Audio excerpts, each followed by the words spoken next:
아 뭐야 이거. 어이 좋지. 너무 가지 마봐. 아이씨. 추워 추워. 헤드셋 차가운 거 봐 이거. 헤드셋 차가워 차가워. 추워. 내 온기를 느껴. 추워 추워. 추워. 뭐 뜰래 네. 카스 가보자. 기차 들어라. 아 마법대장. 형 혜택캡 줘봐라. 안돼 주지마. 혜택캡 왜 안 줘? 게임을 해라. 너 나한테 저번에 반피로 갈렸잖아. 게임을 해라 그냥. 해도 되니까 37초에 시작. 야 바로 카스 누르는 거. 뜰래? 야 마법 대장 들고 텔 들어 빨리. 설명해줄게요.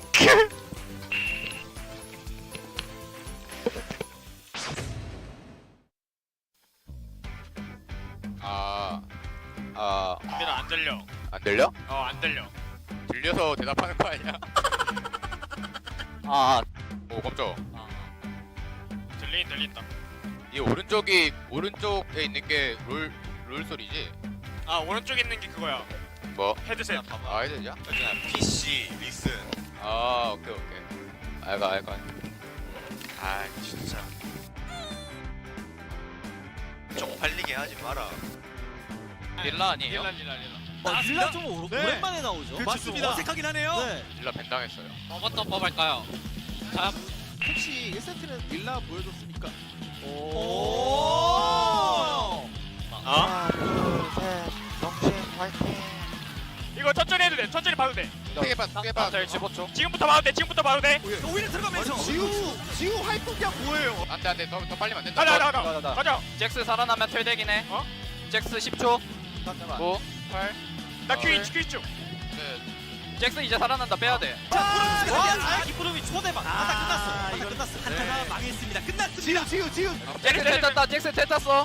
얘 노폴인데. 잭스 뒤텔이야. 앞으로 들어야 돼. 아 몰라. 알아서 살아. 야, W 좀. 드라운드 리드라고. 야 이거 아닌 것 같은데. 빼야 돼. 베르메. 나 Q2초. 얘 노폴이야. 나이스. 야, 이거 베이드 봤다. 이거 이게 재미거든. 야미. 알면서도 하는 게 재미거든. 미친 드립을 뭐야, 우리 팀. 알면서도 하는 게 재미야. 이럴 거면 난 솔킬 10번 따요. 어허. 싸보자. 호텔 천천히. 힘이 그냥 다 쓸어버릴 것 같은데. 우리 전이. 빨린다. 나 멀어. 한턴 빠져봐. 밀고 들어가네요. 나 멀어. 넥스. 나도 꼈어. 가자. 들어가. 빨리. 들어. 바루스. 자동거 이렇게 힘들 압도적인. 나도 꼈어. 가자. 와 하는 거 봐. 다 밀어. 미드도 가자. 이거 보스. 이 보스가 이런 맛이야? 이거야? 너무 좋아. 나 이런 거 솔킬 맨날 따요. GG. 나이스. 빨리 끝내. 우리 팀 내가 못하니까 왜 이렇게 잘해. 나이스. 깔끔했다.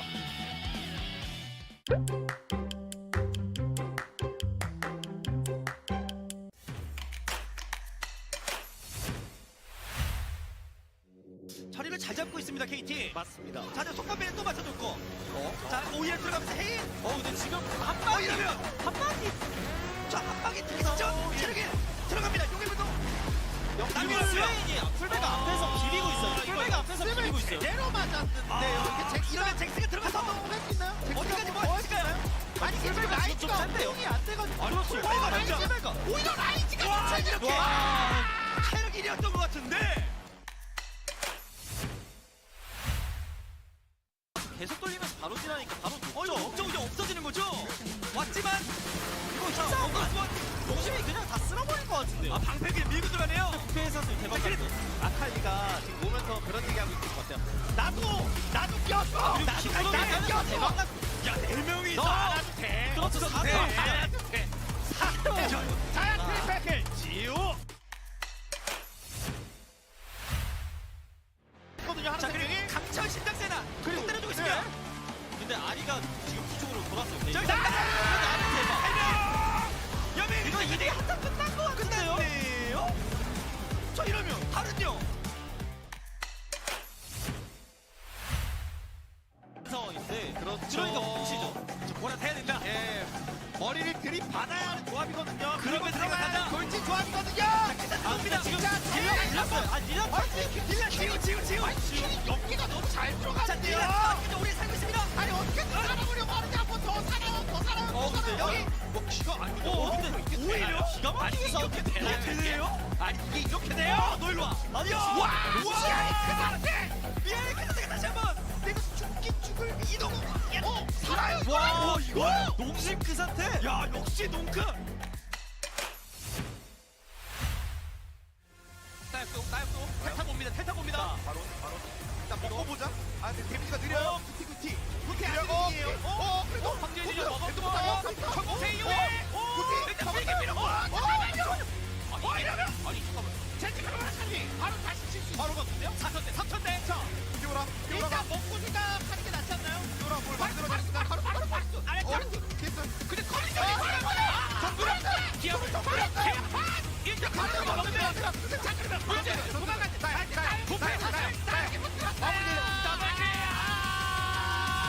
쿼드라케 피아블입니다.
Hello, we are here for LCK Challenger League. I am Valdez, with me is Wolf, and today is a very special day. It's Valentine's Day, and also it is the second day of Challengers this week. Also, it is the last day of round 1 of Challengers. Wow, it's very special. There's a lot of reasons why it's special, but happy Valentine's Day to you guys out there. I hope you got to spend time with someone you love, or if you didn't, you'll stick around because I know you love us in LCK Challengers 2023 Spring. Yeah. So you're kind of winning no matter what. So glad that you can at least find solace in our very professional Challengers stream. Yes, very professional. No jokes here, of course. Very much on the nose casting, straightforward. Yeah, well, we're here at Challengers once again. It's always a fun time. This week, you and I, Wolf, are not doing the crazy Monday. It's a 2-game Tuesday. So we had to spend some time with the people we love yesterday on Valentine's Eve. Yes. What did you do, Wolf? I went on a trip to Gimpo. I went to Gimpo and went to a cool cafe I found out there. Gimpo? Yeah, I went to Gimpo. And Interesting. then I came home and rested for a little bit. Then I went to a Mexican restaurant I heard about. It was okay. It was all right. The atmosphere was good. The food was too fancy for me.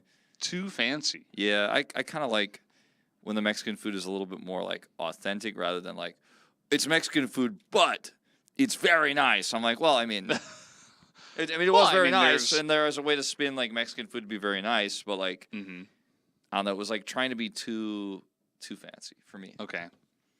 That's Sounds what about good. you? What about you though? I went to a lamb-focused restaurant. It was they called it a lamb omakase. Okay. And I felt bad for the lamb, but it was delicious. It was really good. It was really good. It was a really good, you know, Valentine's dinner. Drank a little bit of wine, not too much. Got to work, you know. Yeah. And then I had 2 cups of coffee. Excellent. It was a lunch date. Excellent. And yeah, we had some fun. Just a fun Valentine's Eve because we are working here on Valentine's Day.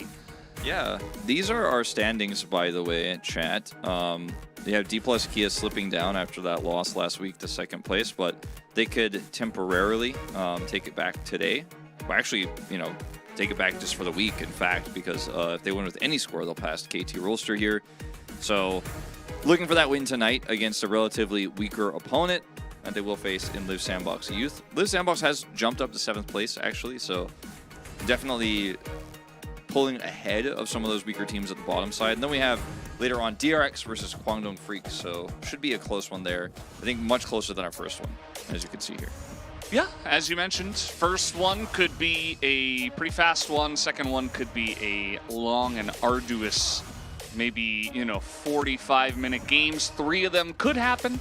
Or will DRX or Kwangdong really prove that they are the better team and have a big moment? You guys are all saying bro Giga Chad.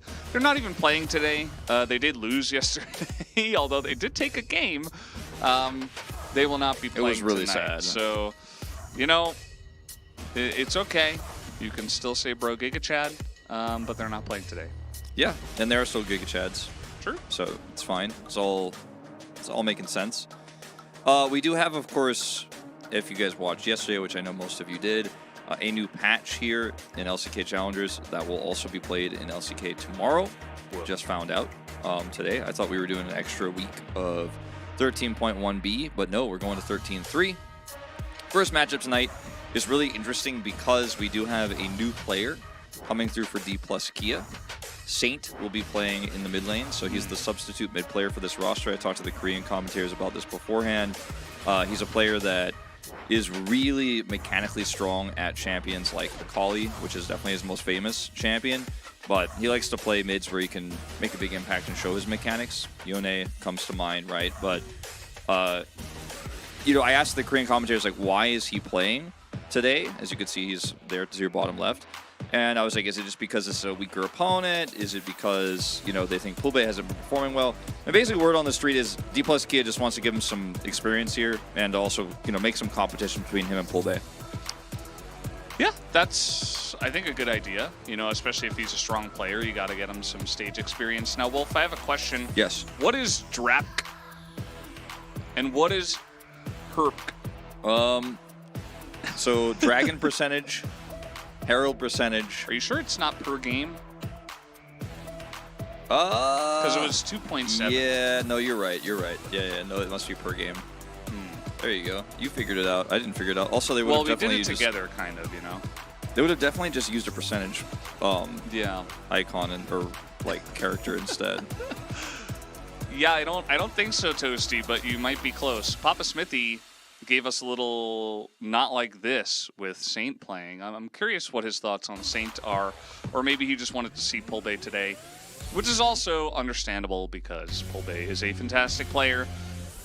But, ooh, in scrims they were a lot worse with Saint.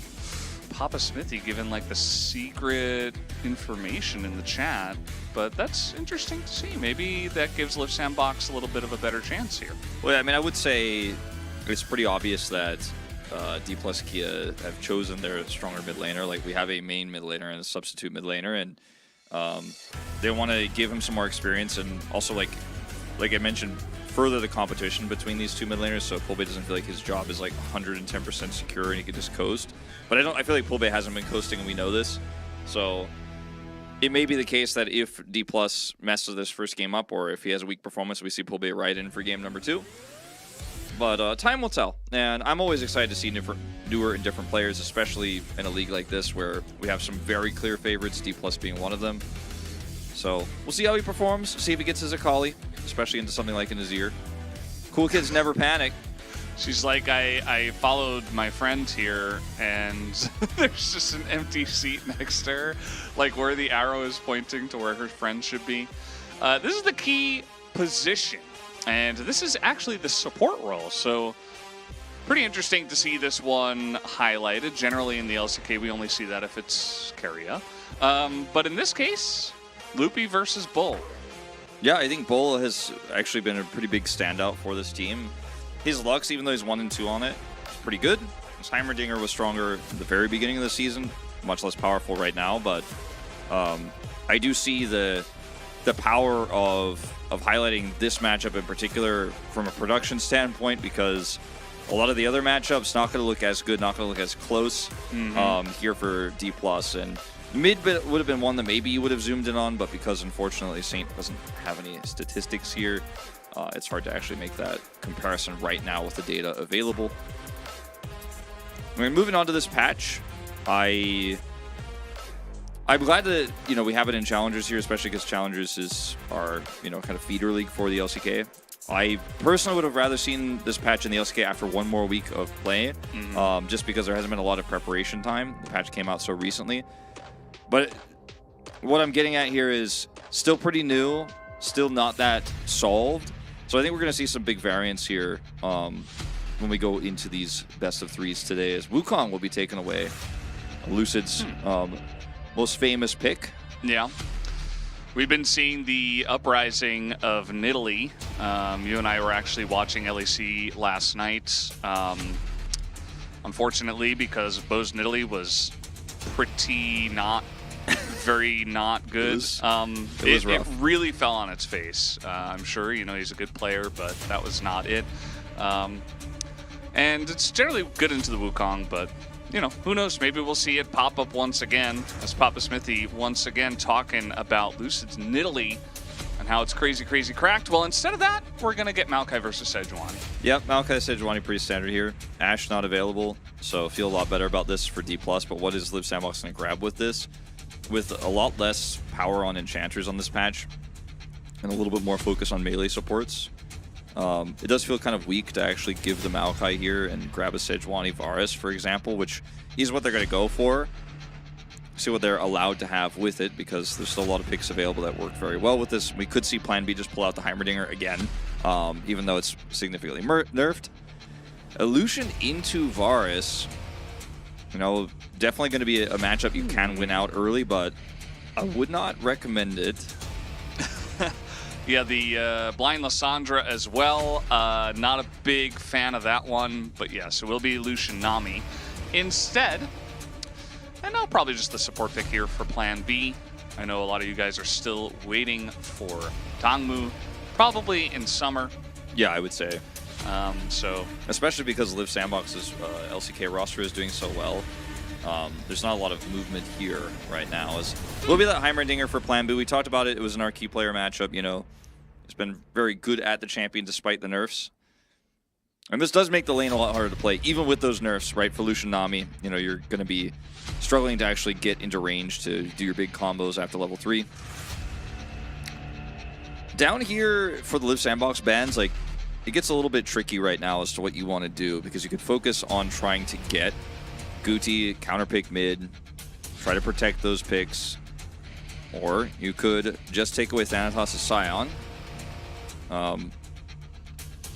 I don't think it's a bad ban by any means, but definitely not the pick I expected to be taken away here. How is Annie going through drafts still? You want to answer that one, Wolf? Because Annie is very strong in solo queue. A lot of people are wondering why she is not being played in pro, and my personal take, you might have a different one, but my personal take is because while she does lane bully very aggressively and very well with level 1 stun, you can do that so easily. She doesn't really have a great escape, and her ability to actually push forward and set up fights can be punished so much by champions like Varus, Sejuani, etc. in this composition, even if you zoom in on it right now. So I don't think that she's really viable in pro at this moment in time, unless you have a more Wombo-oriented composition where you can get big Tibbers value into something else, while Annie is also not going to be vulnerable. Like if you're playing into an Aphelios and it wasn't a pick-based comp, could be strong there. I mean, maybe it could have been good alongside of the Varus, to be honest. Not very brushed up on my Annie lanes, but I think also another part of it, Wolf, is that a lot of the Korean pros are just a little bit stubborn when it comes to playing stuff on stage, you know. They potentially don't want to, you know, drop a game because they tried some crazy new pick, unless they get a lot of practice on it. And I'm sure the guys are practicing a bunch, but maybe not just ready for the stage just yet, especially in challengers where, you know, I thought we would see more unique stuff, but actually I feel like we get more of the, you know, plain straightforward stuff in challengers. Yeah. It has been that way so far. We've seen a few weird things. Because speaking of straightforward, I mean, like, come on, like, what's going on here? Cassidy went through this draft.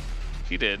I don't know if I would recommend it here into what D+ have put together because they're going to be so strong in the early mid. I don't hate the mid AD here in this composition, but because you do have that extra magic damage from Heimerdinger, trying to play around this comp feels a little bit disjointed because you have some pick power in Sejuani Varus, right? And you know you can Varus ult after the Sejuani prison goes down, and then you're like, okay, got that follow-up damage. But not a huge fan of this one. What are you reading? Definitely an interesting choice. They're going to have to rely on Heimerdinger's AP. Did no one cast that the pre-match graphic had Bull's name, who was on Kwangtung Freaks Challengers instead of Plan B? Heimerdinger. I did notice that, but I was like... I did not. I just was like, I'm not going to mention that. Yeah, that was kind of weird. I was like, yeah, Bull, you know, like, he's good. He's playing later on today. He might be the key player for Kwangtung Freaks. As overall, I mean, look, D+ here.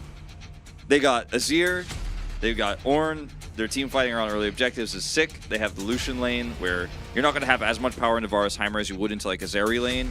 But still, the early game here is just so strong for them. And they're arguably our strongest team at snowballing leads, just like D+ Kia has been in the LCK.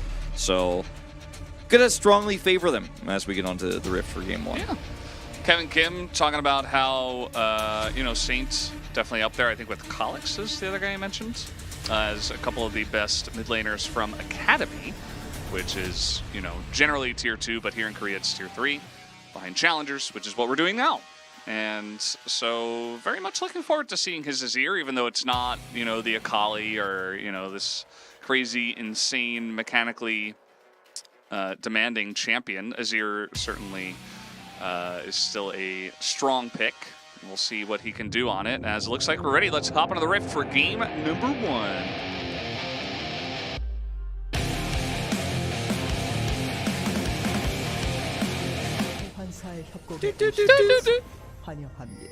We're not as good as the other casters are at that. Yeah. I feel like we have... You know, part of it was like, I don't know, like, it's kind of their thing because they made it, and then I was like, should we do it? And then, like, we kind of did it, and I was like, you know, it's not quite the same for us. We could work on it if we want to do it. Yeah, I mean, we'll definitely have to, like, think about it a little bit, you know, maybe get some permission from them, make sure it's okay. Yeah, I think it is copyrighted, and you know, Chronicler does have a law degree, so I'm a little bit scared of him when it comes to copyright stuff with him. You know, I don't want to steal his stuff. Some Scorchers. I'm always a big fan. First. Wide Azir happy. Wide Maokai happy. Dude, Nami's arm is so long. It's like stretching into the next game, like you can't even see the end of it. Some people were talking about how Ornn is basically going to be unkillable. I do agree. You know, just build some health and then just full armor, and nobody's going to kill you, especially if Diablo does go lethality, which remains to be seen. Yeah, he did go for Hail of Blades for the lane, and that longsword isn't going to tell us too much just yet, but I expect that he'll be going lethality because of how this comp is designed to blow up single targets. But the main targets that will be in range, outside of, you know, the mid to late game where Rahel is poking and trying to look for picks, you know, I call it like Lucian fishing, where you're kind of like, Gale forcing in, maybe get a dash and kill Plan B or kill the Varus. That's when he'll be vulnerable, but otherwise, you know, you're going to be putting a lot of that lethality damage into a front line that doesn't care. The Monk Ilitus, my advice to you would be don't gamble away your hard-earned money. That's what I would say. Like, everybody could do whatever they want. But, you know, if you come and chat and complain about stuff because of your choices, then You're gonna get slapped down. Yeah, you might not be typing much more in the chat. Yeah, I had to do that a couple times yesterday. Some people getting a little bit rowdy. Well, Plan B's got control of this second brush here with the turret. We're at max range here. But Wolf, I was told that Heimerdinger was unplayable now. What happened? Why are they playing him? I don't think he's unplayable. I think if you're going to opt into the Varus lane here, your options are very limited. Like, you could play Varus and Heimer, which is the most common set of synergy you have. Obviously, with Ash Band, you could play the Karma with the Varus, which feels like isn't going to be as strong in a lane like this, and what you're going to get value-wise for setting up on objectives versus a Lucian, a little bit less valuable. And they could have played something like Soraka, right? Or they could have played a melee support and lost the game. Because even though melee supports are pretty strong on this patch compared to previous ones, I don't think you want to be doing it into this Lucian Nami at this point in time with Varus. Like, the synergy just isn't there. Because Varus likes to hit his abilities and bully with them in lane, and then use the Hail of Blades to do damage after that. So if you hook someone as a Varus, or as a Nautilus, for example, with Varus, the Lucian will outdamage you. Yeah, that is true. And yeah, I mean, when we got to patch 13.1b, I was like, maybe we're going to see a little bit less Lucian Nami. We didn't. And then we got to patch 13.3, and I was like, well, nothing really else has changed, but maybe now that more time has passed, maybe now we'll see less Lucian Nami. But we're not. It's still here. It's still here. It's not going anywhere, I guess. It's a champion duo that, this is my kind of personal take, like Riot has kind of tried to balance Lucian so he's not strong in solo lanes, and they've put him in this position where he's basically strong with Nami only. We've seen some Yuumi synergy with him, but obviously that's now also not very strong on the last patch. And this patch, she didn't get buffed again on this patch, so he's in this awkward spot where if you try to nerf him anymore, then like so many elos, if he doesn't have a Nami with him, he feels useless and really bad to play.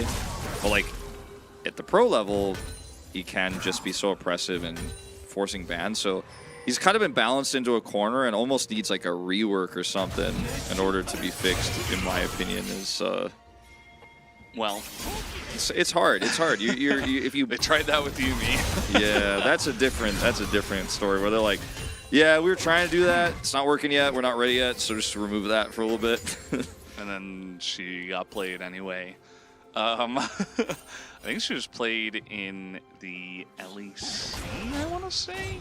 I feel like it's the last game last night before I went to sleep. Like I saw it picked. I'm not sure. The Yuumi? Yeah. Oh, okay. I went to bed pretty early compared to you last night, I think. Yeah, some bedgers. I mean, it was 4 a.m., so, you know. What champion are they talking about? No, I think we were talking about Lucian. Well, yeah, I was talking about Lucian, how he's been balanced for this specific lane.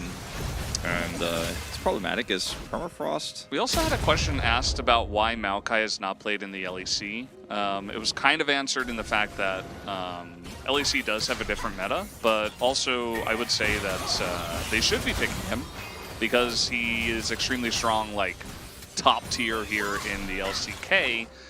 And I'm not sure that the playstyles of the two different regions would actually change that much based on like the way that Maokai plays. Like I don't think that, oh, the LEC is more aggressive or they're more messy, so you shouldn't play Maokai. Like, I don't think he's really that kind of champion. I've watched so much LEC over the last 2 years, which is like a confession at this point, but you know, it hasn't been great sometimes. But I'd say that one thing I've noticed about that region overall is that it's a very early game focused region in terms of setting up plays, and sometimes games are decided by a heroic play that fails or a heroic play that succeeds with the early game pathing from the junglers.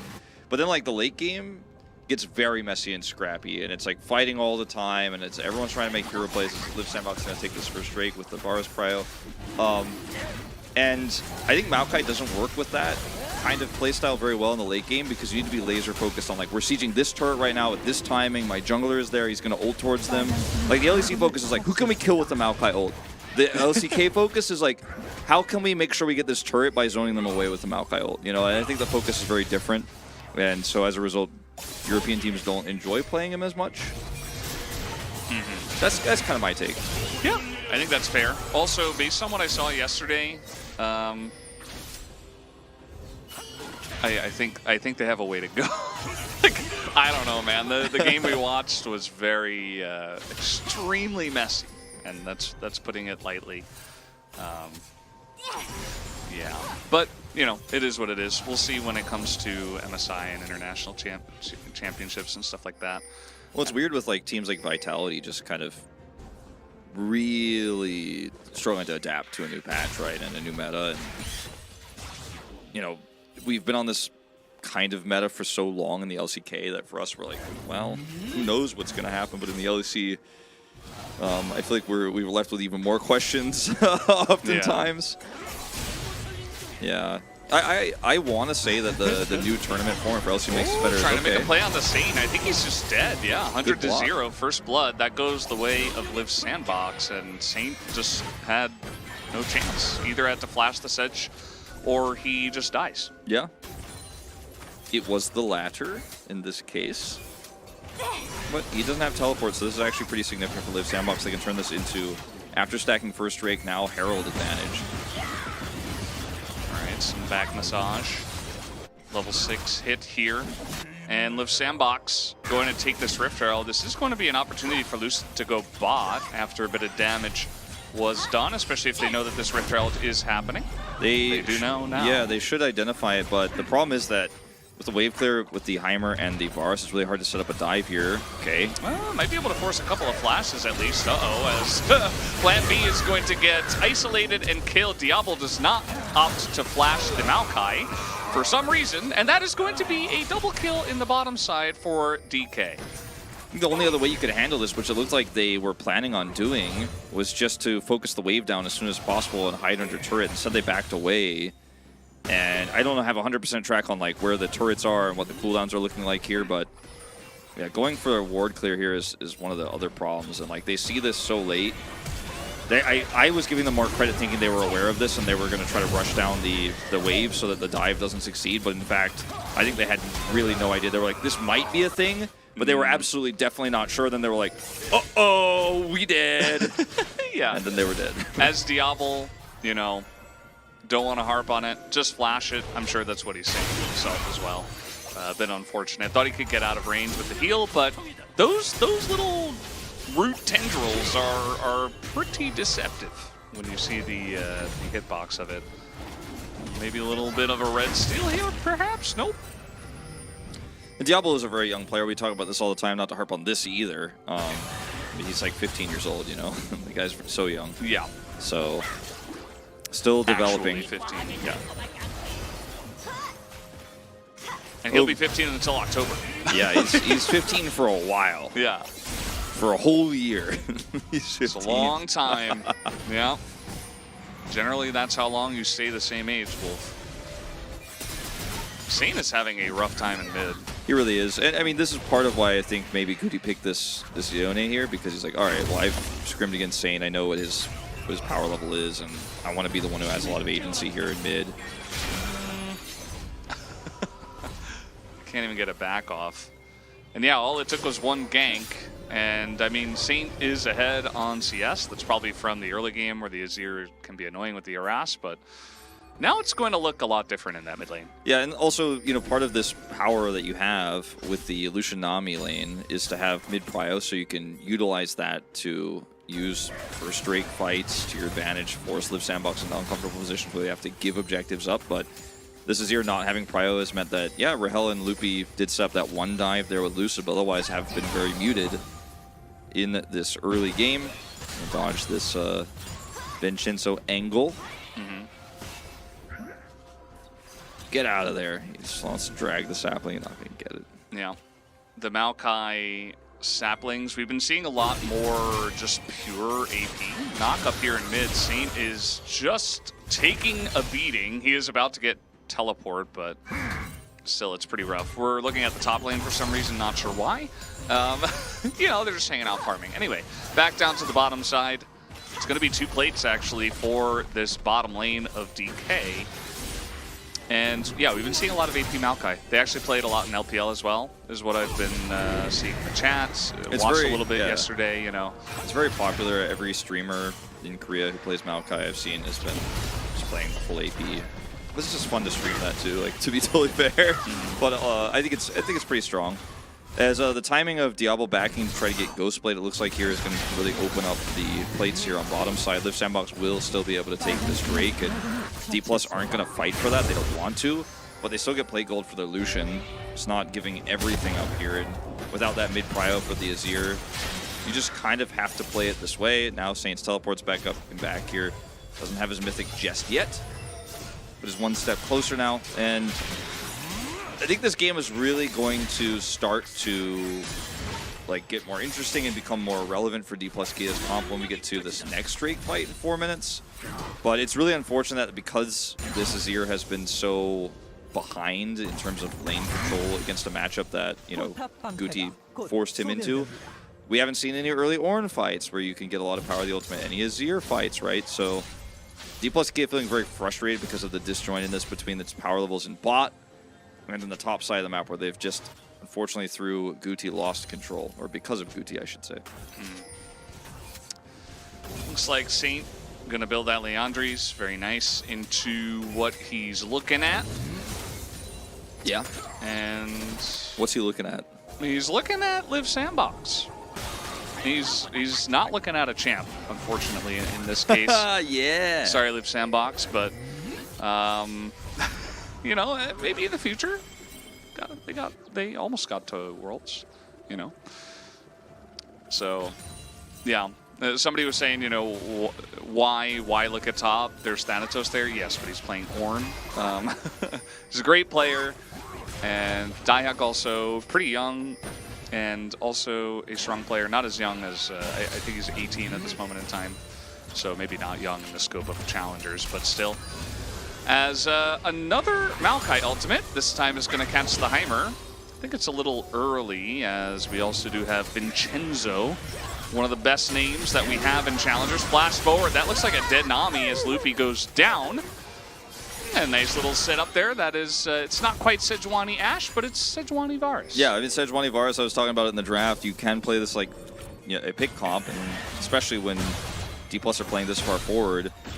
And the idea with this Maokai ultimate is to just walk up here and set up a dive where you get the tidal wave follow-up. Rahel has ult and Gale Force, so you can burst somebody down. The angle on this one is pretty easily avoided, even though the Heimerdinger gets caught. Like, if they had angled it more upwards, maybe there's an angle where he can actually follow through, but he can't because Vincenzo's here, and Luffy is way up in the lane. You have tidal waves, so you feel fairly safe in those moments, but... Any flashers? Nope. Nope. I mean, I'm looking across the rift, and I'm like, I see only one flash down. On F, but yeah, you're right. There's two Delashers actually. Dayok and Vincenzo are both Delashers. I'm not sure if that's what you were talking about. No, I was just saying only Plan B is a flasher because he flashed, but no one else has been flashing, is what I was saying. But yeah.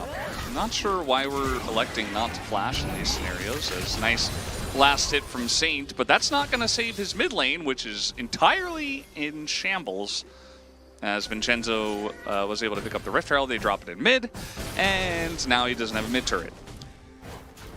This is starting to look like a very winnable game for Live Sandbox. Now, there are a lot of problems with the damage profile, and we've talked about this quite a bit, but you look at the state of the game and this Valdi Varus, it's certainly going to be, like, if D+K give up this Drake, I think that the map control that Live Sandbox have already gained and how much power they've already shown with Guti here, when he starts fighting in 5v5s where the Lucian is under threat while trying to set stuff up, could go very badly. Yeah, I feel like this is the time we do our prediction of, like, right now, who do you think is going to win this game? What do you think?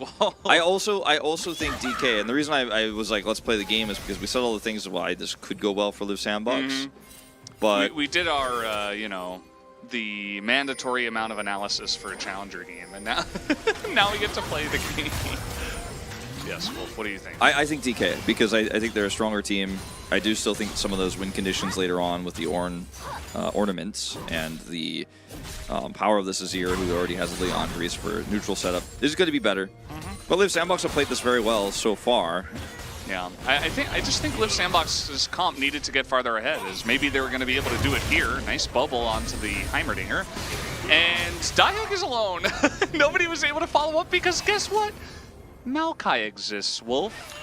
And Yeah. they gave the Maokai first pick. They did do that. They did surrender the Maokai pick over. And now Liv Sandbox trying to operate around these turrets.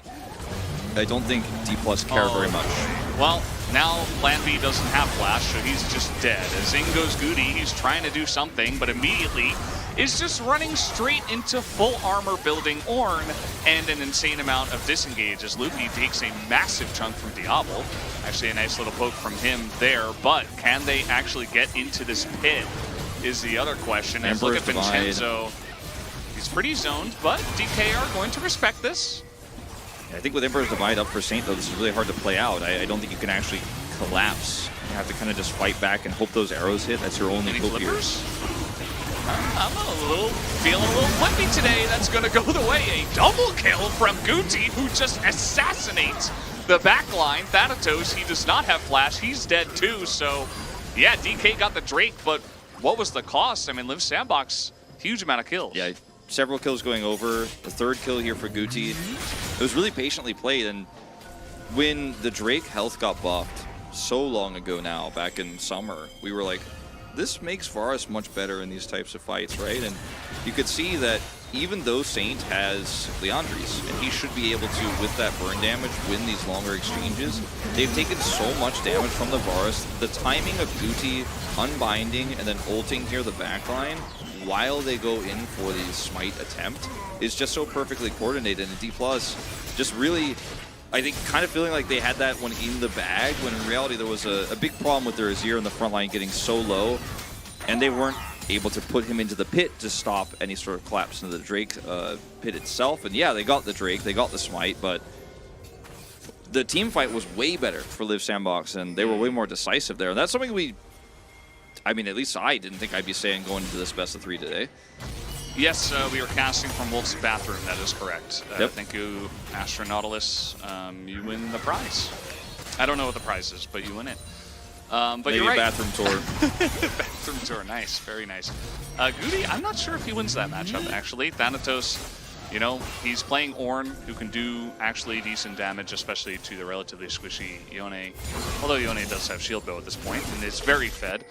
And he's going to be getting online really quickly. Like, he's going to get IE extremely quickly, and Liv Sandbox does have that damage profile kind of problem, but if they get ahead, it might not matter that much, especially because the backline squishies, they're not going to be building armor, right? They're all going to be building damage, so if Ornn is alone, who cares, right? And DK can outscale them, but this is challengers. Like, I'm not sure that scaling is a real thing sometimes in this league, Wolf. Yeah, sometimes it doesn't feel like it is, right? And in this game, I think it will feel like it's a thing. But so far, I think D+ need to be a lot more clean with their engages. Yeah. That's a Renekton taking a lot of damage, but Guti is free pushing bot. Don't feel great about that one. Wish you could have gotten the pick, but I wonder, like, if D+ Kia actually gave that Drake away, they would have to fight on this next Drake fight. They still will fight for it, I'd say. At this point, the comp is starting to get to a point where this Azir is almost at 2 items. But if they lost that Drake, and then Liv Sandbox got them into a really rough spot, whereas even in that next Drake fight, like, they got the Drake but lost the team fight, like, that could be kind of starting to become an insurmountable lead. Like, we're looking at only a very slight gold lead right now for Liv Sandbox, but this game could snowball very quickly with this extremely fed Yone. Now has IE. So if you don't get that Drake as D+, then you lose this next fight. I'm glad we, didn't play the game at that point, because I'd be having a really hard time deciding who would win it, because still looking like it's a winnable game for Liv Sandbox, right? Even though we looked at the comps and we're like, this one's going to be tough, this one's going to be hard to pull off, but are they ahead? Slightly, yes. Can they keep it? Keep the lead? That's what we're about to find out. Okay, a bit of a ult skirmish in mid as we did have a one-on-one up and top side. Guti is going to get away from that Maokai. That makes it 4v3 in the mid lane. You see that Thanatos doesn't really take damage, but again, it's not really about Thanatos. It's about if they can do damage to that backline. You see Dahyuk is trying to get in there, but not quite able to. Thanatos does tank out an insane amount of damage. Tank out. Tank up. Tank up. Tank in. Down. Tank off. The damage. He's fine. He's actually going to TP in a mid. Well, this is perfect for D+, because I think this is a really risky call for Liv Sandbox because, yeah, you know Maokai's top. So you're like, okay, we could siege, we can pull this off because he's up top. We have the numbers advantage here. But you're fighting into an Ornn. You've already killed the mid turret. So what are you fighting for? You used all of your crucial ultimates. Now the Drake's up. And TP is up for Thanatos, so he just shows up here at full health like, thank you guys for wasting everything. Yeah, that's true. I mean, what if we had a champ that had like a half recyclable ult? Like halfway through the ult, he can decide if he wants to cancel it or not, and then it like reduces the cooldown. I'm trying to think, is there a champion like that? I mean, not really. That is kind Jin's of a thing ult kind of was where like that. like sometimes it gets canceled, but I'm talking about like purposely you can cancel it halfway through. Either way, we do Baron. Liv Sandbox are like, okay, enough. You're not allowed to scale anymore. We're just going to do the Baron. Guti's got a really nice position here. And so does Dahyuk. But the Baron was stopped, so DK don't actually have to fight this anymore. Yeah, these ults, actually these ults coming back online now for Liv Sandbox too. They can hold their ground here and look for a turn. Dahyuk on the flank once again. Yeah. They don't know about him. They do see Guti in the pit now, I believe. They do have that one, as here we go. Dominus pops. The Heimerdinger going to get that stun onto Azir, and Sink gets 100 to 0. It's perfect. The flank, tons of damage does come out from the front line, but this flank, I think, will be successful as Diablo and Guti quite low themselves, but not really going to matter all too much. And maybe now they can turn onto the Baron. Yeah, I think they can. The Baron was not secured in the initial exchange, but the crossfire that was set up with the Renekton and Guti coming in with the ult was just so well played for Liv Sandbox. Guti very low here, so does Diablo, but they should be able to do enough damage here and secure this. Right? I'm pretty sure they do. They just back away here. And watch the angle that Guti takes here in this fight while Plan B's over on the edge. Root gets set. Emperor's Divide also goes off here. Perfectly played. But it doesn't matter because Guti still does the damage. He still gets on top. And look at Dahyuk zone everybody out. Like that was one of those moments where you're watching the Azir here, Saint, and you're like, oh yeah, like he's playing this right. Like he's super reactionary. He knows the danger and he's trying to time this. But that ult from Guti cut the team in half anyways, and then the backline's super exposed. Yeah. Also, Saint died like immediately. Yeah. I mean, like, his ult usage was good, but yeah, I mean, yeah. It was a little bit too little, too late. And DK, they got the second Drake.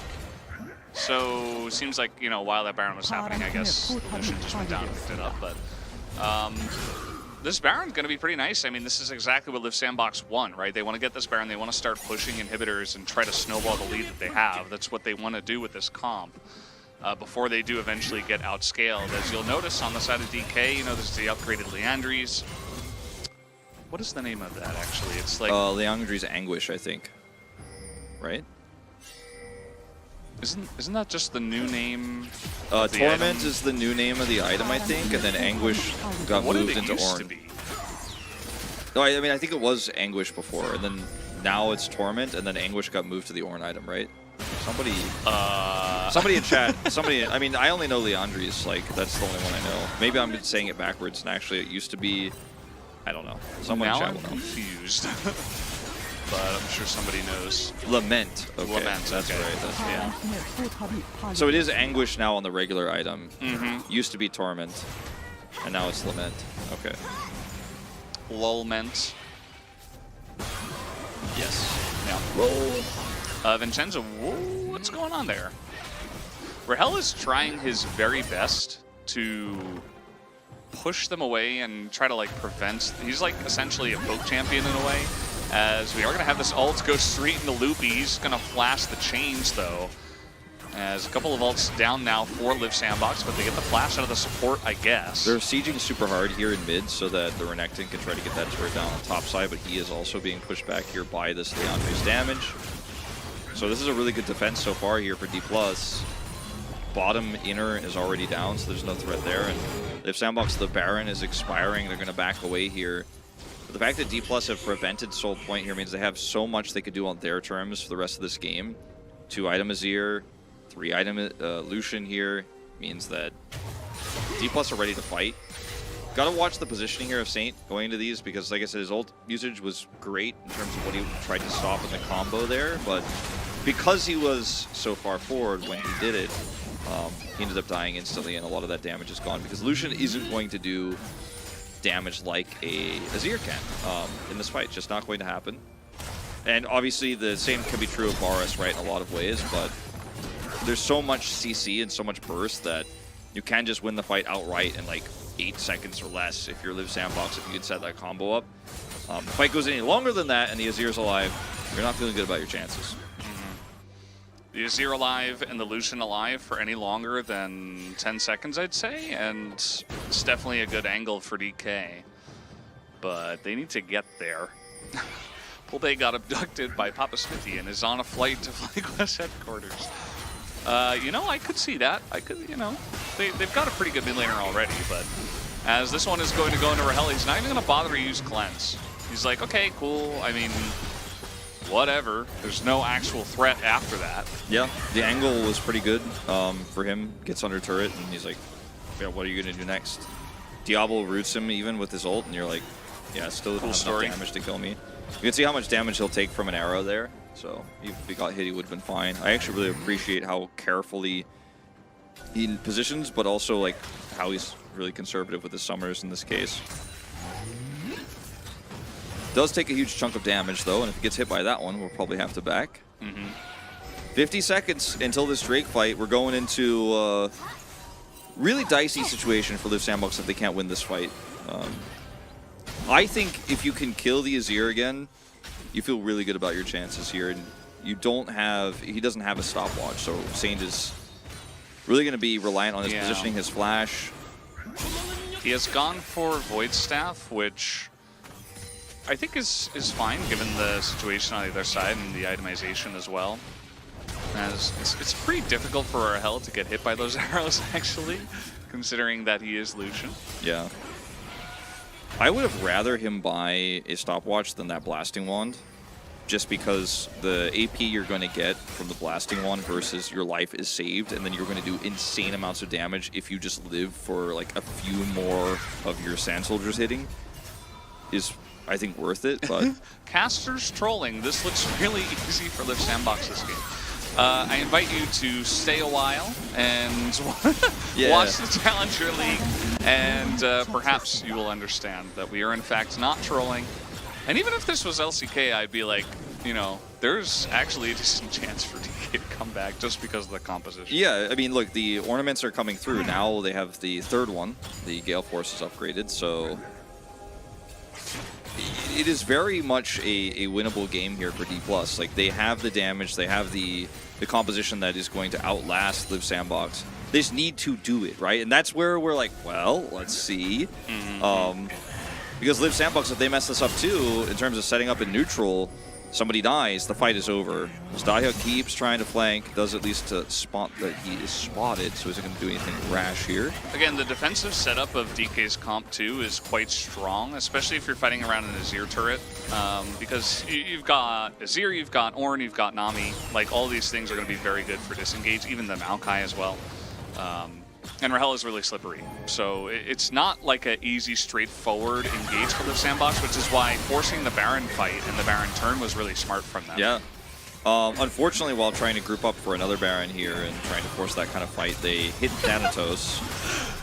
We'll talk about chat later, as Rahel is trying to do some plays here. Vincenzo has just been throwing out ults on cooldown, it feels like. As Diablo, a little bit of trouble there. Dahya has to get in front of him and tank it up. And Vincenzo, no ults here. DK actually taking control of the mid lane as we speak. If these fights and these tussles are only reliant on a Sejuani ult, if that's the only way you're going to be able to force this without your Yone there, if it hits Thanatos, then D+ are like putting the pedal to the metal, right? Like they're just gonna floor it and look for a fight because okay, now you can't stop our Azir. Now you don't have that setup. He's gonna outrange a lot of this front line, and Vincenzo's health is gonna drop. As okay, this is absurd to try to do.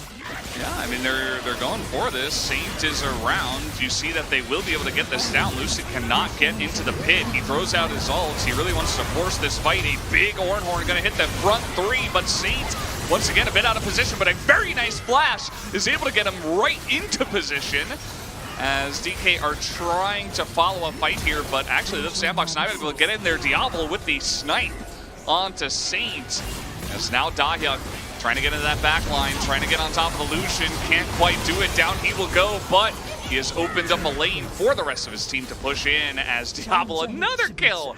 As Liv Sandbox, once again, they forced this fight on the Baron, and it is working out for them. Yeah, that was actually really cleanly played.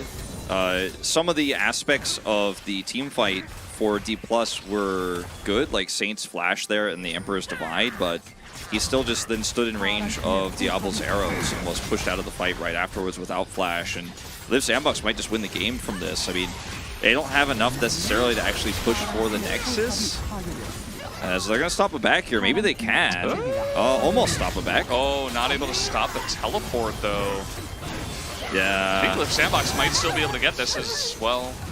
Loopy's just, you know, doing his service, I guess. They're going to just back away here. Looks like Nexus turrets will be saved.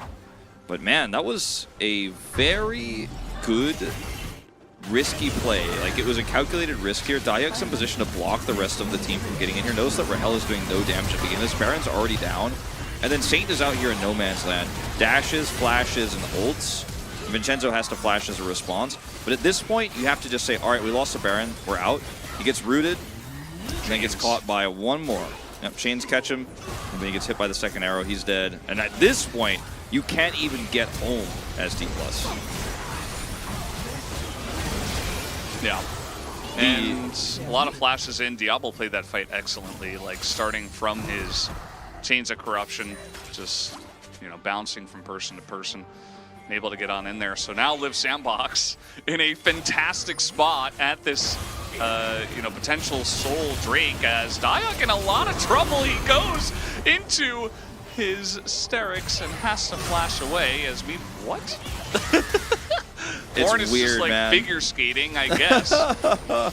Nice little maneuver there. This is potentially an inhibitor down, although the rest of the team is not sticking around. Scared about getting flanked here. So Dahyuk has no inhibitor. TP. Yeah, you don't want to try to force this. You've already got mid inhib. 20 seconds till your Hextech Soul, if you can play this one out well. Lots of flashes down here. In fact, all of them down for Liv Sandbox. D+ cannot give this up. Void Staff's done. Saint has a stopwatch now. Feeling a lot better about your chances. Their team fighting has been a bit lackluster, though. I feel like Liv Sandbox has really been the team that is just playing much better in this game, right? So we'll see how it goes for them, as they do have their flanks covered this time, do DK. Vincenzo waiting to line up an ult, and you know, I've already got my hands on the bot POG button at this point in time, because the Varus this game from Diablo has been quite insane and has just been so impactful in this game. I mean, look at the poke they're taking now. No ult, he's still flanking here potentially onto Saint, and look at where Guti is. Saint cannot get caught, or this is the end of it. Give it up. Just gonna give away the soul. That's Hextech Soul to Liv Sandbox. I think Liv Sandbox have won this game. I just don't see D+ actually with how they're playing this. I can't see them recover. I mean, now you could just siege the base. There's only one Nexus turret left up. This is going to be the bottom inhibitor at worst case scenario for Liv Sandbox. I think they can push for even more. And yeah, in these fights, you're like, I don't know where Dahyuk is, but they haven't been able to track his dominance isn't up. They haven't been able to track he doesn't have flash. I think they could have collapsed on him, but they kind of let him go over. And with Guti there over the wall with this Yone, they're like, I just don't want to play this one out. And he still has ult, speaking of. Okay. Heimerdinger threw a rolled up newspaper at it as Dahyuk goes in and goes down. A little bit confusing there as now a double Ornhorn. The damage still insane from Liv Sandbox, but now Plan B is going to go down as Lucid decided to scream "Witness me" into the jungle and does go down. Liv Sandbox are going to get away with a lot of their streaks that they got going on as well. Yeah, Dayak here. There's a wall there. Going in. He decides, okay, I can't actually escape. I don't think I'm going to go in. Maybe my team can follow up, but no, they cannot. With an Ornn here, you're just going to get caught. Like, if you actually Live Sandbox still win this game, right, Wolf?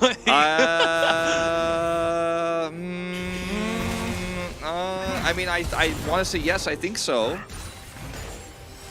But I would not bet my hair on it, you know, let's say, just to reference things that have happened that are crazier than this. The chat is like halfway there and like halfway not there. They're like, if the game is still going, it's still throwable. Some people saying it's over. I mean, the Elder is challengers. the moment the game ends, right? Like, this Baron probably ends the game if Live Sandbox take it because there's 2 open inhibs. But like crazier things happen. But when the Elder gets taken, that's when the game ends, like one way or the other. So if you're a D+ Hoper, you know, there's light, you know, maybe at the end of the tunnel. We're still getting closer and closer. There's a decent amount of hopium, you know. I think that DK is definitely their challengers team's got a lot of fans. As you know, we've been touting them as the best team, or at least one of the best teams from challengers. But Dayak has been consistently getting good flanks off. He's gone a bit too ham sometimes, but you know, he's doing his job. He's creating space for Plan B, Diablo and Goody to put in that damage. As here we go, Sedge ult is out, Baron goes down, and Live Sandbox, probably the right thing, you know, a good phalanx there for the side of DK, and so they just say, well, we already got the Baron, so who cares? Saint hasn't been able to threaten a big ult. You know, he hasn't been able to get close enough to these fights to actually start engaging in neutral and burning away at these health bars. So his build, again, a lot of damage there, but if he can't use it, who cares what items he has in his inventory? Very low damage I think we'll see from him at the end of the post-game, whether they win or lose, compared to what a normal Azir at 40 minutes with this itemization would have, because after he got punished and picked so many times, I think he's playing scared here, isn't willing to actually make that scoop, you know, the shuffle into Emperor's Divide happen with Zhonya's, and he needs to be willing to do that because he's the only one who could save this game. If he sets that up, then Thanatos hits a big ult, and then suddenly the Lucian starts popping up. He's got GA now. Like, that's how you win this game as D+. So time to stop being timid. Time to be ready to carry this game. As right now you're going to be sitting behind these minions for another few minutes before the Elder spawns, but got to be ready. The Seraldus Varus is not holding back. If anyone steps up to do anything, they just get smoked in the face, essentially. As Lucid is like, I'm the tank, right? I have to be in the front, but he is not taking much as immediately he dies. How did he even die? Like, that was insane. As now even Thanatos cannot tank against anything, nearly dies to just Hextech Soul, as Ingo's Goody is just going to take him down. The Live Sandbox, they have broken the back of DK here. As Rahel is alone, but probably not for long. He will join them in the Death Chamber, surely, in a moment. Surely. He's trying to go forward, and yeah, he's just going to get stunned up. Did have GA, surprisingly, but down he will go anyway, as Rahel is on a mission. Okay, gonna take out the... yeah, Goody goes down. Either way, Live Sandbox is gonna take game number 1. And a very nice beginning upset. Perhaps we'll see Pulbay for game 2. Yeah, I mean, if this was a very important match for your regular season, or if it was going to be something that decides, you know, okay, where are we going in playoffs? Are we making playoffs? I think 100% you see Pulbay in. It is a match that could decide whether KT is going to be in first place after this week or not. So it is still important, don't get me wrong. But yeah, look at that damage for the Azir. Half of the Lucian's damage. As mentioned, like, that's really low for the build he had. I think he was just super scared this game. And yeah, Lucian did a lot of damage, by the way. Rahel played like a god. Unfortunately, he was a little bit alone. And I think that from ahead, the Varus is just a lot more punishing, right? There's only so much the Lucian can do in this position. Yeah, I voted for Goody, or rather for Varus, excuse me. Same. For Diablo. I think Goody is the other choice. That's a really strong one. I think his early game was very good, and the pressure he put on to Saint was very successful. However, after watching Saint play the entire game, it makes you wonder, like, was this a Guti win or Saint kind of struggling, right? And I think I'm leaning towards the latter. And I think with that Varus accuracy and how much with those empowered or those W empowering arrows he sent in, I really overall feel like this game was about the consistent Varus poke that prevented D+ from actually pulling the trigger in those fights. And the Maokai actually kind of looked weak in this comp. Like, he wasn't building that tanky. He did end up building, what, the Even Shroud? Or is it Ever Shroud? That Even Shroud. The support item that we've seen. Haven't really seen that build on Maokai myself just yet, but it only gives you the ability to do that extra damage and be more tanky if you can actually get in and root somebody, which he did not. As Guti will actually steal POG away, which means that literally no one on the Korean side actually voted for the AD carry. They all voted for Guti.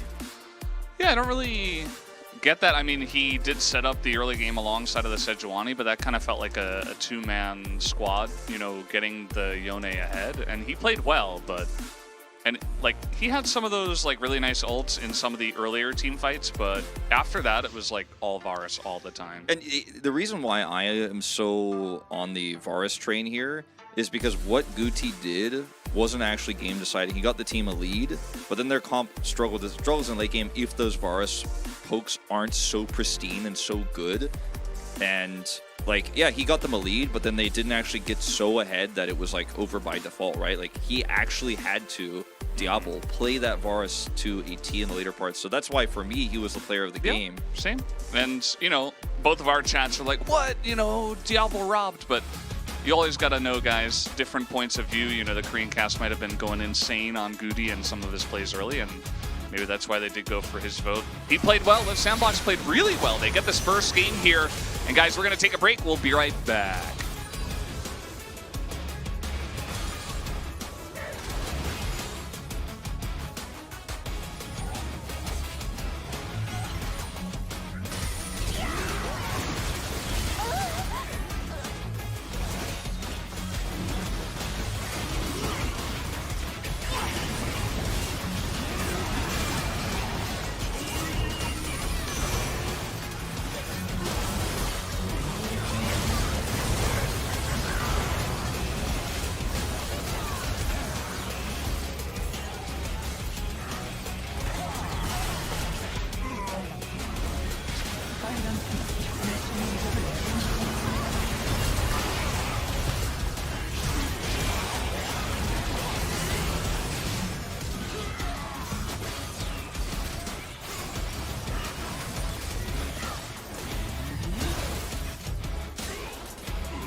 Welcome back, guys. We are here for Challengers. This is leading into game number 2.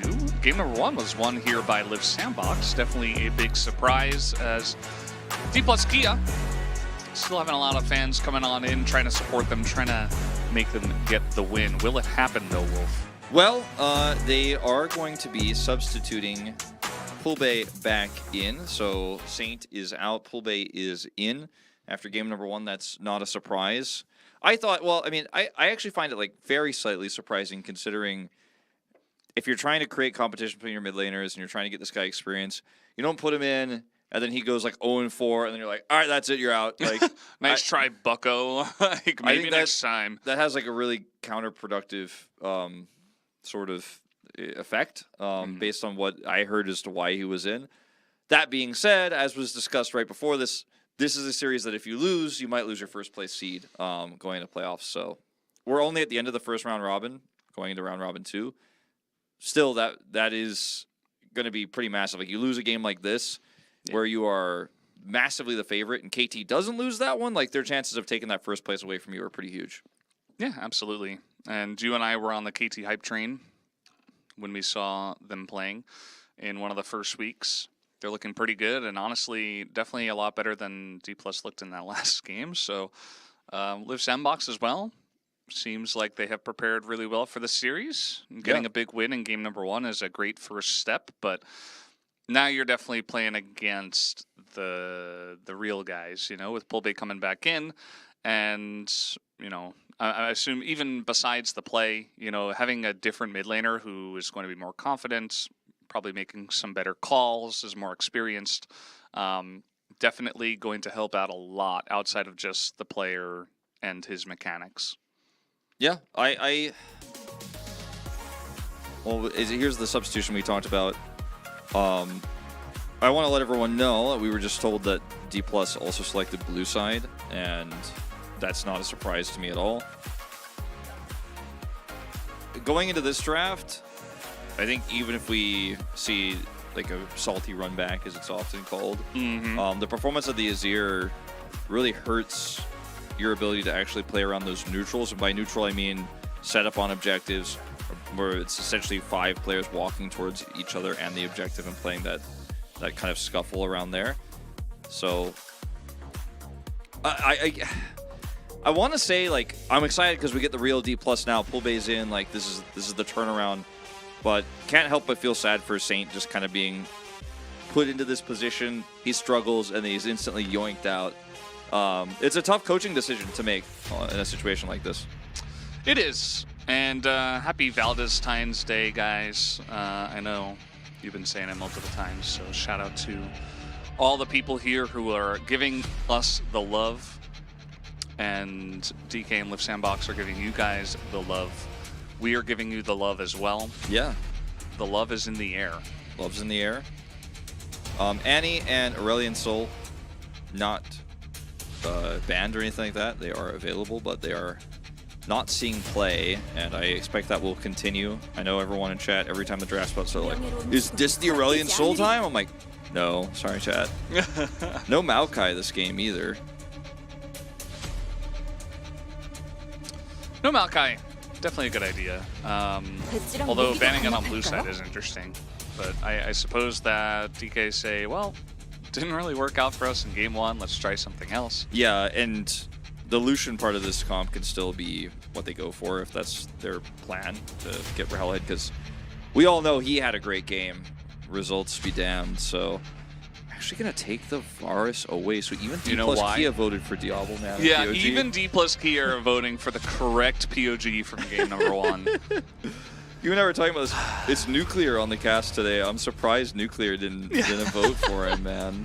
He got peer pressured, you know. That's definitely the way it went. It's 2 against 1. He's like, well, I guess I gotta vote for Goody. I don't have a choice. Jin Heimerdinger. What do you think Atlas thinks about this duo? I think he puts it 1 tier above the Jin Karma, but I still don't think he likes it very much. I don't, Probably correct, yeah. I don't hate it yet. We'll see what else they put together with this draft, and then I may hate it. Because you also don't have Maokai. Like, Maokai makes this a lot stronger, just Gen in general. We got a lot of Jin haters in the chat. I think Jin is fine.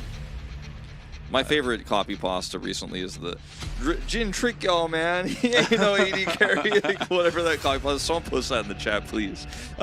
That's like my favorite copy pasta. There's the Karma, so we are going to have Karma in this game, not with the Jin, but against him.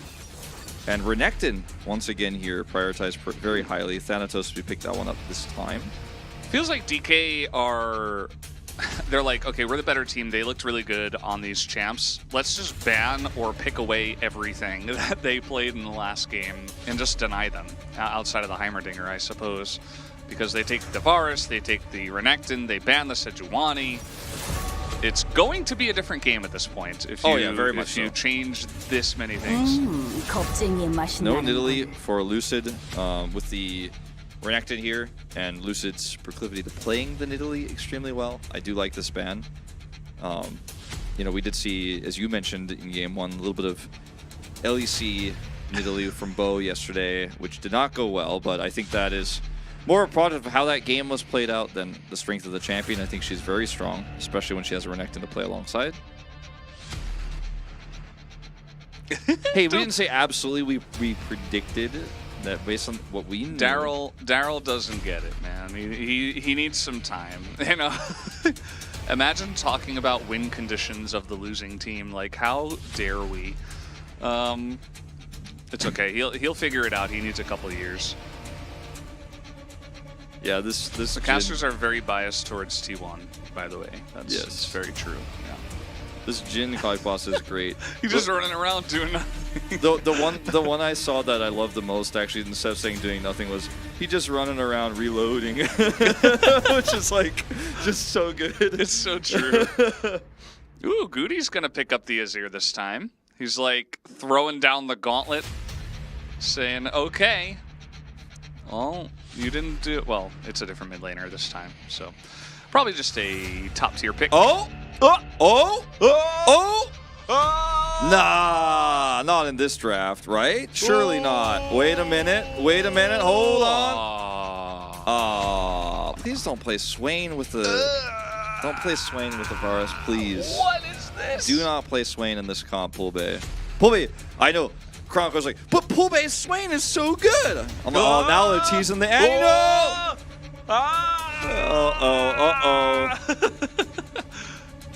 No! Please don't pick Swain, though. Give me the Annie if you're going to do this. Like, Annie actually kind of good in this comp. Right. Man, what a buzzkill, Loopy. Don't do it to us like that. Just go next. Just go next. Just go next. What? How can they troll us twice in a row? Like, really? Gwen into Renekton is not a normal answer. This is not normally. This is not normally. Um, Please check Dayak PC. Please check him PC endgame.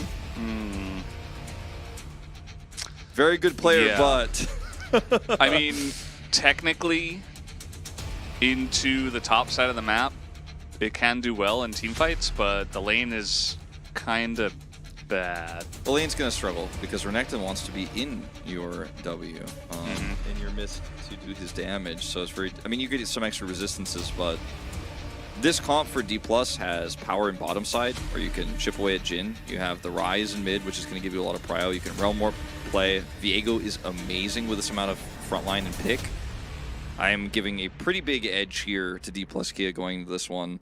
And it's also Pulbe, who's back on the roster, right? So I don't think some of that shakiness we did see from Saint will be replicated here.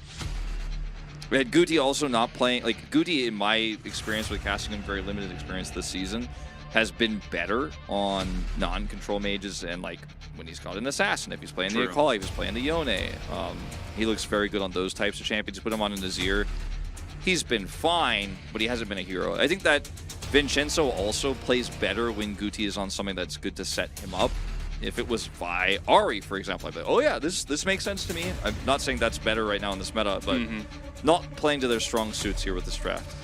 Yeah, the one thing I will say is that Live Sandbox definitely looked much better prepared, and they played much better in game number 1. So it is challengers at the end of the day, and all of what you said is correct, Wolf. The analysis is there, but will it matter is the question. Challengers! Challengers!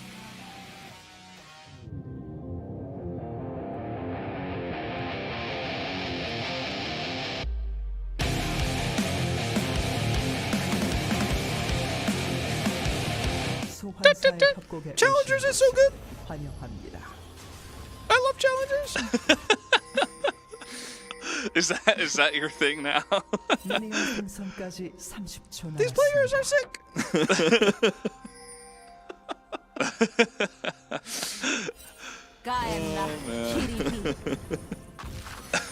I That was a good apologize one. I to like everyone that. in chat, No, though. I like it. I think you should do it every game now. I'll come up with something different every time.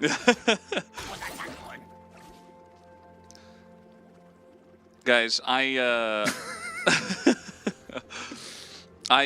today I woke up, I ate breakfast, and then I procrastinated for about an hour to go to the gym, but then I did go to the gym. Yeah. So I went to the gym. It was chest day, so it was very fun. Easy, But yeah. after that, I forgot to eat food because I was late for work. So I just came directly to work. You forgot to eat food, or you were just unable to because you were late for work? Both. By the way, what you were saying, Wolf, Guti is 0 and 5 on Yeah. Azir. I mean, I don't even know how that's physically possible, but it seems like he's really been struggling on not just control mages, but specifically Azir. So I'm pretty hungry right now. And there is a decent chance this goes to the 3 games. And I was just curious, what should we eat for dinner? Well, there's good old reliable Pizza Hut. All right, we could get some pizza, but we always do, not always, but until very recently always did that, so I'm not ready to go back to pizza yet. We had nuggies last time, thanks to you. Yeah. Now, one of the other foods I've experimented with here at the WDG arena is the Chinese food. Why I said it like that? I have experimented with the Chinese food variant. So I got Mapa Dubu, and it was pretty good. It wasn't too spicy. I was worried about that because it's hard to have that during a cast. As this trade. Fulbe is just going insane, trying to bait Guti into this one. As will he have the stun under the turret? Nope. Not going to flash for it either. Just pushing Guti out of lane. Yeah. It was actually very well handled by Guti. He read the situation very early, didn't get baited in. Not ready to go back to pizza. I feel like I'd never be ready to leave pizza. I'm pretty much the same, but I always just eat so much when we get the pizza. Because I'm like, well, we got to finish it, right? And we do generally get like the smallest size, so it's not like we could just downsize it. So like, generally it's okay. I'm fine with like overeating pizza because I love pizza, but on a casting day, it can cause some problems. Yeah, Valdez just doesn't have good pizza self-control. True. So That is definitely a thing. So one of the options Valdez mentioned to me earlier was Subway. Now I do think there are some other better sandwich shops where Twitch chat goes crazy, but in Korea it's kind of your safest best option. We don't have like Jimmy John's, Blimpie, and all that stuff, but Subway, I have a really specific order. I'm a very picky person. You guys could probably just know that by default from listening to my casting over the last years. But I'm worried that if my order gets messed up, I won't be able to eat it. Then I'll feel really sorry for the staff because they got it for me, and I'm like, oh yeah, but I really hate olives on my sandwich or whatever the case may be. Ooh, that I'm just nervous. might get doof here. Vincenzo trying to set this up. The wave is not really in a great spot for Diog, and he's kind of low, so I'm not sure if he can force it though. And you can see that now Vincenzo's just waiting. I mean, maybe he can just wait forever. No, Ground Warp is not up, but like Pulbe is just Guys? coming over here. guys, Diog, he doesn't have flash, and yeah, he's just gonna die. First blood goes to the Renekton. Thanatos is like, yeah, cool story, bro. Had the wave in a perfect spot. It was not able to be pushed in, and even though he missed the cannon, we still love him. Yeah, going for Teleport Ignite here on Gwen in this matchup. Really wanting to put the pressure on, but in situations like this, the Ghost is so versatile. Could have used it to try to set up that dive earlier, faster, or could have used it, of course, to get away here. And having neither opportunity, still going to have that Ignite off cooldown at this moment in time. Feels bad, man. We'll at least be able to teleport back to lane and put the pressure on ASAP. But a lot of time spent for Vincenzo, and then it totally backfires. A little bit of shenanigans in the bottom lane. What's the weirdest thing you see regularly eaten in Korea? I'm genuinely interested. Oh, That's I mean, like, the weirdest, I'm like, wow. I don't know, let's pick one. I swear, like, I've thought of something like this very recently. But now it's not coming to mind. The one thing that comes to mind for me, like, instantly, is, do you remember back in like the early 2010s when cafes would have these chunks of bread, and they would call them like garlic bread or like chocolate bread, and it would be this big like square, almost loaf-like thing covered in garlic. Like Cafe Benny was known for this. Thanatos in a little bit of trouble here. He's getting ignited. He does not have flash anymore, and he is being chased down. Does not matter. If only he had Ghost. Should have taken Ghost. Yeah. But these big giant lumps of bread at Cafe Bene where it would just be covered in like cheese and garlic sauce. That was honestly genuinely one of the weirdest things I've ever seen. Pretty weird. Yeah. You know what I'm talking about though, right? Like Yeah. I used to eat that sometimes actually. It was pretty good. It is weird though. Like regardless of taste, I think that's a good way to answer the question because it's very strange. It's just, know? yeah, it's strange because that's not something that traditionally has been in cafes, maybe outside of Japan and Korea, that I've ever seen. So I wonder who came up with that idea of like, what if we just had this big hunk of bread at the cafe and covered it with garlic sauce for some reason. And I'm not talking about like garlic like you think of on your like Texas toast back in the States. I'm talking about like big, like giant globs of sauce like you would have on Korean pizza, where they bring the garlic sauce with it as well. Yeah. Very unusual. I don't know if chat knows about that sauce, but yeah, if there's too much of that, it's not gonna be good. And anything that's garlic in Korea is sweet. Yeah. Can't explain that, but it's true. As this is a Vi level 5 trying to gank the Renekton and actually gets in range. They're under the turret. Do they have the damage? Yes, they do. Vincenzo will not take the last one, and actually very nicely set up before Thanatos gets his flashback. Yeah, Thanatos turned there. I want to watch it again because I wonder if he doesn't turn, do they actually hit him with that auto and get the kill? And he also may have been turning because he was about to get his stun back up. So maybe when we have to watch the replay, maybe we'll see his cooldowns, maybe it'll be clicked on. But this is a plate going over.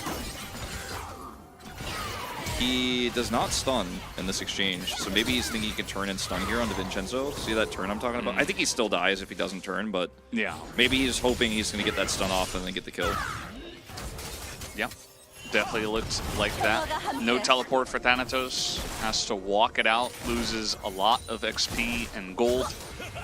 And even a plate went over to Daihug with all of that. Lucid is going to take this opportunity on the backs to go ahead and take the Rift Herald. And this should be pretty nice. I don't know if they really want to drop it into the top lane. Maybe just drop it for the Varus and bot. Feels like that could be pretty nice, but this will be free regardless. You know what's weird to eat? You know what people eat decently regularly is a giant sausage from the convenience store. Yeah, that is very weird. Wrapped in plastic, and they just like put it in the microwave with the plastic still on, and then they take the plastic off, and they just eat a sausage. Like what? When I first moved to Korea, I thought like, okay, this is not something I've seen before, but I thought like it's kind of weird to me from, you know, an American cultural background, right? I came here in 2011. I was like, okay, this is strange, but I was always like, it looks like it'd be good though. And then the first one I ate, it tasted so terrible to me that I have since never, I have never bought one. I've never eaten one. Like they're probably good, but like I have like a trauma. They're not actually. I've had it's just really salty because I mean it kind of has to be, right?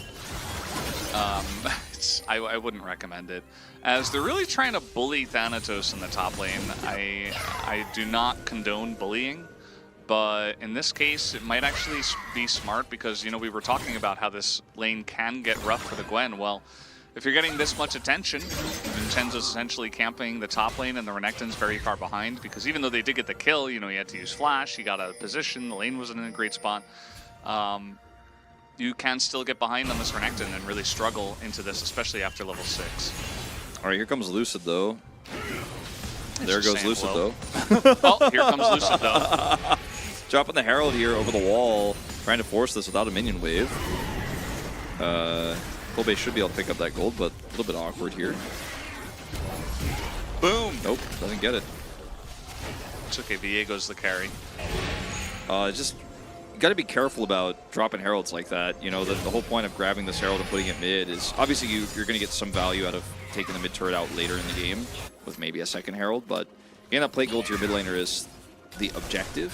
So, I don't know. Sometimes when I see those herald drops, I'm like, maybe coordinate that one a little bit better. Yes, Viego got the gold. We were saying that Polbe was not Polbe able to did not get the get the gold, gold. which is where you want the gold. Has Viego won in Korea yet? Probably In has, LCK? right? I think so. Because Some needles. Thanatos in a little bit of trouble, has to go into this, and he is burning down. This is not getting any easier for Thanatos, as Dialk is just now really stomping this lane. Viego has one. by the I way. swear this is the last time I'm going to say it, but like, I feel like if he took Ghosts, like this would be going even better for him. But the Ignite helps him get that extra pressure this time around too. He's going to TP straight back to lane. And Dialk has a 30 CS lead, so we weren't really sold on playing this matchup into the Renekton, but with the camping, as you mentioned, the item lead he has now, he has Riftmaker. He can just do whatever he wants now. He really just doesn't care. And if Renekton is on top of him and he gets a Q off stacked up, like that's like a third of his health bar back. With this Riftmaker, he's got refillable pots. He does not care. He's he's in a really good spot now. And we haven't, you know, what's funny is game 1 we were looking a lot at the bottom lane, as you generally do nowadays in this meta. But in game 2 we were looking a ton at the top lane just because there was so much action up there. And we haven't really looked down at the bottom lane at all. It's Vincenzo's Vi. Yeah. That is the champion that he is playing. Yes, it is. Yeah. Someone in YouTube chat saying Wolf is a devout Ghost enjoyer. I am. It's true. The player or the summoner? Both. Okay. I wouldn't say I'm a devout Ghost enjoyer in terms of the player, It's but an like, interesting way to describe it, yeah. it's a little bit strange, but the teleport Ignite meta with Gwen was more for champions like Sejuani and other tanks that you would face, where you're going to enjoy having that extra damage in those longer fights where you're pushing towards turret, but you don't need to close the gap on those champs because they want to be on top of you anyways. I'm not trying to say this is wrong per se, but I think that if he had Ghost, some of the ways he played this lane could have been even better. As that's 2 Drakes for D+, by the way. Yeah, just kind of casually picking that up with the Varus in the bottom lane. It's the magic of priority. That's kind of just what happens. They have a very small lead because there hasn't been any action, but they do have the 2 Drakes. Now the question is, once Dialk starts joining fights with this massive lead, maybe Live Sandbox just stack up a bunch of Infernals, and at that point, they are going to stomp them. Like, it is going to be insane if this fed Gwen and the Azir, who has gone even and has the most farm in the game, well, tied with Rahel, if they get any amount of Infernal Drakes stacked up. Yeah, it's really on D+ here to control every single Drake fight from now on. And the Renekton still is going to serve some functionality in this comp, especially versus the Azir in particular, and could be potentially against Vincenzo if he wants to Who dive. scales better, Renekton or Gwen? It's Gwen. It is Gwen, yes. But Renekton can still do things on low eco in the mid game, like on this 3rd Drake fight. He will still be relevant, but He's an impactful guy in like starting fights and kind of creating space, you know? But if they don't get that Drake and stack it to Soul Point, in the 4th Drake fight, he will not be as relevant. And then any subsequent fights, I mean, might as well not exist. He's going to be side laning. Liv Sandbox here actually grouping up for this Herald now and have the choke point control with this Gwen. Very awkward for D+, especially with that missing. Yeah, Chain of Corruption's sailing wide into the darkness. As now they're just trying to get on top of the one guy that was here in the top side, which is Pulbe. Not sure why he was separated so far from his team, especially with Realm Warp, but very easy to get isolated against a Vi, which he does. A very nice look from Vincenzo. Yeah, Vincenzo going to lock this one up. And there's the eye picked up. If Pulbe was there with Renekton, like if Thanatos was with him, and you're like, okay, we can actually Realm Warp maybe over the top of this Gwen and get into the back line with our Renekton, then maybe that positioning makes sense, right? But Renekton is nowhere near him, and he's just kind of off on the side with Realm Warp. So could have started the fight off in a safer position, and there was nothing he was going to bring into the fight there from that angle. I think Liv Sandbox identifying so quickly where he is here, because he's up on the top side of the map, right? Could have Realm Warped into this earlier, but a big, huge disconnect. Yeah. Now they definitely know, and now they have vision on him, and Pulbe has nothing. Yeah. And they don't pull the trigger while the collapse happens to try to rush in and grab the Herald or anything like that, so kind of lose on both sides there. I mean, not kind of, completely. Definitely and absolutely, yes. Chronicler, clearly all these players are washed, paid frauds. Chronicler, you said it yourself, this is a positive chat. Paid fraud, still a professional, right? Playing in a Mickey Mouse league. Damn, Chronicler. Woke up on the wrong side of the bed today. He's definitely joking, but he's also making fun of the people who actually do say that in the chat, who are not welcome. I think this is more of a Donald Duck league myself. I think I'm more partial to the SpongeBob analogy myself. But yeah, I can see the Donald Duck. I'm not really... Oh no, Pulbe. Not like this. I mean... Okay, well he has some support this time, flash. and he has Flash. Okay. Lucid's playing Viego though, so he's useless. Unfortunate. You know, going into this series, when we saw Saint in, I was like, man, it's Pulbe though. Like, you can't sub that guy out. And then spoken to the Korean commentators for context for those who weren't here earlier. It's like, okay, well, they want to have them compete with each other, give him some more stage time and stuff like this. And his hands are good, basically, is the kind of expectation. His Akali in particular, very famous from the Academy series. But you watch Pulbe's gameplay here so far, the laning has been fine, but some of these setups where he's walking into places with no vision, kind of off on his own, like it seems like his headspace today at least isn't where we expect it to be, and maybe that's why D+ was like, all right, well, this guy's kind of falling off a little bit right now in terms of his focus. So putting Saint in, maybe, I mean, I'm not a conspiracy theorist, but I'm like, no, Pulbe is a little off right now. Maybe because they put Saint in, now his headspace is off. Could be. And that's why he's playing like this. Could be. We'll never know, because, well, we're not part of the team. We're not on the team like Drake is. No, some guys will get that reference. This is the second Rift Heralds who is going to be dropped here in the mid lane. This mid turret very healthy for the side of DK and Pulbe. This Herald is going to crash, but Pulbe's going to get a whole turret. And can they punish him? There's no teleport ward. Okay. Tomorrow says hello Wolf. Who? Tomorrow. Oh, hello Tomorrow. Yeah. Sorry, I was looking at Twitch chat. I didn't see the YouTube chat. Please notice YouTube chat. Yeah, I know. I got you Tomorrow. Thanks for the shout out, or greeting, whatever you want to say. Pulbe is allowed to have such a long leash down here. Liv Sandbox didn't have any teleport wards to flank and kill him. Didn't have enough vision in the river to actually think they could collapse down there. Got him. Yeah, and also will lose their blue buff here, but a little bit surprising that Pulbe was just allowed to push bottom that whole time while Liv Sandbox were grouped very far forward in mid. Yeah. Just a little bit of a miscommunication, I think. There's a little Challenger's energy as we might get more, as Rahel might just die to the Gwen. No, he's going to run away. It should be okay. Curious to see if DK will fight over this Infernal. There's a And TP. yes, they absolutely will. As this ward a very good spot for the TP as they're trying to get on top of Bullbay, but that is very far away from the rest of the team. In goes Thanatos. They're going to try to kill Goody before this fight even really begins. As this Drake extremely low and Plan B and a lot of the members of this sandbox are just being zoned out of here. They're not even going to go for the Drake. And actually, after all of that, the first person to go down is Loopy on the side of DK. Yeah, Thanatos here. Uh-oh. What? Plan B? What? Okay. Kind of left out to dry there. But Liv Sandbox really could not figure out target selection in this fight. Like, by the end of the fight, they just kind of were like, oh, let's walk out of here.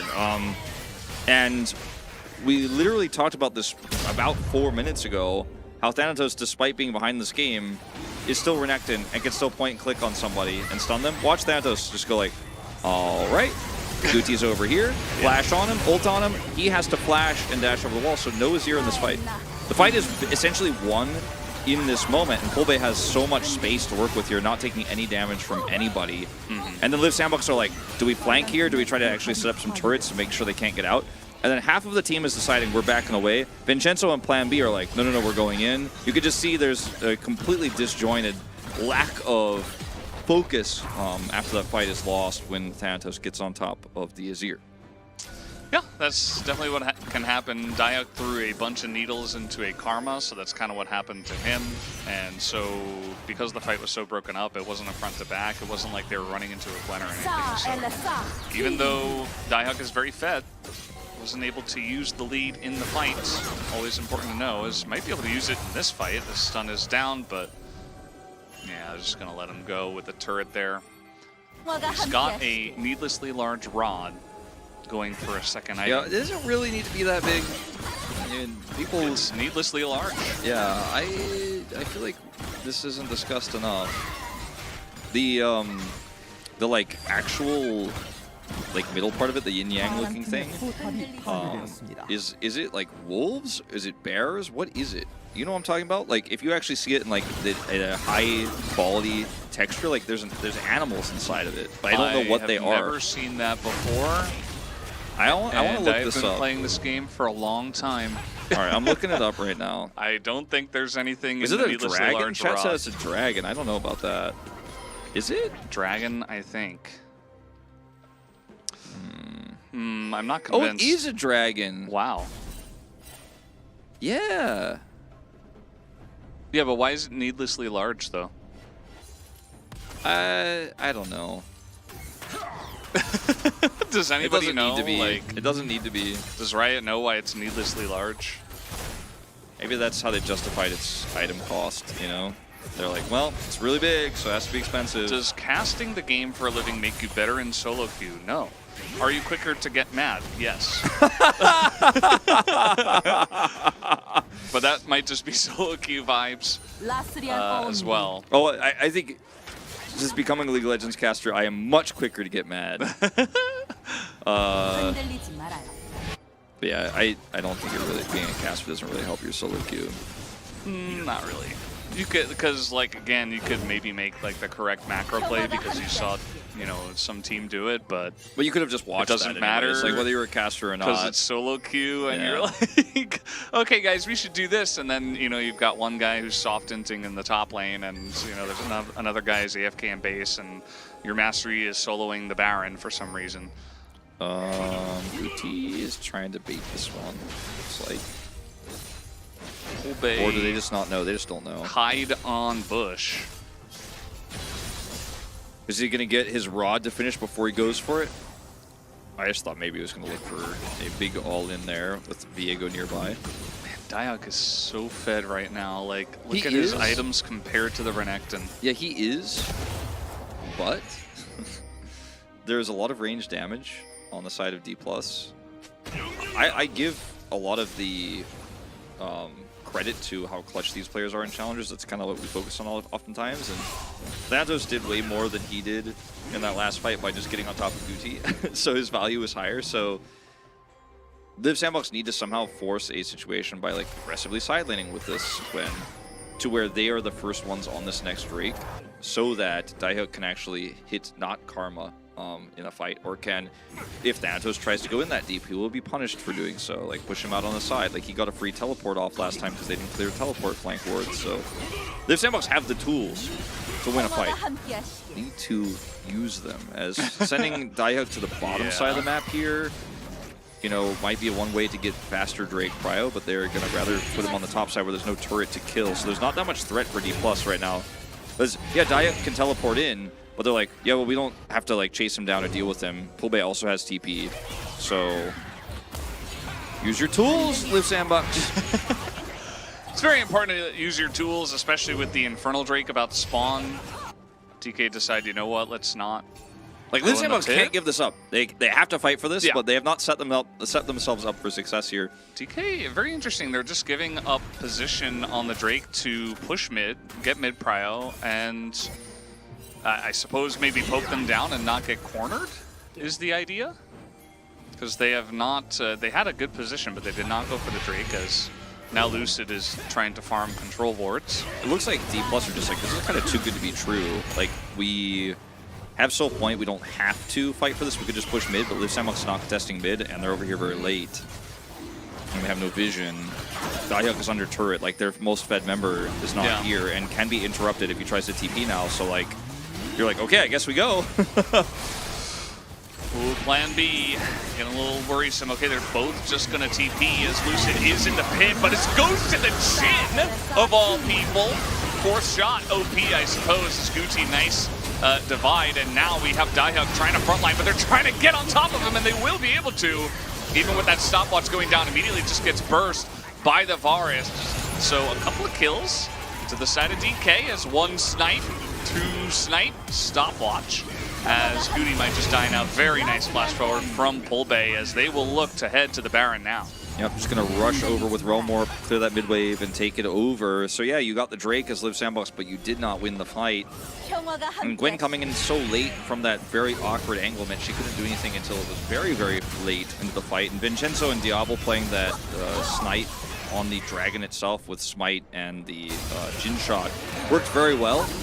But Lucid was still in position to actually follow up afterwards, and we'll watch a replay of that here as they recall, because when the teleports come through from both players, look at the health bars here. Plan B is already chunked down so low. Chains of Corruption connect.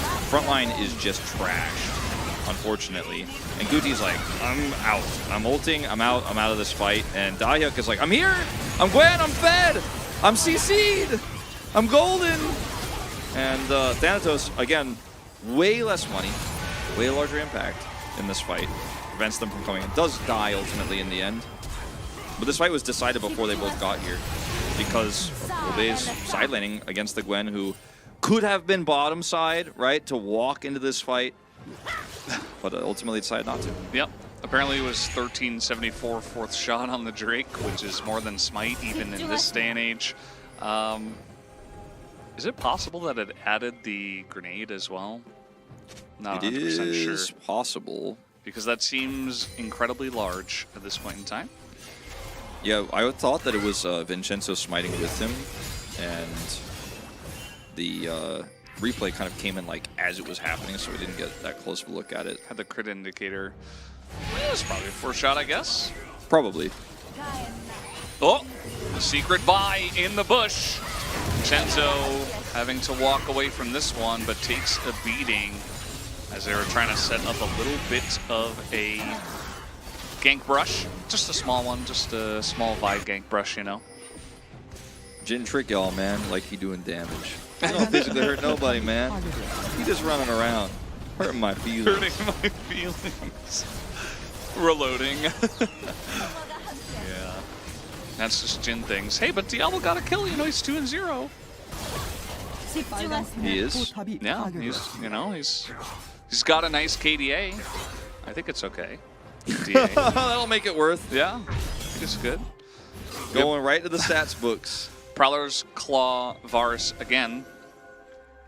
Just trying to stack up as much. Yeah, the lethality passive from the Mythic, so those who may not know, you gain additional lethality with Prowler's Claw per items built, and this is a game that's gone 30 minutes now, so it's gotten significant value already.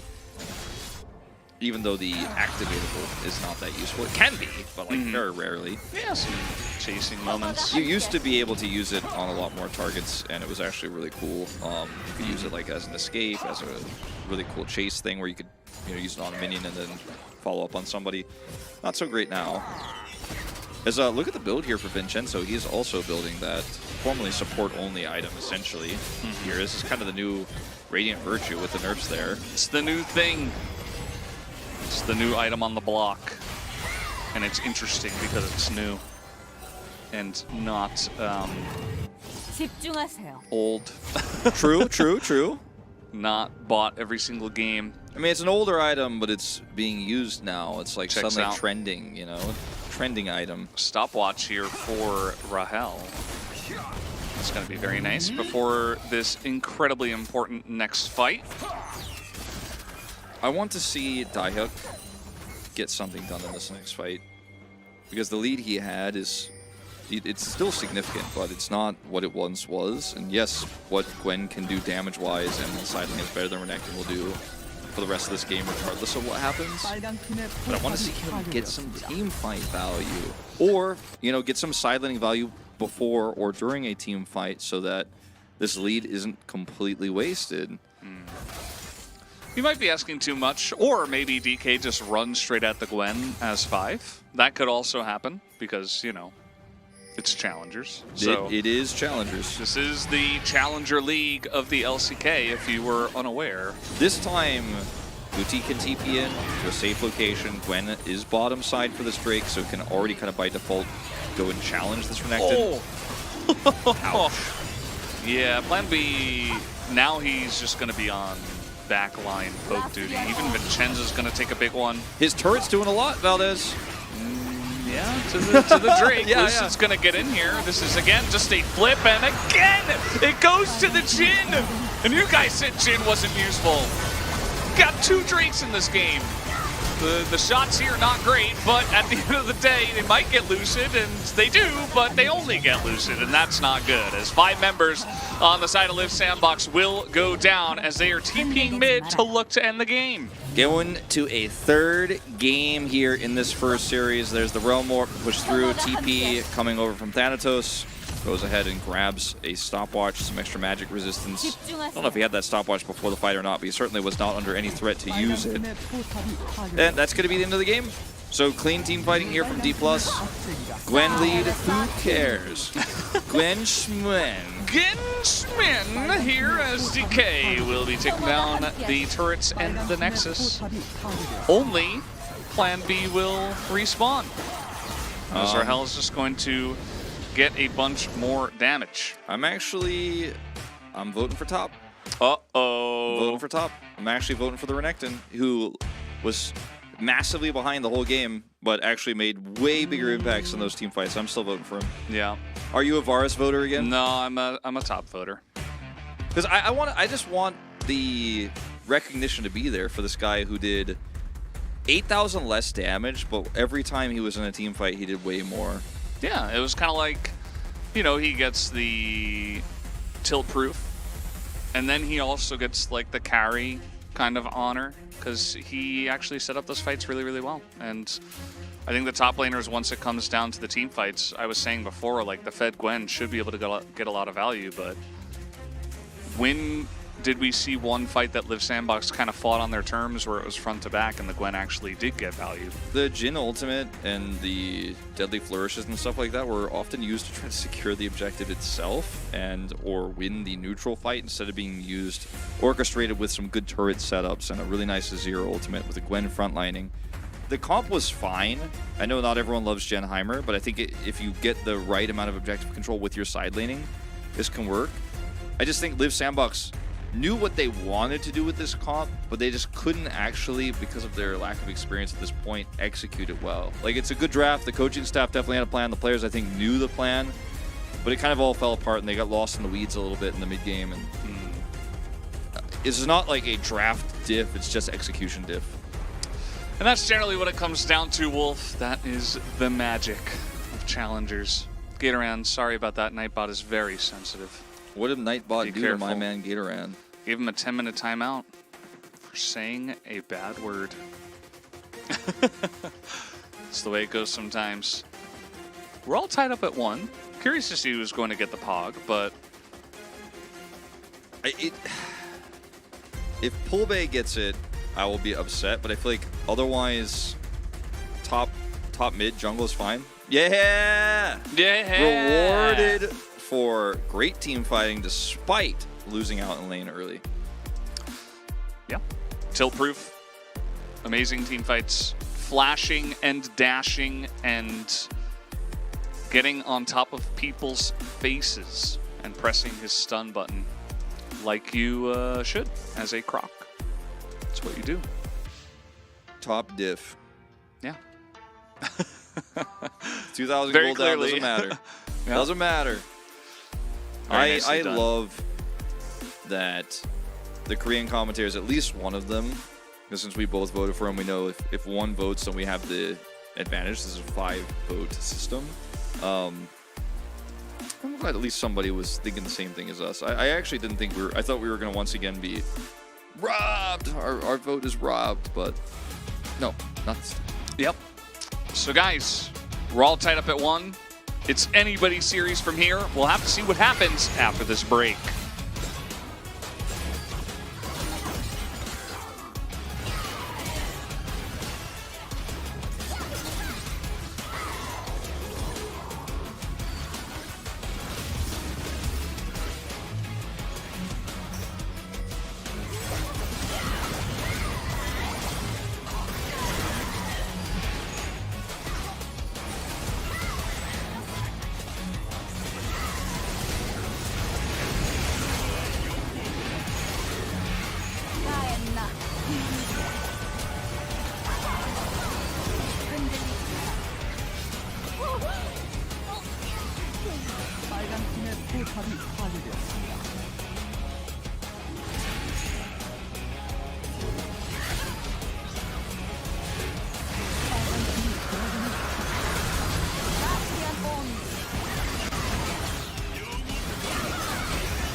Hello, we're back for game number 3.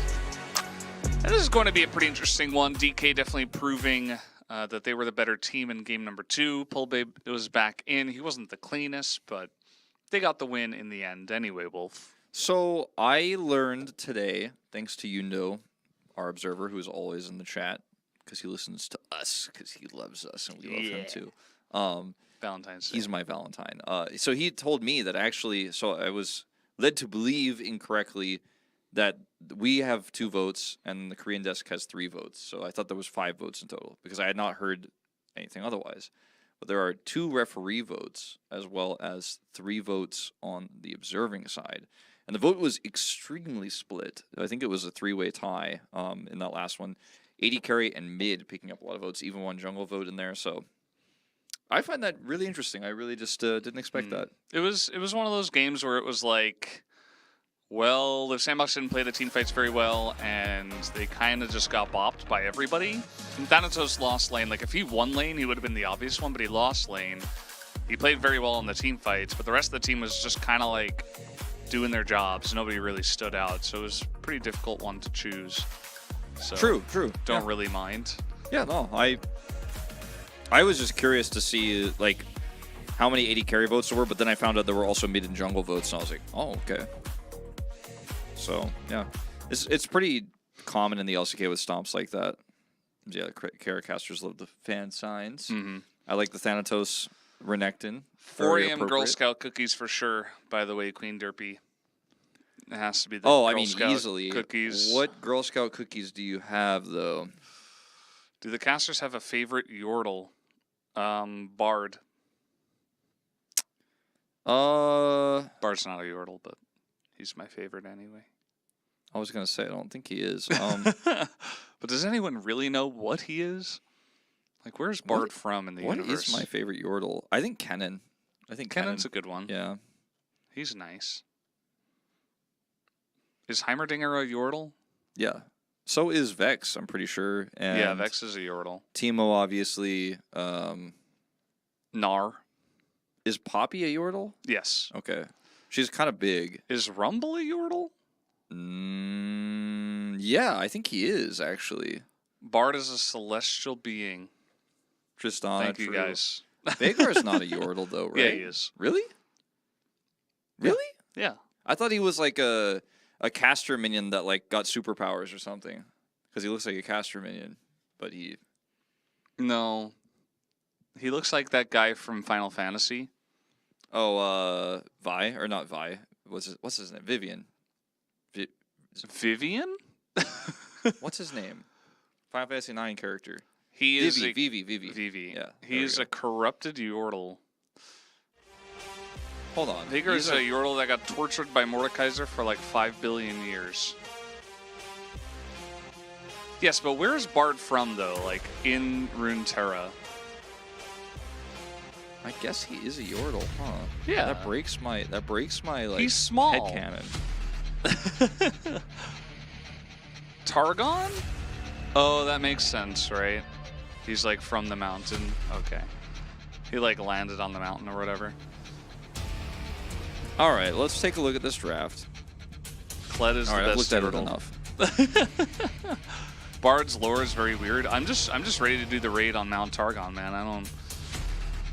If anyone could tell me when the MMO comes out, please do. I'll tell you. It's probably at least 3 more years. That's fine. I just want a date. Just let me know. 2026. 2025. Next life. Maybe. 2042. That's probably more accurate. A lot of jungle bans here. The bans of the Sejuani and the Elise, then the Varus. Lucid ban once again of the Wukong. Yeah, Varus has been doing quite well so far in this series. Ashe is available, but there's no Sejuani. And they're going to prioritize the Maokai over it. This means Ashe Sivir could be picked up. Or just Renekton? He didn't lock it in just yet. I don't think that the first pick blind Renekton is a good idea, even though it did work in the last game technically. Maokai is a huge pickup here for Live Sandbox. You need to get a pretty similar tier level, I would say. Okay, they locked Renekton. Renekton Italy. Somebody get LS on the phone, and maybe we can ban this pick ban. Maybe we don't have to watch it. All right. Ashe is going to be selected though.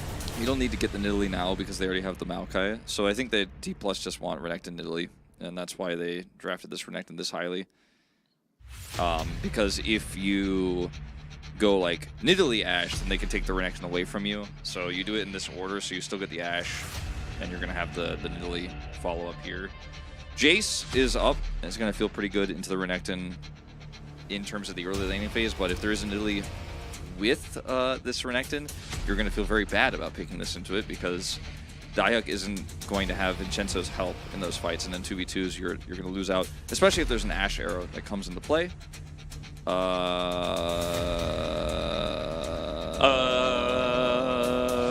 not Nidalee. Rumble mid, Rumble jungle. That's not Nidalee at all. I don't think this is a good idea. It's Heimerdinger. Yeah. No, they can protect. They can protect this bottom lane. You see the Jhin ban come through. They can ban Karma now, so we'll weaken any Ezreal laning. I think Nidalee is pretty obvious. There's the Nidalee. I understand why D+ Kia have approached the draft this way, but I cannot say that I like it. Yeah, I mean, you wanted to get the Renekton, threaten the Nidalee, you get the ban out, then you realize later, like, okay, we want to play this Ashe Heimerdinger though, so we want to prioritize this. Like, you've made a adjustment here, but Heimerdinger, I think, doesn't necessarily get sniped in the second banning phase. If you just keep that AD carry pick, they have to think about, like, oh, what if it's Sivir? You know, there's a lot of other options. There you go. Viego's back. Viego Renekton pretty good into the Jace too, but not as powerful. It is going to be just Ezreal Karma though, because they banned Lucian instead of the Karma. Okay, shocker. So Live Sandbox's draft is like at least 7 billion million times better than DK's, right? I'd say like probably about 70% better, yeah. Not like 7 million billion times better, but like it's pretty good. I don't know why Plan B is trolling. They're just gonna pick It's Karma, obviously. Don't play Soraka here. Soraka. So vulnerable. Don't do it. Don't do it. Yes. Yeah, do the right thing. Do the right thing, Plan B. So, it's mid Annie or Aurelion Sol to save the draft, right? That's what chat wants. Yeah, I think if that happens, then DK are in the lead, right? At least in our hearts. Message deleted by a moderator due to Annie propaganda. That's definitely a real Is it just going to be message. Sylas? Okay. All right, so I'm kind of feeling like 7 million billion times better, yeah. 7 million I think billion we times. got to the 7 million billion mark because the Lissandra just does nothing. I mean, you're not playing into Ahri. You're gonna get outranged by Azir. You're not gonna win the lane. Chronicler, Who are you going to engage on? Chronicler, you weren't even here for game 1, man. These drafts don't matter, all right? Game 1 was an interesting one. Chronicler. You came here right on time to watch DK draft just a big pile of bleep and Live Sandbox get a very workable, very nice draft, and with a lot of high-tier picks. I mean, you have Ezreal Karma into the Ashe Heimerdinger. Heimerdinger's turret health nerfed, so that's going to hurt the ability for Ashe and Heimer to actually push aggressively here. You're going to be dealing with some Karma shots. Obviously, you can block with your turret, but that isn't going to last very long. I don't know, guys. This is a big draft dip. A lot of confidence, let's say, here for D plus Kia with the Renekton R1. No Nidalee to be found. Worrisome. Let's say. Worrisome. I mean, people in the chat are saying, you know, you lock down one person, you bull them up. That is true. I think you kind of have to get ahead with that. Otherwise, you're getting poked out. With you have to play less through range. top side, I think. Yeah, you have to make your Renekton a champion in this game as well. Imagine thinking draft matters in CL delusional casters. Probably true as well. It definitely could just happen that DK get ahead and they actually just flatten them into the earth. That can absolutely happen. But either way, guys, let's see what happens in Game 3.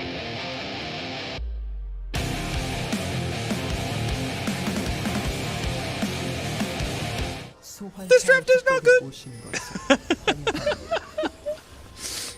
Actually, the draft of the sandbox is good, and they were on camera when I did it, so it feels dishonest. Yeah. Unbelievable. And I have to say, Wolf, as well, like another part of this is that Ashe, I feel like, is so much better in the support role. Like, she's good in general, but, you know, just going ability haste and firing off a bajillion arrows feels a lot better. I mean, you're gonna get it anyway. Yeah, no, I mean, I that's something that I thought about when the Heimer was locked in, and then the draft went so deep down the rabbit hole I didn't come back and bring it up. So it's really good that you did mention it. As Aggie Egg says, I sound like your dad. I'll take it as a compliment. He is your dad. Well, I mean, Your we are the caster dads dad. here. Uh-oh, good block. Okay. And maybe this is a little bit of what we were talking about. Level 1 Lissandra gank. I don't even know what I'm watching. Pulpe.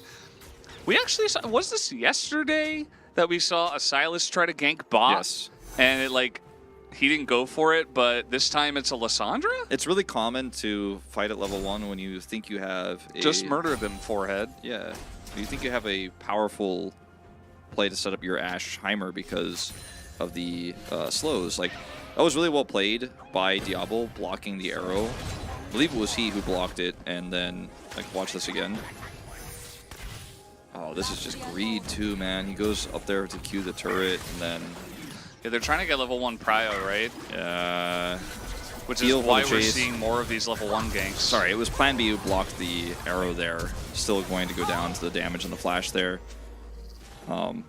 Cool idea, but now you have a lane that can still win. Like, it needs some time to recover, but starting off on the back foot for sure. And the top side that you can play around now for D+ becomes a lot more appealing because you've kind of stabilized your bottom lane extremely well here early. You've given them a nice lead. I don't like the Ashe as AD carry because what she offers and why she is strong has nothing to do with her damage output and everything to do with her utility. And now you have kind of two utility picks here on the bottom side, especially in this draft. Like if it's Ashe AD carry with another type of support, you know, you're trying to counter like Kalista or something, that could feel very different. But in this draft, you're low range as it is, and there are so many threats. You could get caught by Maokai, blasted by the Jace. You're extremely outranged by Ezreal. Yep. But if you're Ashe and you're outranged by Ezreal, but you're the support, you're like, well, it doesn't matter because my arrow outranges everything. Whoa, that's true. Arrow has an infinite range, which is why it goes into orbit after Ezreal's you like, miss. True Shot Barrage is the same. I'm like, yeah, okay, whatever, man. Yeah, cool Does it story, stun Ezreal. you? We don't care. Don't do so. You think you're cool there with your cleanse? No, doesn't matter. Why do casters sound like they didn't sleep last night or just the accent? It's just my accent. Yeah, I just have tired accent. We did watch LEC last night. Valdez and I were watching a little bit of LEC action, texting each other. Yeah, I think I lost like 3 or 4 hours just by watching. Not because of the time, just because, you know, like the maybe 15 minutes I watched kind of took 4 hours of my life. I'm very toxic towards LEC today. You're very toxic towards LEC in general. I think it's kind of messed up. Yeah. but honest. That's true. Yeah, you know, Valdez has the best accent. Do I have an accent? I think I only have an accent when I say coffee, and it's not even that strong. Actually, I never really noticed you say coffee in a like. Maybe I was gonna say have weird the way, tired but accent that he was talking about. yeah, you don't really. You used to have a little bit more of a New York accent, but the longer you live in Korea, where you're around English speakers from all over the world, you just lose that very quickly. Yeah, I should have watched on Sunday just for the Garen game. Yeah, I hear the rumblings of. I think it was from NA Academy, or yeah, I think it was NA Academy where Garen was being played by some moose guy. Pretty cool idea into the Cassante. I think it was Cassante. Just like the Darius pick that's floating around. Here we go, player on top side. Oh, little gank from the Viego. Stole the kill too. Wow, Lucid's like, I'm the carry now. I'm actually Jace incarnate. So, your bottom side is in shambles. Top side, not looking great. Also in shambles, or would you say it's slightly better than in shambles? Slightly better. Okay. Wolf is, My allergies are bad. I took my allergy medicine, still messing with me. I wonder what it's like to have allergies. I wouldn't know. It's terrible. Yeah. I think I might only be allergic to kiwi, unless that kiwi smoothie I had was just gone bad or something. Weather changes mess me up. We do have a little Drake with the Heimer. This is something you see often. Vincenzo is trying to get into range, as they have grouped up for this one. Even from behind, they're saying, okay, well, we can get this done. Goody is level 6. And Pulbe does not really have the angle. Might just end up being a flip. Nope, just the engage, trying to get on into that back line. Pulbe doesn't amount to too much, just roots them all up. As Goody goes in very deep for that one. But might actually work out as Lucid gonna pick up the 1 kill, looking for a little bit more. Now he's on the Azir, but this Ezreal is gonna have such a fun time in this broken up fight. Live Sandbox looking to get a massive win here in the fight. Double kill for Diablo. The execution was pretty quick and clean for D+. Ring of Frost in, you have all the setup. But draft diff strikes again. Like this, I feel like this fight illustrates both D+'s clutch and like why they are the better team, but also the limitations of that, right? Because the fight starts off really well with the triple Ring of Frost, but then they have range problems, right? And Rahel is like, I'm Ashe, I'm trying to do damage, or I'm trying to actually do this long term. As look at this from Pulbe. Over the wall, triple ring. Actually only hits the double, but still pretty good with the flash play. Everybody's super low here though on D+, except the AD carry. They almost killed the Malcolm. Yeah. Yeah. And look at Rahel, he's like, I'm shooting him! I'm shooting him! Nah. Diablo comes over here, it's just done. And you can't get out either in this fight. Like, you can't just cancel this as D+, be like, well, okay, didn't kill him, let's leave. You will just get chased down by the Ezreal. Yeah. That's a very interesting fight. The singular Jake going to be very nice for the side of Live Sandbox. It's going to get them in a better spot here, especially their Ezreal. And keep in mind, Chronicler was talking a little bit about this, you know, in between naps, I assume, that once this game goes past 25-30 minutes, it's pretty much over. Unless DK get ahead and they just blow one person up, which is kind of what the comp is meant to do. But if you lose a fight like that, I don't see you winning. It doesn't help or getting there on good footing. Yeah, it doesn't help that the Viego holds 2 of the 3 kills. I mean, it's something. Carry Viego, you know? He's got his Sunder on the way. Because that's the kind of thing that, going back to Dahyuk dying topside, where you lost control of bottom, you know that Lucid is going to be playing around top, or you should be able to identify that, and you're like pushing into a turret against a Renekton with the Viego there. You have to play a lot more respectfully than that, because you've given D+ an opportunity to really get ahead. But after that last fight, you know, you bounce back in a big way, you got that solo Drake. It's going to be a decent chance for a Infernal or Mountain. If Mountain Soul is the soul versus this comp of D+, like... It's going to be Chemtech. No Valdez. It's going to be, yeah, I don't know. I mean, it is game 3 of a series that wasn't supposed to go to 3 games, so yeah, probably, but... It's probably going to be. But I'm hopeful it's going to be Mountain or Infernal. Yo, casters, you made a joke about Plan B in the regular LCK cast and told me to come watch Challengers so I could know the jokes. I'm here now. What's up, Polar Baron? That's a good username. And thank you for joining us. Welcome to the Cool Kids Club. Plan Otherwise B? known as CL. 100% kill participation in this game.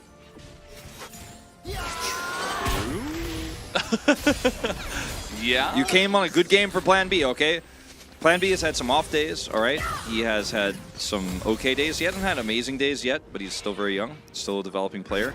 But he might be part of the second team to upset D plus Kia, because KT Rolster did it. They're at the top of the standings. Will stay that way if Live Sandbox win this game, and be only the second team at 3-5, by the way, to beat D plus in challenges this season. So, hey, you picked a good day to show up, man. You're actually watching one of the sickest games we've had in a while. Does Plan B understand where his name comes from? I mean, Plan B has a lot of meanings, and the first one is that, you know, if Plan A doesn't work, you go for Plan B. It's like your second option, so... Plan B is used commonly in Korean with the meaning that Valdez just explained, so I'm pretty sure that is the meaning Oh, he's you got looking a for. big croc going in here onto Dahyuk, who is able to avoid this, doesn't have to flash, but unfortunately it took a big chunk, and Thanatos will have more sustain on the Renekton, especially with some Eclipse nerfs, but doesn't even have Eclipse yet, so... We were talking about accents earlier, and you said crock, and it just reminded me of a weird thing from America. You know pressure cookers, right? That exist in America. Yeah, of course. They also exist elsewhere in the world. Yes. Yeah. But like, because of the most famous one was Betty Crocker one. Okay, hold on. So yeah, the most famous one was Betty Crocker one.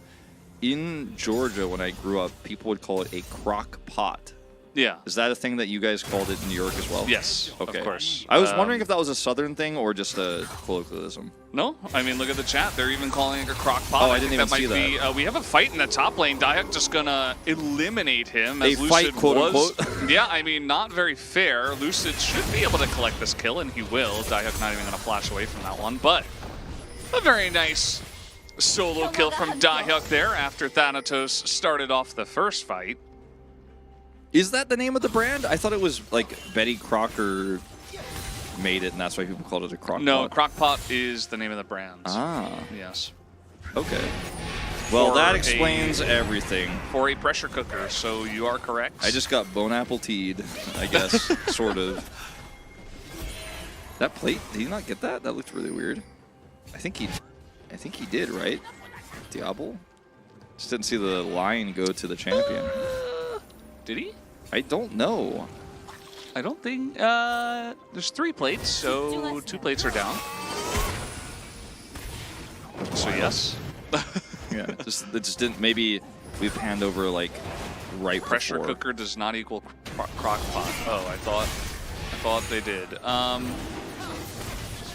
You guys are learning about our cooking skills or lack thereof.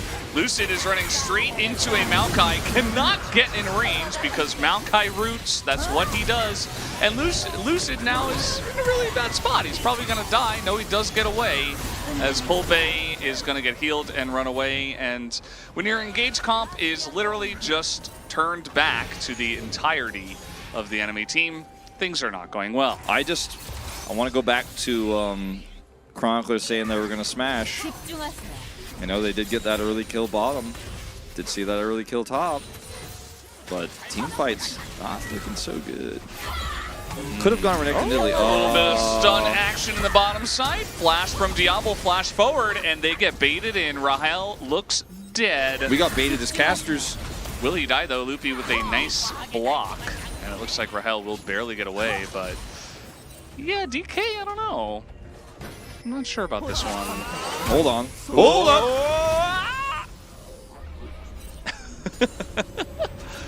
Okay. All right, that's fine. Whew. This game's getting dicey as once again. Dahyuk flashed. Yeah, Dahyuk now in a little bit of trouble, and this is one thing that DK's comp can do well, is dive and blow someone up. As Dahyuk, who are they going to give the kill to is the only question. It goes to Lucid again, who's very fed on the Viego, but that's not where you want your gold really at this point in time. No, not really. with that much of a split assist gold as well between 3 players, doesn't feel great to be picking up assists there.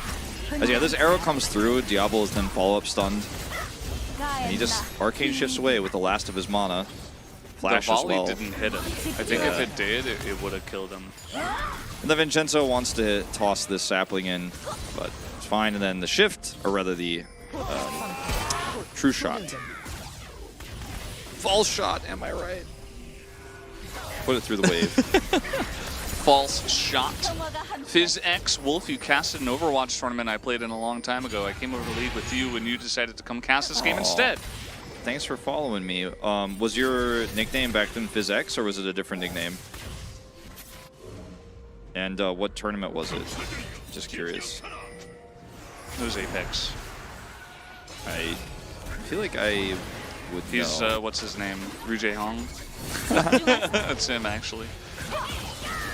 He's like, it's profit, this is my English account. I'm like, all right. Yeah, maybe. Who knows? DK are trying to take this down. Lucid, again, he's pretty fed, but the Maokai, I think, is going to get a ton of value in this game, especially because Vincenzo now is 2-0 and 2, so he is also extremely accelerated in his build. Okay, Lucid is like, I want to fight. I want to use this money. I want to use my pickaxe power spike. Look at him. Look at how much damage does this arrow. I actually think that Liv Sandbox don't need to force this. They can actually just back away and let Ezreal push mid. Yeah. And don't Just force wait into a for 30 choke. minutes. Yeah. Don't push into a choke with this Lissandra there. Just avoid. Just back off. These arrows have not been the best. Unfortunately, Rahel did hit the point blank one in the bottom side, but other than that, they've kind of just sailed very closely wide. I mean, what are you going to do, right? He's not a support player. He's not it's fine. carry. He's Yeah, not a support player. He's an AD carry player. They don't. It's hard for them to aim these things. AD carry players don't know how to hit skill shots, so... They just A-click. That's what they do. Well, Lissandra, it's been a while since I've seen this champion play. Yes, for a good reason. Hey, remember that one game Faker played against Gen.G at the beginning of the True, it season? made sense in that game. Yeah, it did. It did at that time. Mm-hmm. At this time, however, stopwatch though. Stopwatch buyer in his pool bay. He is a stopwatch buyer. He's gotten the early stopwatch in his inventory. This next Drake fight, Chemtech, by the way, as Valdez predicted so long ago. Jeff. Yep, Jeff's back. It's Jeffrey Chemtech Drake. The thing is, it means that Liv Sandbox don't care about it as much, and it hurts their lead, but their comp already scales better, so it doesn't matter, really. Hello, That Ezreal shot was like that was Link-esque. Link? Yeah, it kind of sounded like Link. From Oh, yeah, I mean, it Zelda. kind of does. I watched a video with the Ezreal voice actor. The Korean one? The English one. Okay. Guti, comes in flying from about a bajillion miles away. This is Chemtech Rift. So what are you gonna do? Okay. Vincenzo flashing away from this one. Got a little bit too excited, but it's okay because he's fed Maokai and he can do whatever he wants. He doesn't need flash to ult across the map and win the team fight. As Liv Sandbox are just not even interested in this Drake at all. Why risk it? Why force it? Yeah, Lucid, don't even take it. Like, your support is Heimerdinger. It's like actually decent for Plan B, like the individual Drakes, but okay, they're just gonna take it. Sure, why not? Nice try. Thank you for the leash. Gets 25 gold and then 20 gold. And also, he just finished his jungle item, so just gonna drop this Rift Herald in mid and get a bit of damage onto the turret. I am sad that FizzX never told me what his player name was. Might have been FizzX. No, he said it was FizzX. Oh, really? What? I Yeah. didn't see it. No, in chat. he posted something. He tried to post a second thing, and then Nightbot bopped him. That's. But the first thing he said he played Khalid. Oh, there it is. Small stints as a scrim dude on some of the larger orgs later in his career. Cool. Tier 2 main support player. Don't remember the name of what team you're on, I guess. But that's cool. Well, I'm glad I got to commentate you then. I gotta stop making these noises because these arrows are just getting worse. Yeah, eventually you're gonna be like, ooh, you know. Somebody turned on the Valdez alarm. So, Chronicler, how are we feeling about this draft for D+? How are we feeling about D+ are just gonna smash him? I think he said no. He said that Live Sandbox were gonna win after the Dragon fight. So he reneged pretty early on. Backpedaling a little bit. He never said he liked the draft, which is true. I don't think Wolf said that you liked the draft. You said it Chronicler. didn't matter, but you said that D+ just would smash, and the draft doesn't matter. Got him, hit him. There you go. And they actually 100-0 the Maokai. The pick comp is working in Throw this an one arrow, isolated case. and then just kill him. Oh my god. They're going Baron. 2015. Wait, Chronicler, you were right. He says the same thing as I say it.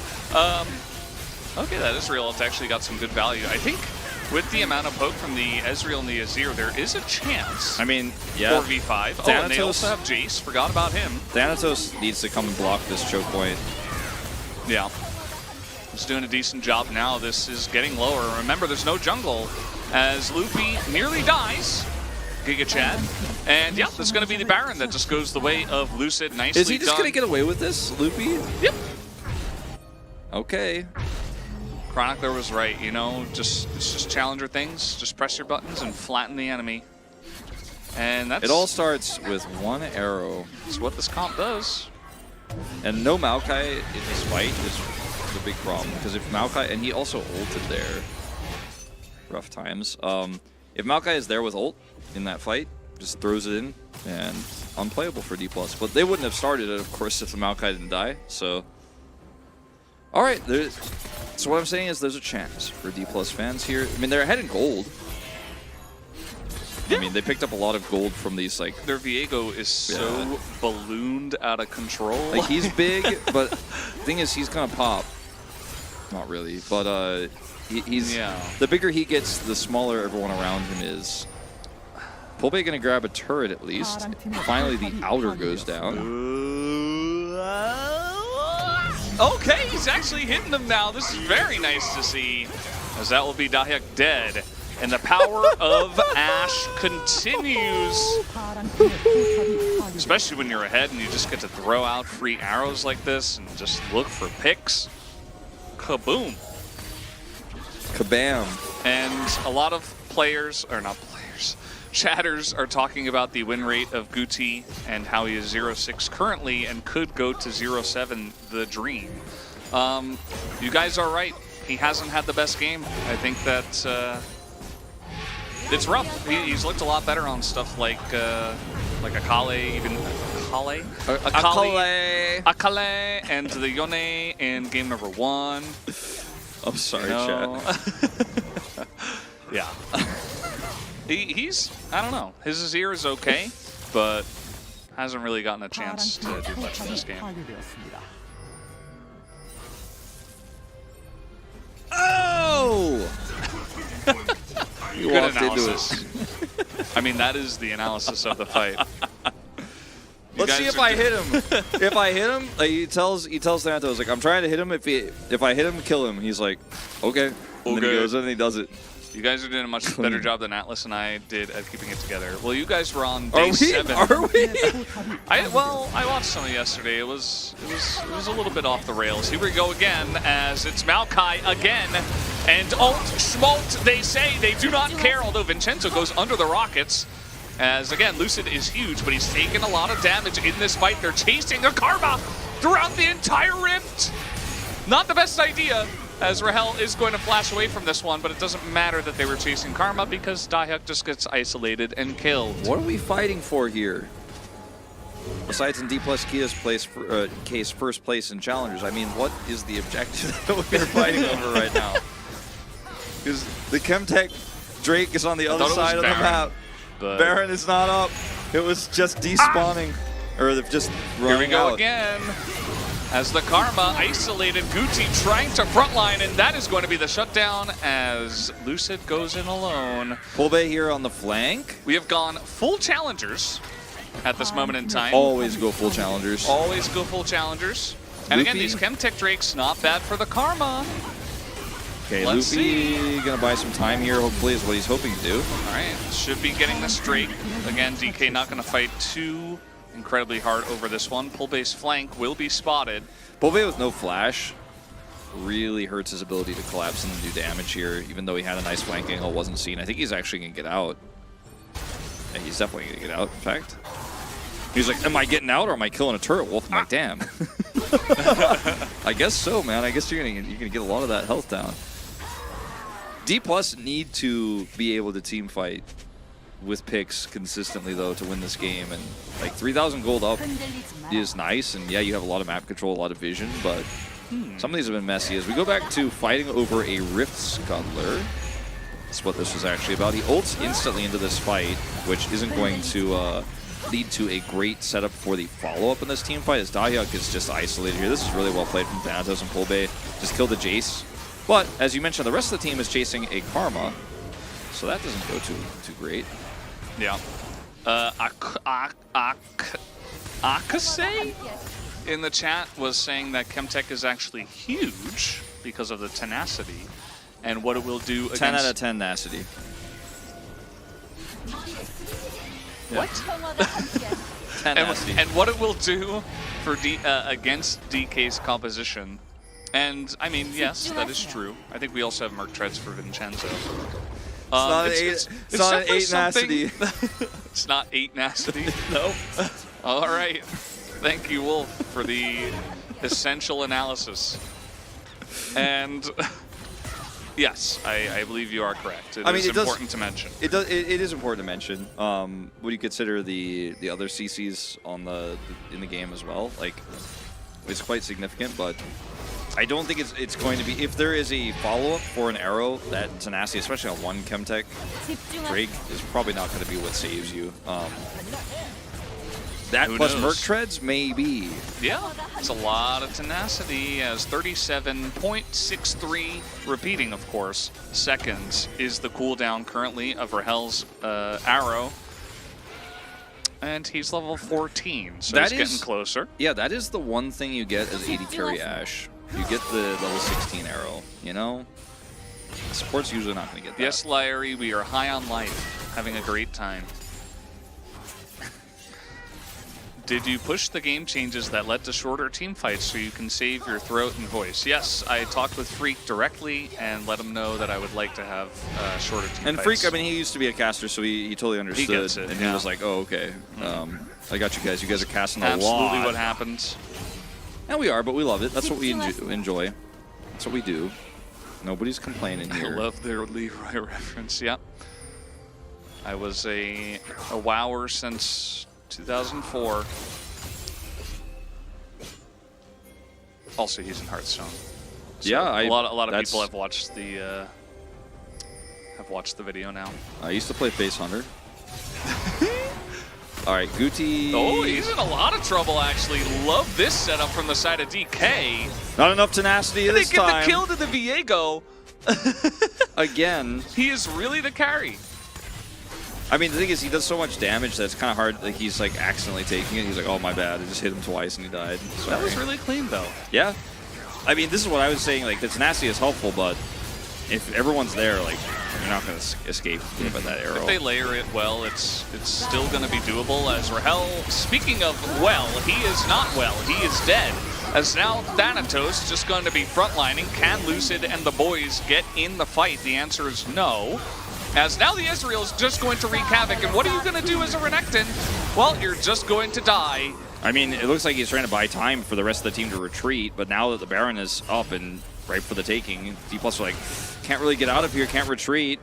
Pulbe is going to have his ult here in just a second, but I don't think you want to go in on this. Just going to be giving this one over. It didn't swap his spellbook to Smite either, which is something he could have maybe tried to miraculously go for there and sacrifice himself to get the Baron. And Zonia to buy some time, and you know, maybe that's a way to win this one. But this is just Rahel, low range, in Maokai flash root range means he's dead. The ultimate here, again, not getting too much. I feel like these Maokai ultimates have been very low impact this game, but just his kit overall and the space he's bought for this Ezreal is telling the story of this game.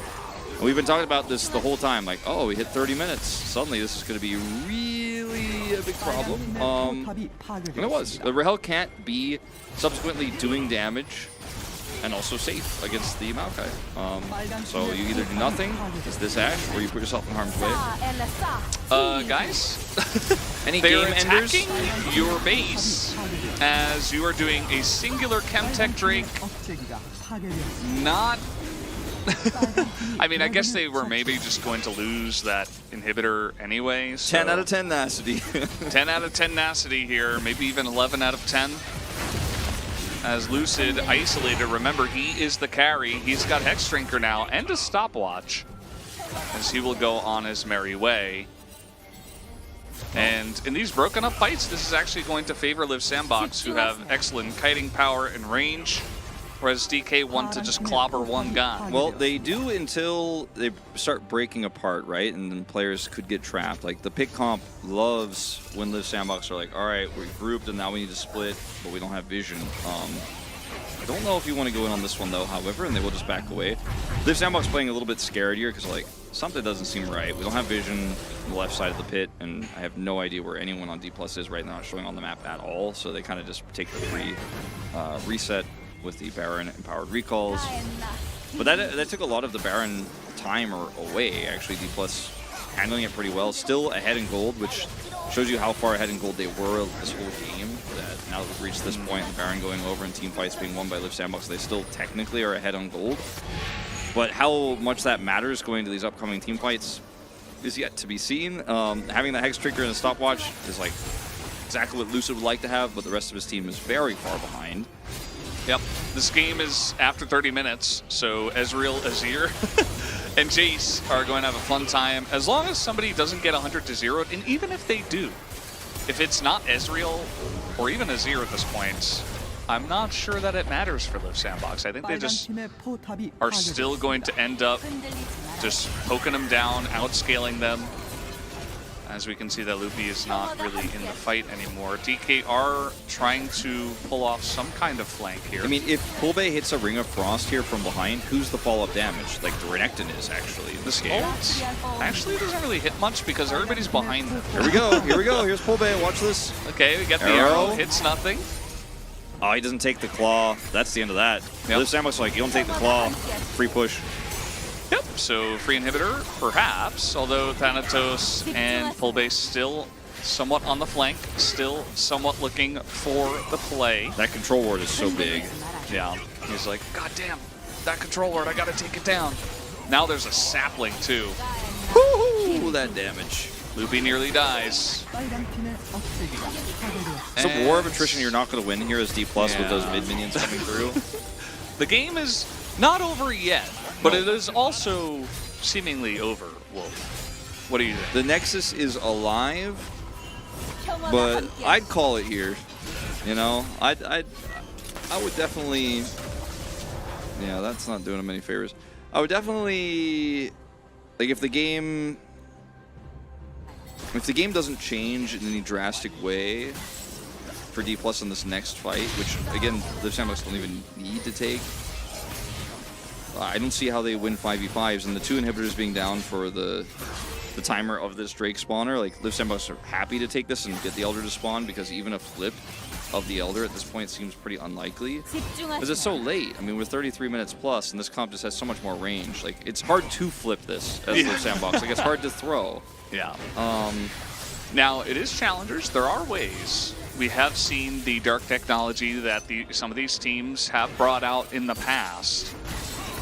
But I'm not a believer, let's say, at this point in time. Yeah, Lissandra taking Merc Treads, also no Sork Shoes, no pen. Someone in the chat kind of mentioning that. Not doing a whole lot of damage to this front line. Needs to get a backline hit with Thanatos coming in at the exact same time with Gore Drinker on top of it. That's the only way. Oh boy. Yeah, range. They're getting Ezreal pretty hard right now. As Maokai Ultimate will sail into the Abyss, but again, the engage here from DK is they have a lot of it, but it's still pretty rough at this point in the game. We're seeing a huge upset here. I mean, it looks very likely, right? D+ first place until KT dethroned them last week, and the second loss of the season to Live Sandbox. Nobody would have really seen this coming. Going into the series, we were like, oh, this is going to be one of the quicker series of the week, right? And, you know, game one, we had Saint in. Poor performance for him. He subbed out. Pulbay comes in. They bring it to 3. But this final game, the draft. Wait, did he really build Mandate? Oh, no. He did. He did. Okay, well. Who's he empower? He's got to get that Viego to get some extra. Yeah, the Viego's got to get in there. And this should be Soul. I mean, unless Lucid can get in here, he does have a nice flank angle, actually. Might just look for the fight. That is where DK could win. They get a massive flank, but the divide is pretty good. Is it good enough, though, as Diablo a bit zoned away from this one, and DK take out 3 of them, and they will be able to take down this Drake. Yeah. Well, would you look at that? He had to flash, and the engage angle was super good. Now, 2 minutes still down, or 2 minutes for this inhibitor to be down, means that someone has to go back and deal with this. Pulbay is going to be that guy, and they can push mid, but that inhibitor has respawned. Ending the game here, I don't think realistic though. 30 seconds though on Guti, maybe. I mean, I think they want to. Okay, they're TPing to end, and yeah, you know, the Ezreal here at this stage like does a lot of damage, but if it's hitting mostly Renekton in the front line, then it's actually kind of crazy how they were able to manage this, as Diablo is going to have to cleanse now, but that is flashed down. The arrow is in. They're not going to be able to get on top of Diablo, but he's an Ezreal. He's trying to poke down the champions, but can he kill 5 of them if they got to target down the Nexus? And they will! DK with an insane end to this game somehow are able to win it. They get the huge flank. Live Sandbox group up on the Drake, and they just got outplayed, I guess. That was insane, Wolf. I mean, the last team fight there on the Drake was the winning moment, right? You get on top of the carries. Unfortunately, there's no damage for this now 0-7, I believe, Azir, and Ezreal can do a lot of damage, but he needs a lot of space to do so, and if he's just constantly hitting those Qs over and over and over again, eventually he'll win it, but he didn't have time there. This is a moment where I think the coaching staff relieved, but not all the players looking very happy. Look at that, oh my god, he's like, get me out of here. This is what I'm saying, like, this is not a moment. This is not a moment to celebrate, because this game was never in your control from start to finish. The draft was very weak, and I hope the coaching staff doesn't go like, see guys, I told you, trust me. I'm like, who do you even vote for here? I know, I'm actually Ash, like having a hard time. I think Viego. Ignore builds. Yeah, I'm gonna vote for Ash. That's my vote. I guess I will too. Like, Viego got a bunch of money, but he didn't. I mean, it wasn't about him. So, I mean, you could also just vote for Pulbay and Thanatos because they won that last fight for them, and yeah, that's what was the game that's deciding fair. moment. So at this point, vote for whoever you want. What a game of Challengers League we just got to witness, Wolf. And all of you gentlemen in the chat. I mean, never give up, right? D+, the stronger team in terms of results, but very weak draft here that they struggled to pilot, even with an early lead on top and bottom. And they still pull it out in the end because they were tenacious, especially with those extra Chemtech souls in the Rift. Sorry guys, I know not all of you are gentlemen. Gentle people in the chat. Wonderful. I never assume. I would never assume. The gentlemen and the gentle children, too. Yes, we are all gentle chatters at the end of the day. Thank you, Gatoran. Who do you think wins this POG? Who do you, like? What do you think is the meta for the voting? I think, based on what we saw with the referees and stuff last time, I think there's a pretty good chance that it goes to the jungle. I think Lucid has a pretty good chance because he got a ton of money. He did make large impact on the map. 10 out of 10 Acious. I think, realistically, if we had the LCK voters, right? Like, if I'm looking at But we don't. We don't. But if we did, I would say like this goes to Ash 10 out of 10 times. Like media all votes for 10 Ash. out of 10 everybody Ashes. goes. But and Full Bay doesn't get a single vote.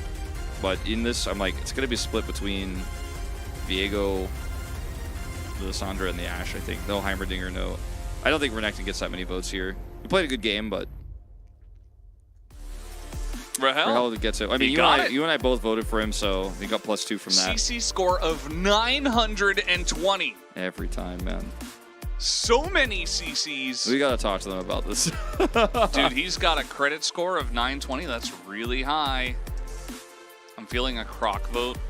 Yeah, I mean, Thanatos did run at them with a very nice flank in that last fight, and He put did him in the flash. crock pot. He did. He did flash and stun them a lot. So I thought, you know, maybe he would pick it up. 920 scenes credit score. Yes, very true. So that might have been the most Challengers game I've cast so far. I think that's definitely for us, like the most Challengers game we've cast. I mean, there have been some crazier Challengers games this week, and definitely this season. Like yesterday, we saw some insanity. We've seen some crazier stuff even in previous weeks. But for us, like this is definitely, I think, easy #1 spot right now. Again, like we're past the halfway point now. We're heading into round robin 2. We have this team now pulling back into first place, but it is definitely a moment where if you're a D+, you're like, there's a lot of discussion needs to be had. Like how did we get first place like that? Yeah, how did we go from being first place to losing to KT? Okay, sure, good team, right? Competing for first place with us, so then almost losing to Live Sandbox. And without Saint, you know, like in game 2 and 3, it was Pool Bay, and they still couldn't get it done. The drafting left a lot to be desired. Of all the teams to win League of Legends, DK was one of them. Very true, very true. And this is the time where, of course, they have the interview on the Korean stream, but we do not translate it, so we are just here talking with you guys. So if you guys have any questions.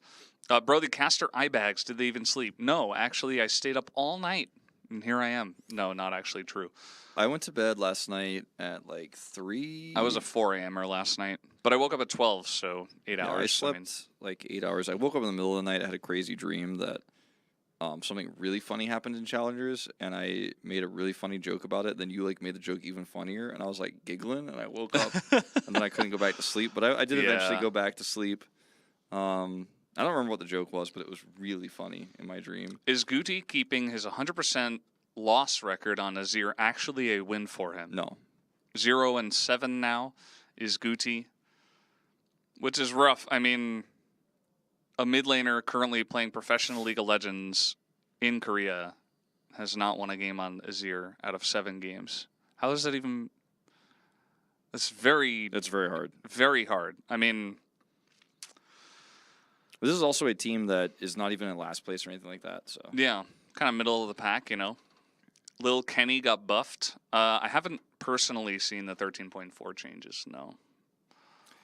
I read the preview, but I don't really. I usually focus on the draft, or rather the patch right before it goes into our tournament circuit, because there's like 3 patches you kind of always have to keep in mind: current patch, upcoming patch, and then preview patch. And the schedule, we pushed this one forward 1 week. Not really, but with delay, it feels like it's pushed forward a week. Because we had 3 weeks of 13.1. Yeah, including and then we had B, right, and then we only had B for 1 week because it was supposed to be 2, 2, and 2. After week 4, you go into the 3rd patch, right? But I will say I don't like that we're going into this patch right now with the lack of preparation teams have been able to have on it. It really showed in this series. I think teams were very much playing like it was 13.1B.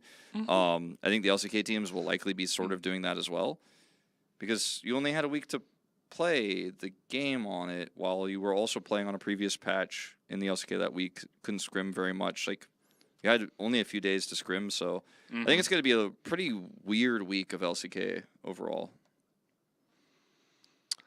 Umpty has gone 0-16 before on champs that he's objectively very good at. Sometimes it's meta and sometimes it's team diff.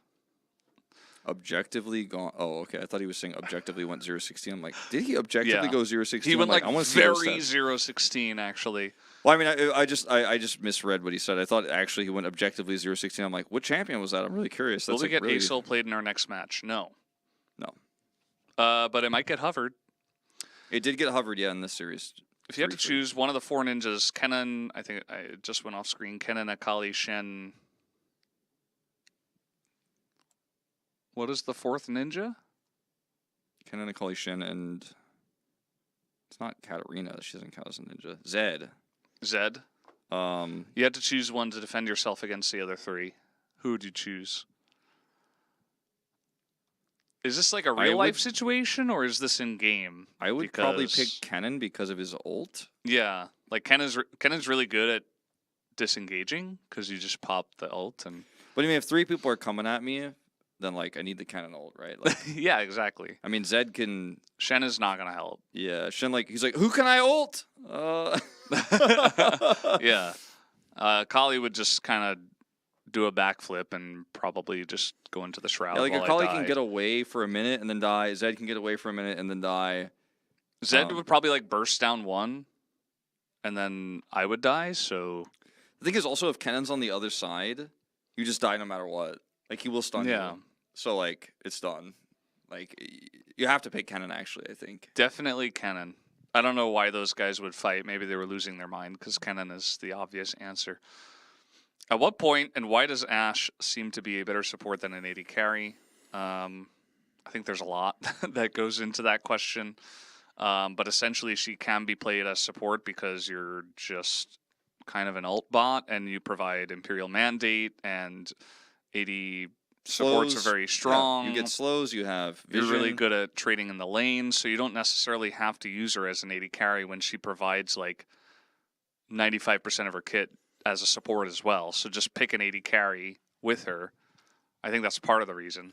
The time in which Ashe can auto attack safely, where she's strongest at doing it, as at like level 1 and level 2, and then like in the earlier parts of the lane, you could still of course snowball it and do that. But when you get to the later stages of the game, because she's low range and there's a lot of threats, and you're actually in a 5v5 team fight scenario, you're very vulnerable if you're actually auto attacking. So your auto attacks kind of suck at that point.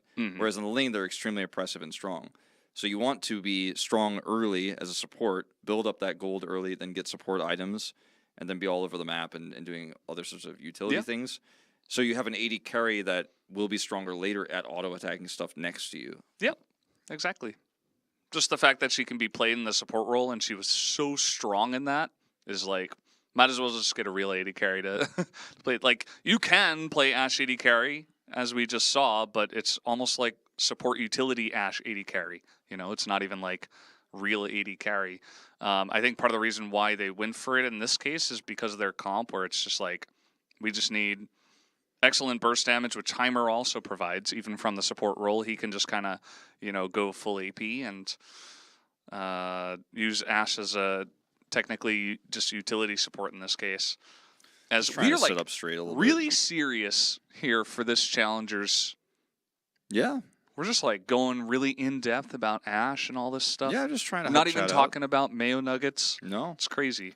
I want to see. But we did decide on Subway, by the way. Yeah, we did. Although Bun Bun Squish did say that that's the only food that's made her sick in multiple places in the world. Yeah, Subway can sometimes be rough, but fast food in Korea is really, it's got like really high standards in general, so the Subway also is pretty high standards. Yesterday, okay, so yesterday I told you guys to all follow Twitch, who were in the chat, and of course subscribe on YouTube and all that stuff. And there was, I see 500 people have followed since then, so good job, guys. Good job, guys. If you're in the chat now, we're getting very close to 10,000 followers very early on in the year. So yeah. In a totally new Twitch stream. Yeah, totally new Twitch. So hit that follow button. That's my PSA/request. Have a good one, guys. I was from LS's stream, by the way, Wolf. Night. Good night tomorrow. Night tomorrow. See you tomorrow. How many Challenger guys are expected to make the leap to LCK? This year, I would say maybe like 1 or 2. What do you think? I'm actually thinking about it, like trying to figure out why I would say, because I want to say like 3, but then I'm like, well, realistically, where would they go and who would they be? Do we get channel points if we hit 10K? Yes, absolutely. I don't know. It's hard to know until the end of the season because we would have to see the state of the teams at that moment and the state of the economy, which will, I think, affect a lot of, and I don't mean like the global economy, I mean the esports economy, which is often very heavily affected by the global economy, as to how many teams will say, you know what, I could get a better player, but I could also save like hundreds of thousands of dollars to not do that. I think that's going to be what ultimately decides whether we get like 1, 2, or like 8, right? Like we did in this previous season where the economy was so bad for teams that like we just had tons of them coming in. Somebody just asked a question I was going to respond. Oh, yeah, no ASOL for this week of LCK. Yeah, no, it's He is banned for this week. Global ban, you could say. Nobody's allowed to use him. Nobody would, but like... You can hover him if you want to be a troll. So next KT game, which I believe is our first matchup of the week, maybe Lehens will hover him. Yeah, you also... That's my official prediction. Could have hovered Who him won? before DK the 2-1. Yeah, DK probably wants to hold on to their great players because they're really strong. So yeah, I mean, they could be the future of the org. They could be the future of the org, or they're going to be a lot of money. Well, unfortunately, we have been given the word that we have to stop talking. So we're going to do exactly that. Thanks for watching the first series, guys. We're going to be back after about 30 minutes for the second series. Don't go anywhere.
흔들리지 마라.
아 뭐야 이거?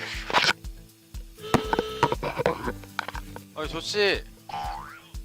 너무 가지 마봐. 아이씨. 어우 추워. 어우 추워. 헤드셋 차가운 거 봐 이거. 헤드셋 차가워. 차가워. 추워. 내 온기를 느껴. 어우 추워. 어우 추워. 왓 어떨래 네. 카스 가보자. 기차 들어라. 아 마법 대장. 성원 혜택캡 줘봐라. 안되겠지마 혜택캡 왜 안 줘? 게임을 해라 너 나한테 저번에 반피로 말렸잖아. 게임을 해라 그냥 해도 되니까 37초에 시작 야 카스 뜰래? 야 마법 대장 들고 텔 들어 빨리. 대장 줄게요.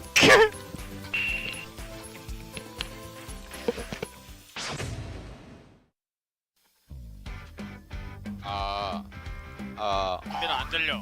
안 들려? 안 들려. 들려서 대답하는 거 아니야?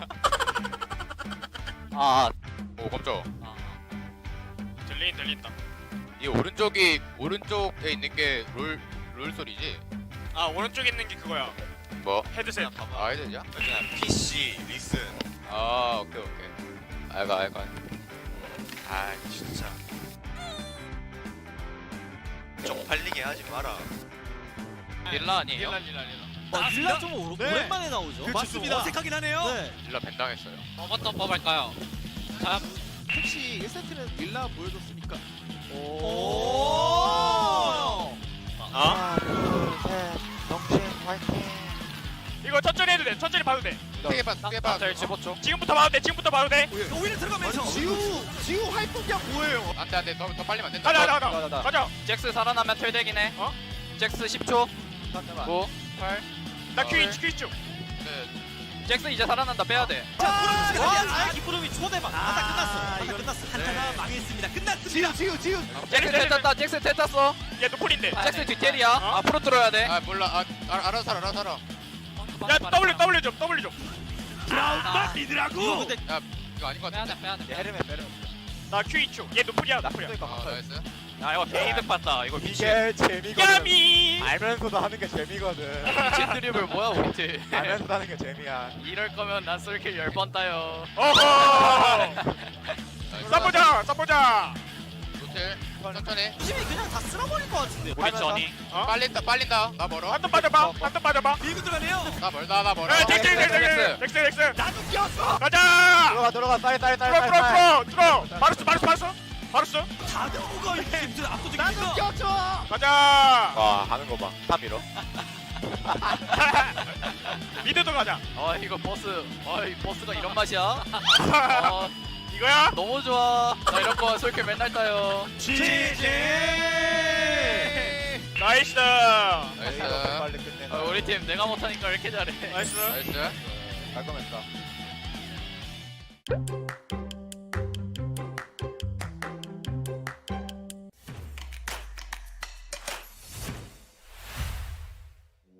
자리를 잘 잡고 있습니다 KT. 맞습니다. 자, 속감배는 또 맞춰줬고.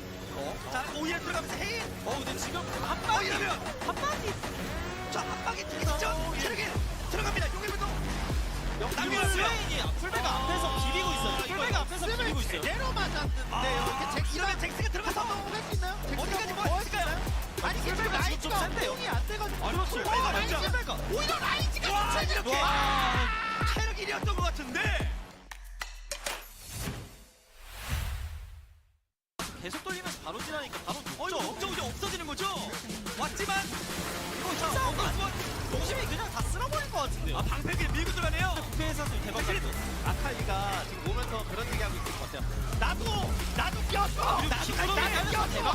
야, 4명이서 안 해도 돼. 그렇죠. 안 해도 돼. 자야 트리패킬 지우. 자, 그리고 강철 신장세나 그리고 때려주고 있습니다. 근데 아리가 지금 뒤쪽으로 돌았어요. 저기 아리 대박. 여민 이거 이제 한타 끝난 거 같은데요? 자, 이러면 다른요.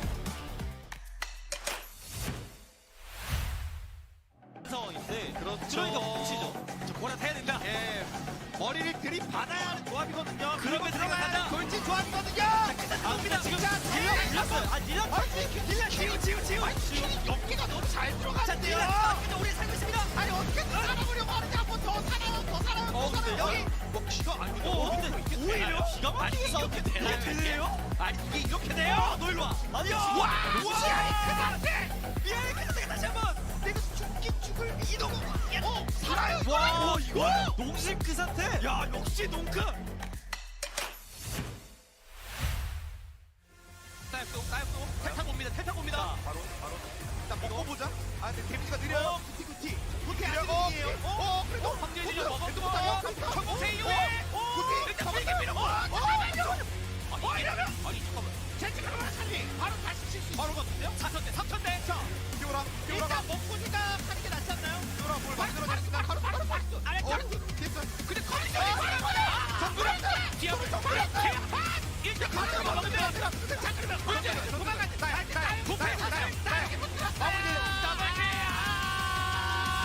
쿼드라케 퇴화분입니다.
Hello. Hello. Hello We're there. back. Anyone in And the chat? Anyone in the there? chat? Anyone there? Oh, we made it. We made it. All right. Well, Hey. we're back. We just wanted to chat. I don't know. Val, let's do the intro. Game 1.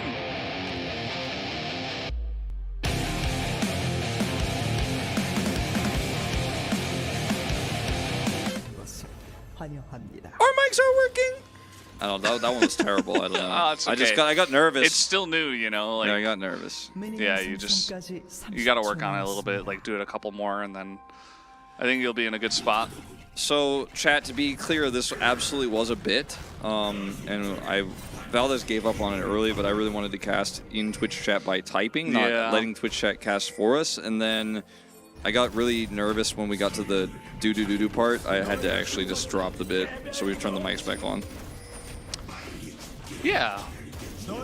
That's definitely what happens. 100%. Let's not acknowledge this. Acknowledge what? Exactly. Piero 1-0 on the Nautilus in this meta. The Sivir, Sivir Nautilus is basically just you're playing for team fights. You will go on the hunt and run at them. I did chat cast this a little bit earlier, but I think the Sejuani first pick here really hurts the draft of DRX quite a bit. As they got the short stick in terms of what 80 carries, meta 80 carries are left available. And now into Varus and Karma, you're hoping to make a Nautilus all-in work. Not impossible, but very challenging, let's say. In the earlier parts, obviously later on the Sivir can start doing much better, but as you can see here. Yeah, by the way, good casting as well, chat. Thank you for joining us in the chat. Especially legendary poet or Poe, who was taking it very seriously. Was doing a great job. We needed some help, you know. Zeta, by the way, very good at Syndra. One of the picks I associate with him is Azir and Syndra, the two like standouts. His Victor, probably a close third for me for the games I've commentated and watched of him over the last 2 years. But I think very challenging to pull off in this draft against a Victor in terms of late game team fighting. If Bull was playing any sort of traditional 80 carry, you'd feel very good. He's playing Varus, but he's not playing Lethality Varus, so he's going to have a lot of extra damage later on with this lethal tempo. And they just have basically better long-term team fighting, with the exception of Cleaver. Cleaver. What's going on? Eating some big damage. Just like we ate our Subway sandwiches. Yep, and I had steak and cheese. What did you have? Spicy Italian? Was Spicy Italian, yeah. Had some, you know, just globbed on some mayonnaise, of course, as you do. As you do. No, I actually just get mustard. I actually just get mustard. I don't put mayonnaise on my sandwiches or on my nuggets, for that matter. Well, I mean, all right, guys. I mean, it's not I my think we fault. can all agree that mayonnaise on sandwiches is fine, but nuggets is a bit of a bit of a reach. I didn't even have mayonnaise. It was actually ranch. You're just a big liar. You didn't even tell the chat the truth. Yeah, it wasn't the truth this time. It wasn't even the truth. Definitely had mayonnaise on the nuggets, though. So the difference, last time. The main difference between Korean Subway and American Subway, there are very few differences in terms of ingredients and stuff like that. Sour cream with nuggets is lit. Look at this guy. Shadow Dancer, he gets it. A little engaged here from Piero. Look, you miss 100% of the Nautilus hooks you don't take. True, yes, that is very true. There's a Wukong down here, but to answer the question about the differences in Subway, the main thing is that when you get to, after you put your meat on and you've toasted it, usually they don't ask you if you want it toasted or not, they just toast it by default, but some places will, it just depends. Okay, another hook. Here we go again. And Pleta is going to take a lot of damage, as will Piero, because guess what? You don't have any damage with this duo, so if you hook, you're going to take more damage than you get. So don't Especially hook. with lethal tempo on this Varus. Like if you stay long enough, it's going to be very annoying. Like this Varus will still do very little damage early as a Doran's Blade start, but if you really tussle with him, like Karma has auto attacks from range and more damage than Nautilus does, so yeah. But when you get to the vegetables part and sauces, they usually ask you what you do not want. Every time I talk about it, it's Nautilus. Okay, like, watch we're this. engaging once again, and you know what? This time it's gonna work. As Pierre did take a lot of damage, but it was absolutely worth. All right, watch me pull him under. Watch me pull this Nautilus under turret. So the difference between it is the vegetables. Oh, he started walking. He started walking. You're right. Keep it up. So the difference is they ask what you don't want on your sandwich rather than what you do want. Yeah, that was literally the end of the story, but we just couldn't get to it because every time I tried to tell you guys about it, Piero just had to hook something. Yeah, he had to hook something. Oh my god. Okay, he's back. Picked up a new quiver. We have a lot more friendly chatters to the mayonnaise on stuff. Actually, somebody said that mayonnaise and ketchup together is actually okay, as we do have some more action in the top lane. Of course, sparked by my discussion of mayonnaise. Somebody said that, and then they were talking about sour cream is pretty good with nuggets. I'm not the only one. I mean, you're not the only one, but you are in the minority, which is fine. I mean, Minority Report was a good movie. Mayo ketchup is any actual Heinz sauce. Mayo and ketchup is literally 1,000. I'm not sure if that's true. Here we go. Andal is trying to start up this fight as Cards comes in level 5 though, so you know, can just smack the Nautilus on the head, but that's about it. And he'll just walk away. This isn't really a very strong kill lane with Nautilus Sivir. Sivir does a decent amount of damage. We have seen like lethality Sivir and stuff like that in the past. You don't want to be doing that in this draft, and he is not. But you can trade very well if you can consistently hit these hooks and your jungler is nearby. But you can see the hooks haven't amounted to anything except an absurdly large CC score. We'll talk about that later. Very important discussion, yeah. But yeah. By the way, Syndra, very good in the early laning phase if you play it right. And we talked about Setab as being one of his signature champions. He is playing You did right. say that when you were chat casting. Yeah. And, I mean, we've even seen Victors picked into this and players like Bulldog destroy the Syndra, but Setab, to be more correct. Not Setab. Yeah, he's opening a new tab. Set ab. His Smurf account is called new incognito tab.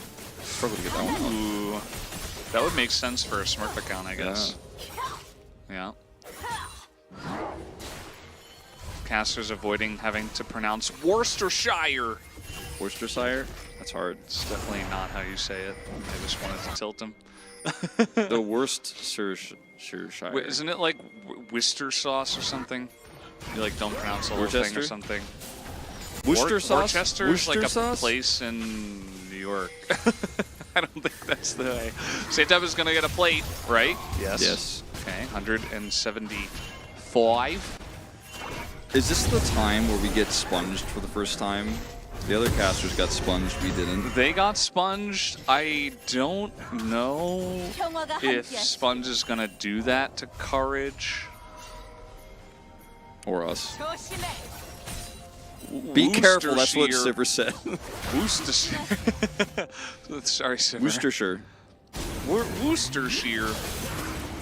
In England, it's often Worcester sauce. Yeah, that's the one I heard, I think. Well, Quantum Freak's gonna get the first Drake. DRX first Herald on the Wait, top side. Varus got the first streak? In my LCK CL? Yes. Worcestershire sauce. That guy's from Brooklyn for sure. Actually, he's from the Netherlands because he has NL in his name. You know what's like? Do you ever notice that always people from the Netherlands put NL at the end of their name?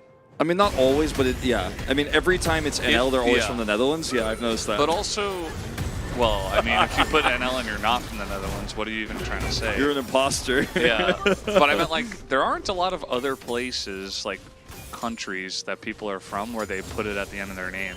You know, like I don't put US at the end of my name, and nobody does. I mean, nobody would want to anyway. Oh But my God! Look at Chronicler's username. that's not Holy even how hell. you spell it. But you know, Chronicler. Kron Lickler. I actually got totally duped, man. I thought it was legit for a second. I was like, whoa! If you just capitalize those 2 letters, my brain still sees this Chronicler. Yeah. If you keep the first and last letter the same, you will read it the same.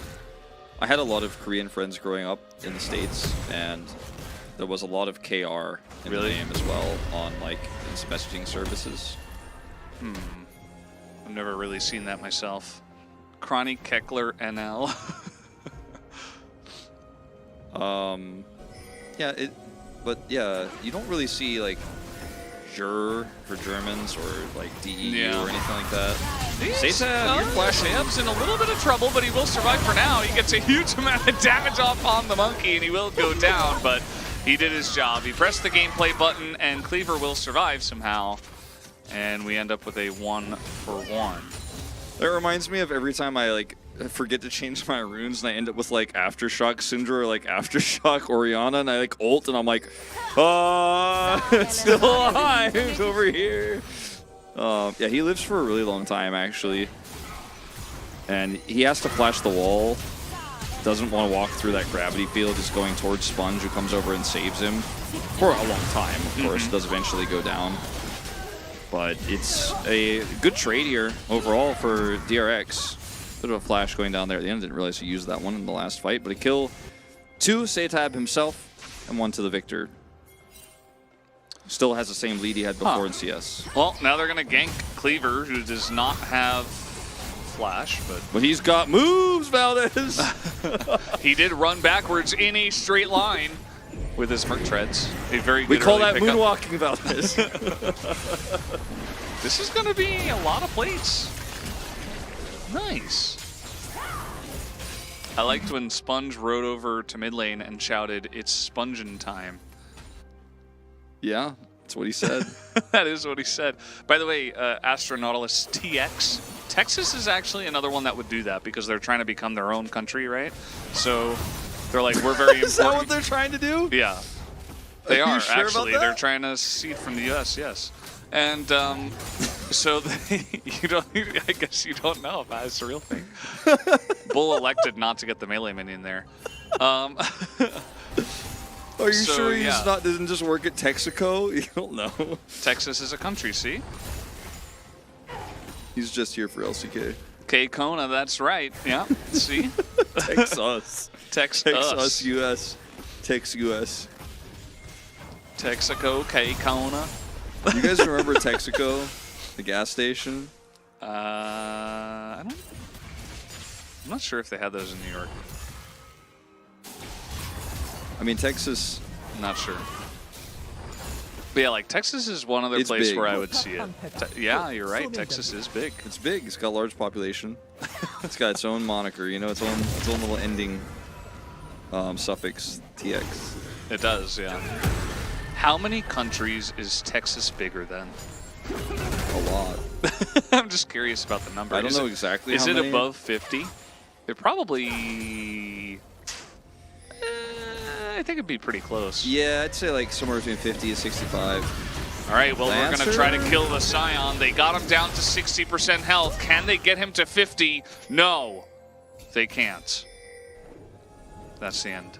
Nope, yeah, that's the end. It's a Scion gank. He flashes, the end. Probably 100 plus. Probably 100 plus. I don't know. I'm saying Texas somewhere is between really 50 big. and 65. Texas is bigger than the U.S. Yes, that's true.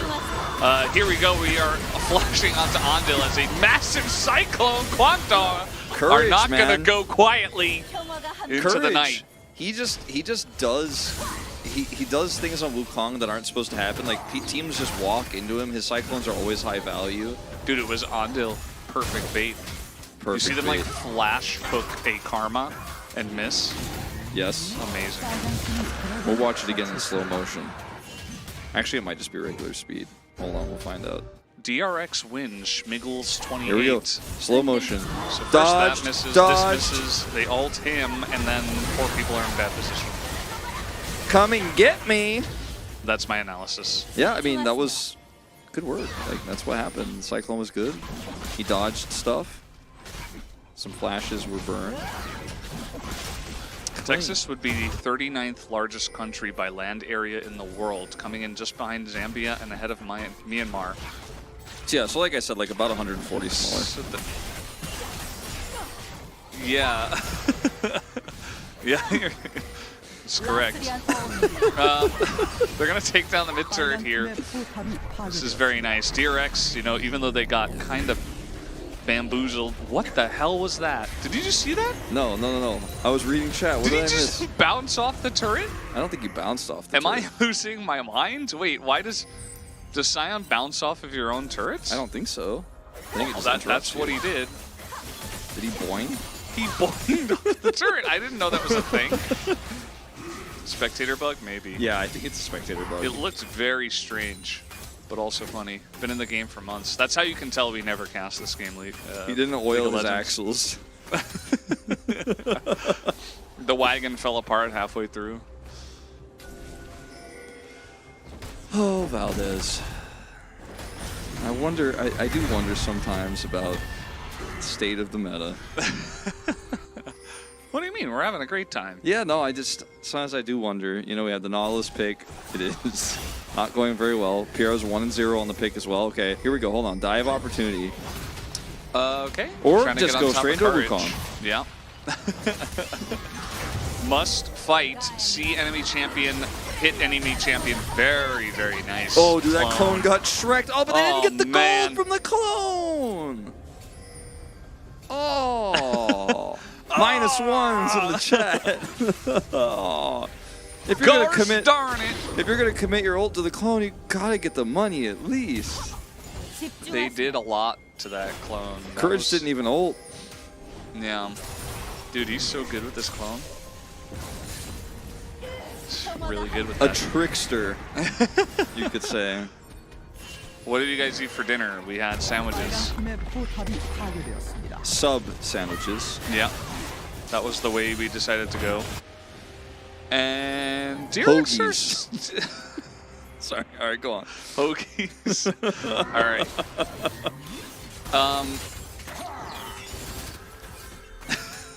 I don't think that Tell me more, Valdez, I don't and think why. that's true, Tiraths. I think you just made up that copy pasta, okay? I did get my correct one. They followed the instructions perfectly. Thanks to Bronson. Shouts to Bronson for that one. Thank you, Bronson. DRX, they got engaged on, and they're still just destroying them. Yeah. They got both Rift Heralds. They threw one into mid, one into bot, I think, and now 2 turrets are already down. And they don't care about the 2 stacked Drakes because it's Chemtech Soul, so Yeah. it's kind of chilling. And the Sivir is going to be very strong if set up correctly in these team fights. Part of that going to be on the Syndra, part of it on the Sejuani, of course. And if Clear can get, albeit a little bit nerfed, a big Q3 knockup, that's all it's going to take for the Sivir to pop. Wolf, in these what team is your fights. sandwich alignment? I am chaotic neutral. I think I'm actually lawful good on sandwiches. Uh-oh, Pleta, he decided, hey, let's just go ahead and take the Raptors. What could go wrong? Surely I will be safe. And he died. He was not safe. Courage strikes again. Looked like he spell shielded the Q from Courage. Just Yeah. got bonked. Ouch. It's hard to spell shield against Wukong. Yeah, this is a pre-run from 2027. Yeah. Just in case you're wondering, this is in fact. So yeah. they do not see him with Scryers, but Courage just over here doing his normal jungle pathing. Splits here for the second knockup. Where's that spell shield? Oh, spell shield the Q. Still die because yeah.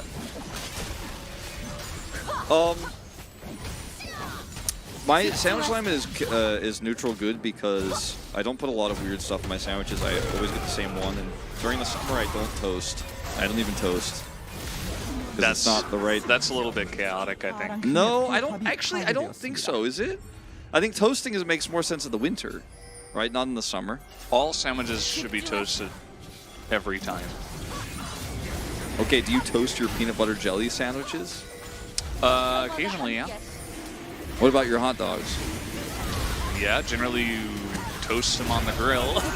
The buns, though. All right, Yeah, hold the on. buns, exactly. The Scion, they can't get through the Scion. This is a Chemtech Soul, and oh, they got him down to 50. They got him down to maybe a 40. No, he's got a shield. Oh no, the ult's now. Okay, that's a hook. And they got him down to 10%. And he's just gonna get away. He's just gonna get away. Smite No, fight. he's not. He's going back. Like I said, Valdez is gonna get away. They Look. got him to 10% again.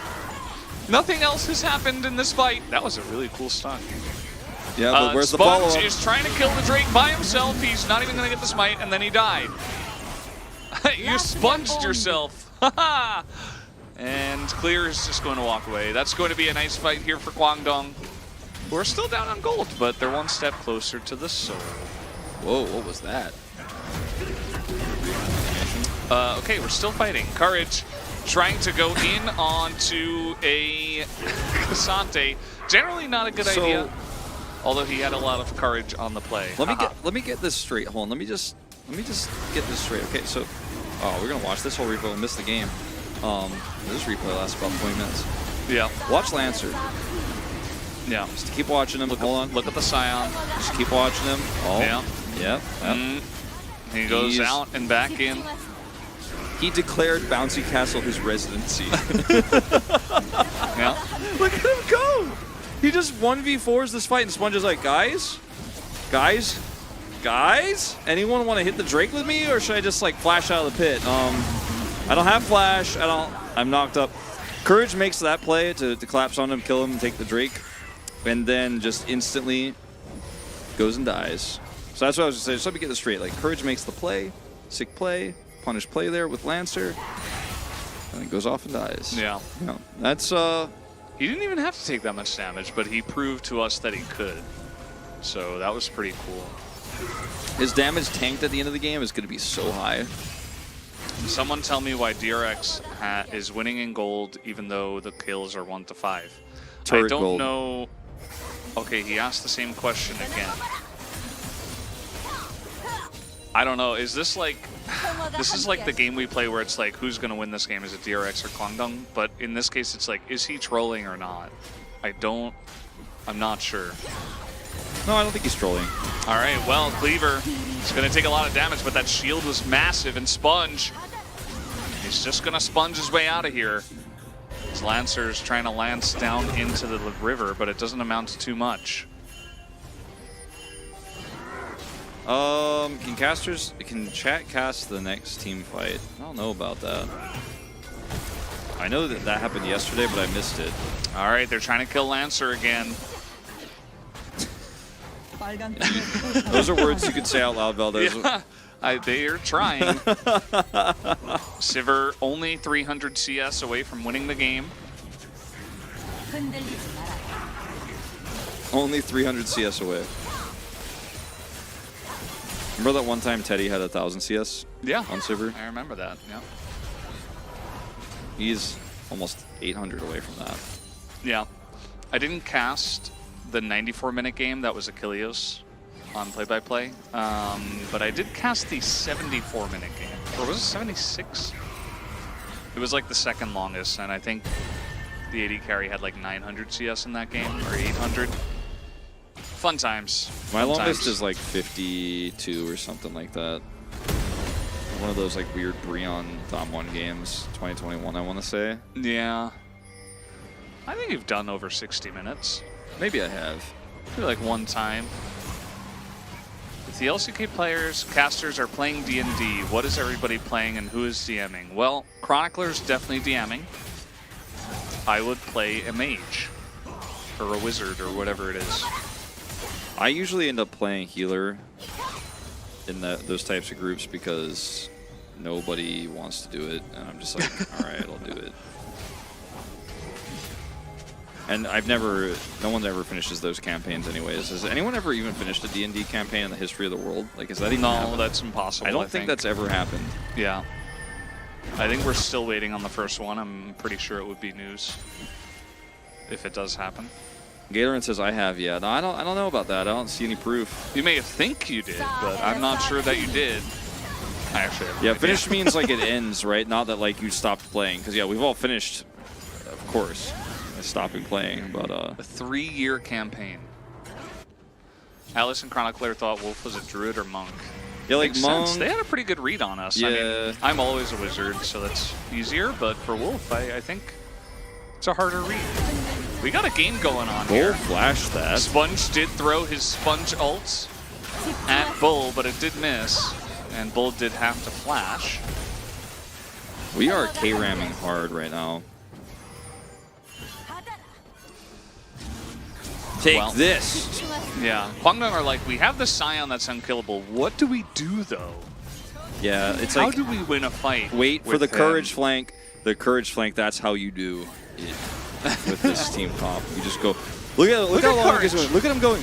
He's going all the way around the Drake pit. Wait, but the fight started. Where's the jungler? Hold on, wait for the Wukong flank. He's gonna Wait, flank hold on, eventually. wait for it. Here he comes. Here he comes, hold on. Wait, they saw him. Who are the players to watch in this match? Sponge. Sponge and Setab, I think, are... Sponge has a great name. Setab and Sponge are, I think, the strongest players. Clear would have been, but I don't know. I feel like Clear isn't as, like, clearly the favorite to watch on this team after watching this season. Oh, finally. He's like, I've been looking for this karma all game long. Finally, my hook lands. The Wukong flank, not a success. And I think this is a really good read from DRX. Just like, all right, I think he's flanking. We have a few wards, but they didn't see him. But they're like, I mean, he's not close to us because the wards that are in the river and on the top of that brush there. See, he's not there. He's not close enough to actually flank him at that moment. They pull the trigger and get the engage, win the fight. 3,000 gold up now.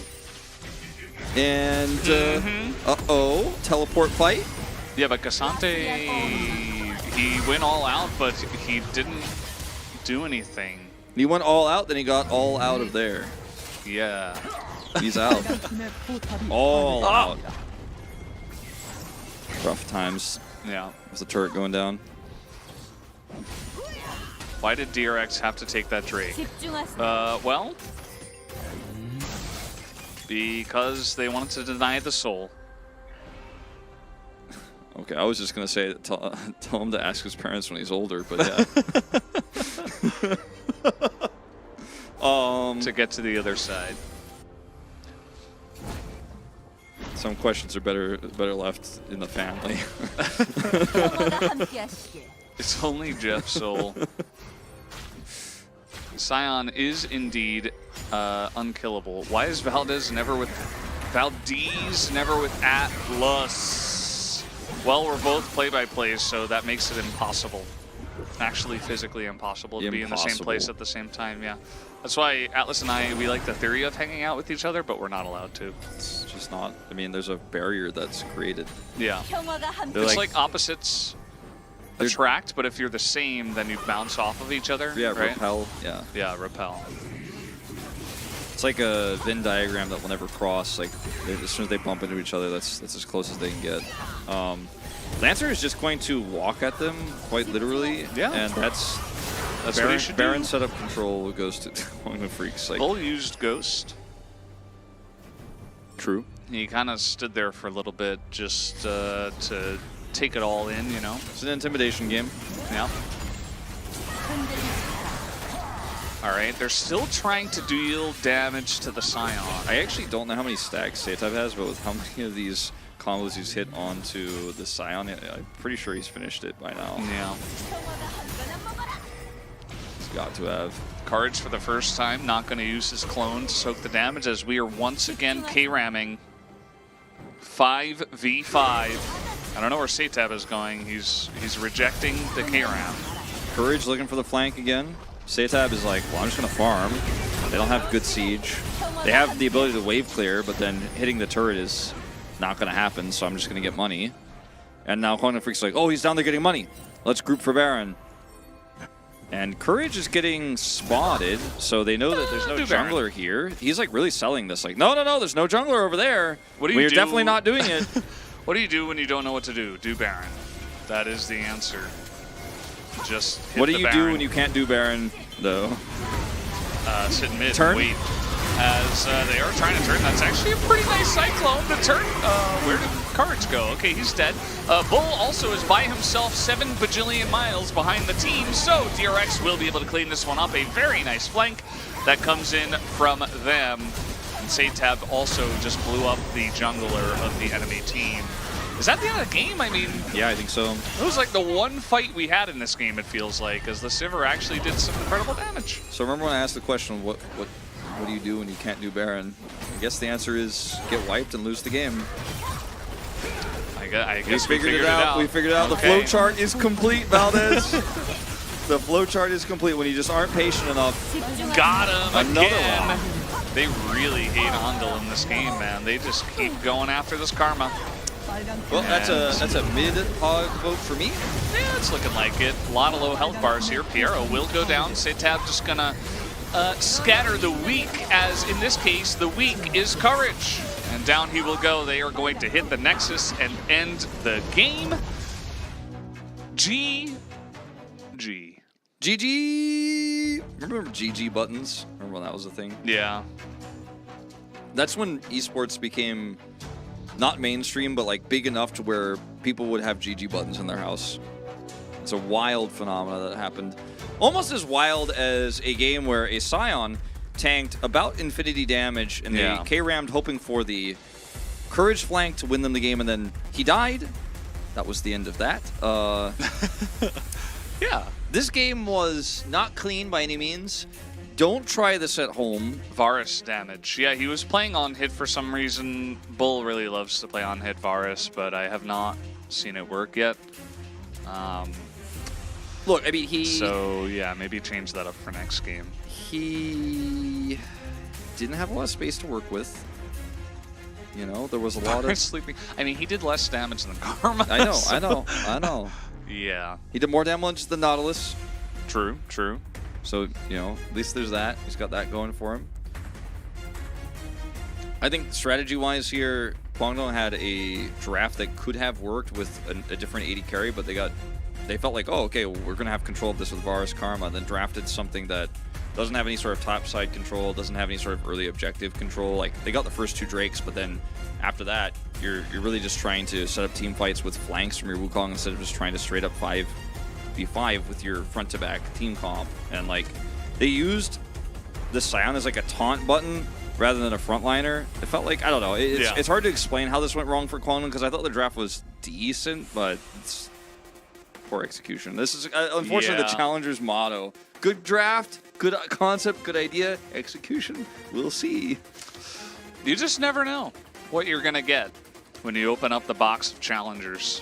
And this time we got a front-to-back comp that did not fight front-to-back even once. They were hanging around mid, just like waiting for it, but DRX never really gave him an opportunity. Well, DRX was like, okay, Zersion is basically immortal, but not actually, so we're going to keep chipping away, and then eventually you see the flank. Satab. Open a new POG tab, his 3rd of the season. Wow. Control T. 501 CC score from a Syndra. Incredible. So we did get confirmation about how the CC score is calculated. It's every CC in the game plus its duration. So, for example, the example we were given was that if Nocturne Paranoias, if he uses his ultimate, each second for each champion that someone is blinded adds up. So, for example, if he paranoid for 3 seconds, 5 champions, he would get 15 CC score. So slows count, silences count, etc. So the number gets pretty high. Yep. And not only do you have Scout of the Week that can hit multiple people for multiple seconds at a time, which he actually did pretty well in this game, also your W does slow as well. So at the end of the day, he is just getting all this bonus CC score. And yes, a very interesting calculation. But either way, guys, pretty straightforward game. Not much to see here. DRX just claimed they take game 1. We'll be back for game 2.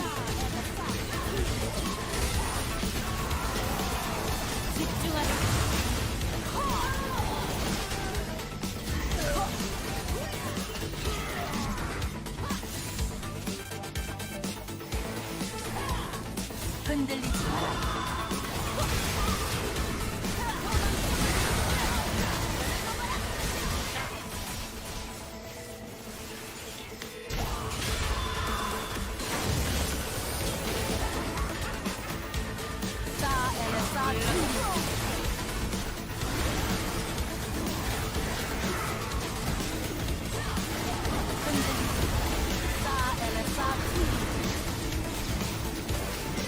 평화가 함께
welcome back to the DRX versus Guangdong Freaks Challenger League LCK matchup.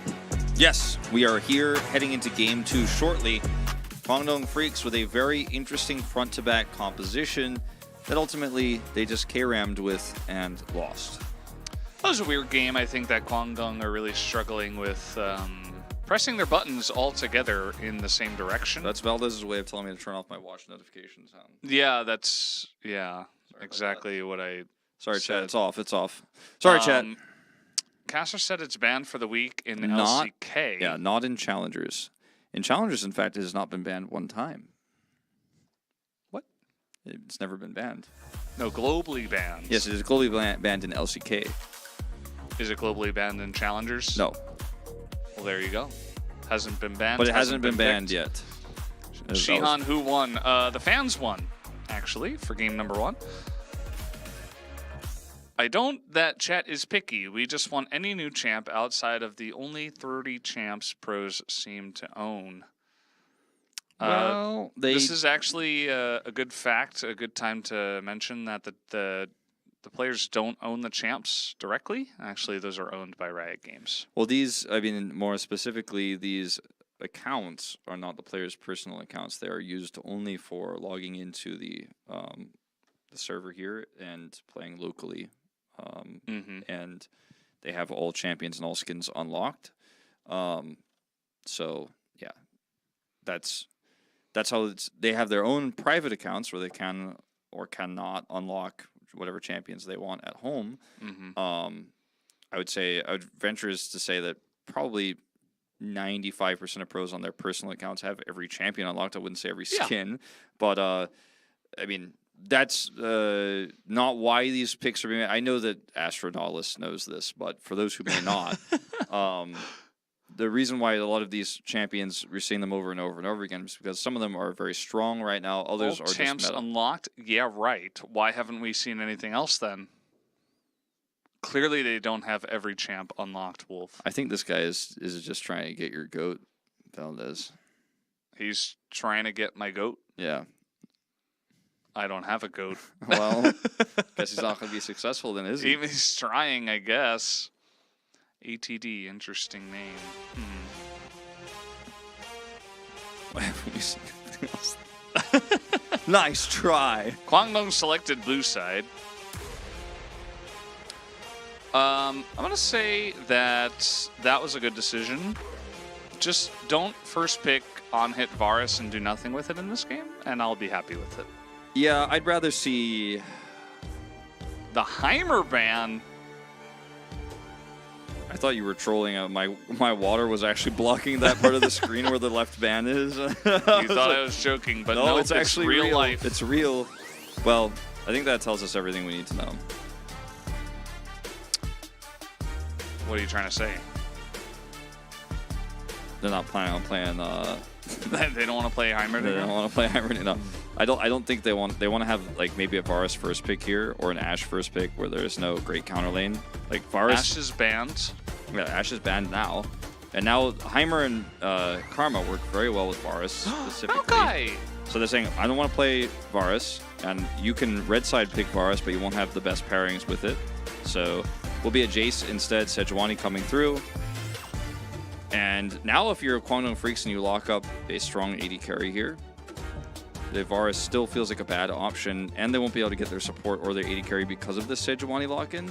So instead we'll just lock in Gragas, I guess. No, I don't think that will be the choice here. Scion pick might be used to answer the Jace. Yeah, they're going to pick it pretty early on. Scion Wukong incoming. They picked Maokai. Yeah, Wukong mid, definitely not a thing nowadays. I was jesting about the Scion. It could be the Wukong Scion, Senna in the bottom lane. That's a possibility. Yeah. The Scion tanking forever for courage to flank 1,000 miles on the Wukong. Not going to be the comp this time around. It will be the Victor. So starting to come together very similarly to how it did the last game, with the difference being the Maokai. Jace can go mid, as was pointed out by our wonderful chat. Mick Yoda from the Netherlands. Yes, Mac Yoda, NL. And there we go. The Jace is going mid as Setav is very, very happy about that. Gives us a little chuckle. So now the AD carry pool, how deep do we go? This sounds like, I think we're going to a Xayah game this time around. I think some Xayah is going to make it through. Yeah. Caitlyn also not banned until now. Kind of wild. Going to be banned in the second phase. Was Gwen buffed? Haven't seen her in a year and suddenly she's back. No, I don't believe she got buffed, but she's very good into some of the picks that are coming up in the top lane nowadays, such as Cassante, she's decent. Sion, you know, being a tank and all that. Generally not good into Renekton, but we saw it picked into Renekton before today, and it actually won the lane and lost the game. Because better top lane wins, of course. Is this an Aphelios Jinx game, or is it a Xayah game? Hold on. Jhin, Lucian. It's going to be Ezreal Bard. Varus actually gets banned despite the Karma and Heimerdinger bans. They just still ban it anyways. There is not a lot left, and you know, if you lock in your support here, I think you're fairly safe. I'm trying to think if you want Lulu in this case ever. I don't think so. Zeri is still a pick. Yeah, I like Aphelios way more though in this draft because you don't have any great way to set up your Zeri in this comp. Like Lulu Zeri can be okay, you have some scaling, but it just has such a big disconnect between the Jace and the Gwen. Zeri Lulu here for Guangdong? I actually like it much better for their comp. Yeah. But they might just go Jinx. Or Sivir or Xayah or Ezreal. Would be a weird Ezreal spot. Kalista. Oh no, here we go. What is this going to be with? Kalista Renata? Kalista Gragas? Kalista Renata. Remember Kalista Renata against Aphelios lanes? Yeah. I feel like I'm watching years past. And by years, I mean year. And by a year, you mean like 4 months? Yeah, exactly. I'm glad we got to the meat of the discussion. Leona is going to be the choice. So Kalista, Leona, along with the Victor that you chose. Yeah, I wonder... Not a lot of long-range AD damage in this game for them. I wonder what the response is going to be here because Nautilus is kind of the common one. Renata... Braum. I like Braum. I don't like the Nautilus here because I think you're going to have a lot of problems competing if you try to CC the Leona. She's not going to take damage. Kalista's just going to out-trade the Aphelios always. And I thought maybe like you could see like a Soraka or something like that if you wanted to just try to stave off the pressure and survive, but that also seems like it's going to get totally blasted by this Kalista damage. So Braum, at least with his concussive blows, can stop this from pushing its way all the way to the turret, and then you can rely on Sponge to kind of come down and help out. I think a lot of this game is going to go down to the soul lanes, because we know how the bottom side of the map is going to go early. Obviously later Aphelios is going to be much better, but the soul lanes, I like Gwen into Sion as a matchup. I think Jace should do fine into Victor, but 1 or 2 mistakes and who knows, like this game could really open up wide, or open wide open. Words are hard. Guangdong Freaks will have a lot of opportunities if there are mistakes made. Uh-huh. Yeah, the Braum, fantastic final pick here. That is the way to last pick support, essentially, for the counter pick. The Kalista is, you know, like if you play chess and you make a really bad move, it's like double question mark ping in red. Yeah, perhaps a little bit of a blunder. It does not go well with the comp, but I guess you can all press your buttons and hope it goes well. If you do get behind, I think they will be in some trouble, but I don't know. I think DRX might just get the 2-0 here. Wolf. I think it's going to be about execution, soul lanes, Kalista Prio. Don't count your chickens for the hatch. Definitely don't count your chickens, because then if you lose one, you're going to be upset. So it's better to just not know. So don't count them. I think it's pretty good to have a nice inventory of your chickens. No, I think it's better not to know because, you know, when the wolf on the farm eat one, you don't want to be unhappy. Let's jump into game number 2 right now.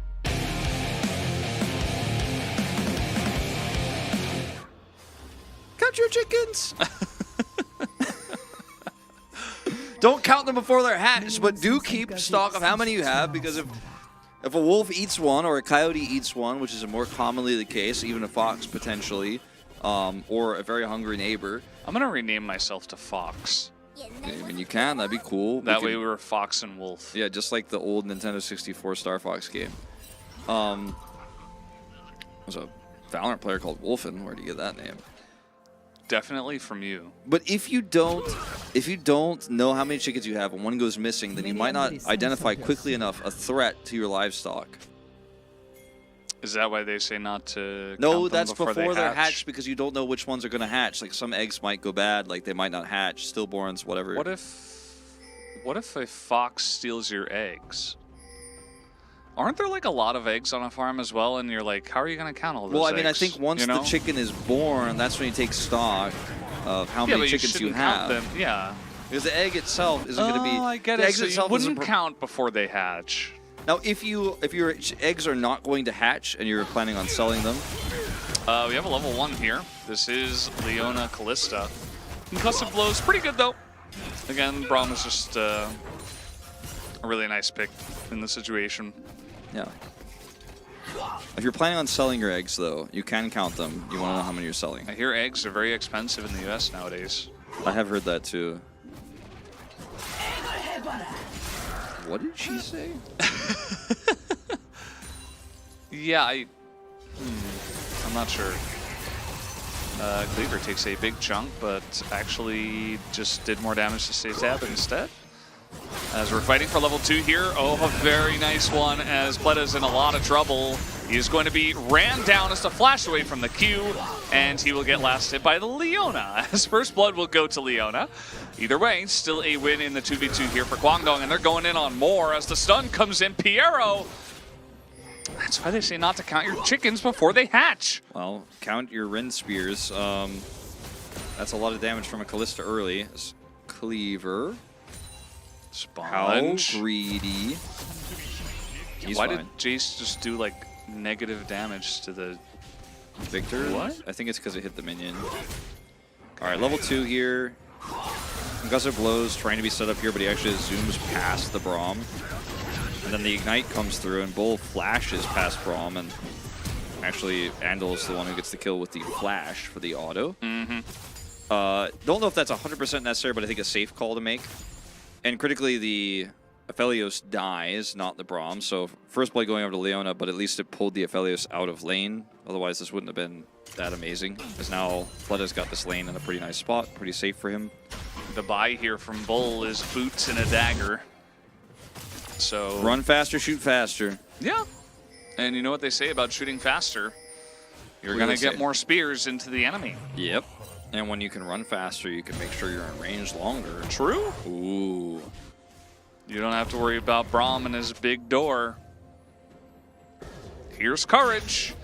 And guess what? There's no summoners in the bottom lane, but Courage has summoners. So they're just going to go in on him. A massive double knockback as the chickens have hatched here for Guangdong Freaks' bottom lane. Piero will get away, funnily enough, is able to hop to the Sejuani. Now, I'm not saying Aphelios is a rotten egg, but there are serious problems in this laning phase if you don't actually track where your enemy jungler is and you're playing far up. The ward that's in this brush here, I think, is placed after based on its timer. I don't think it was there when Courage came down. They're going to clear that, in fact, and will now proxy the waves in between turrets. It's been one of those weeks, man, where it's just starting off wrong. You know what happens. I'm walking on eggshells a little bit right now. I don't have to tell you. You know what No, I'm happens. walking on eggshells. It's okay. Yeah. Well, we're definitely, I mean, okay, this top lane at least is going well for Clear. He's got to deal with the fact that his bottom lane is entirely scrambled, though. It's not really going to go well for him there. Yeah, on the sunny side, though, he does have TP and can return to lane very quickly here. But wants to actually catch this wave of minions. Level 6 up, though. This is a very greedy call. Is that the Baus? Is it? Is it? I think it's, yeah, I think that's him. Oh, nice dodge. Yeah, Clear needs to be careful. He did get the plate, so that's kind of what he was sticking around for. True. So I was getting a little bit worried that maybe he was going to go for the kill on the Gwen under the turret, but no, it wasn't him. Down here once again, Piero and Pleta, still no flashes, showing a lot of respect to Andel's engage range. Getting zoned out of CS. Now this is the kind of lane pressure I like to see. Dude, don't show effort this game. Oh, no, no, no. We're going to be strays over here. a lot more of these games if that happens. It's crazy how, like, Varus, Lucian, these other pushing lanes, the, you know, 80 Caitlyn support lanes are so oppressive, and like when you watch them, it's just kind of brain dead. You just push the lane into the turret and then you try to put some pressure on your zone comes over. The Kalista lanes like this are so much more subtle, and I feel like so much more skillful to play out and pull off, that I do miss this type of lane control in bottom 2v2s. Yeah, they even like froze it a little bit there, denied some CS. Pletta's like, well, I still don't have flash, so I guess I just don't get to play the game. Or, you know, they're gonna bounce the wave on me now and stack it and maybe dive, or maybe they'll just push it and take the Drake as well. That is another option. Kalista. Kalista, is she back? Probably not, but in challengers, at least maybe. Casters are throwing eggs at effort when he's not even in the game. That's true. I mean, I was just saying more, I didn't do it. He did. More so, you know, I wasn't saying anything about Effort's play. I was just saying the fact that if Effort sees this, he's going to want to play it a lot, and we're going to have to see it a lot. And Henna's a good Kalista player. Hello, beautiful chatters. Happy Valentine's Day to you, Lunel. You really nailed it. Clever. I always thought it was pronounced Lionel. Like Lionel? I guess I'm wrong. Yeah. Lunel sounds better when I hear it out loud. Can we get confirmation? Can we get confirmation in the chat? Casters, how was Across the Obelisk last night? It was good. No, that's how you pronounce my name. What about yours, though? Got him. Yeah, we cleared a Obelisk run on Madness 3 with 4 people. It was fun. I played Heiner. It's Lunel. Lunel, okay. Do they call her Louie for short? It's Loudnell. The D is silent. Oh, so it's Lownell? What's up, Quest?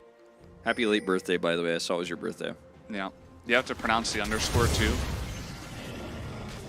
Nelly for short? Interesting. I don't think anyone would use that name. It's kind of anymore. I think it's more of an old-fashioned name. Whoa, Nelly. Whoa, Nelly. The underscore is like a grunt. The underscore is like a grunt. Lunel. Well, Lunel definitely sounds better than Lownel. I wasn't going to say anything, but I guess I was just wrong. Uh-oh, little gankaroony. As Satep is going to flash, and the damage goes in onto Cleaver. He's going to flash. And so we're just trading flashes in the mid lane. That's all that happens. Sponge doesn't flash for an additional auto. I don't think it would have killed, but looked like he wanted to so badly. Doesn't happen. Is this the last game for the day? No, there's probably a lot of other games that will be played. Just probably not on this stream. It is the last best of 3 on this stream for the day, though. Yeah. And this will only be the last game of the day if DRX wins it. And right now, it's not looking great. It's not impossible by any means. 20 CS diff for a Kalista into the Aphelios is not something that we've never seen people recover from. Okay, we're just flashing on in there. Courage. Certainly pretty brave about this one. I mean, he went Hex Flash on Maokai. It's the peanut way, where you're just like, all right, I'm going to flash early for my Kalista. I'm going to flash often. I'm going to be looking for big roots over walls. I think it's pretty cool. I like it. I'm into it. I appreciate it. I enjoy it. I appreciate you. Thanks. I appreciate you too, Valdez. I was talking to the chat, actually. Okay. That's not actually true now. I just feel mean. I was talking to you, Wolf. The yoke's on you, Valdez. Are you yoking me, chat? He's cracked. Like the egg. Yeah. He's cracking up over here. Yeah.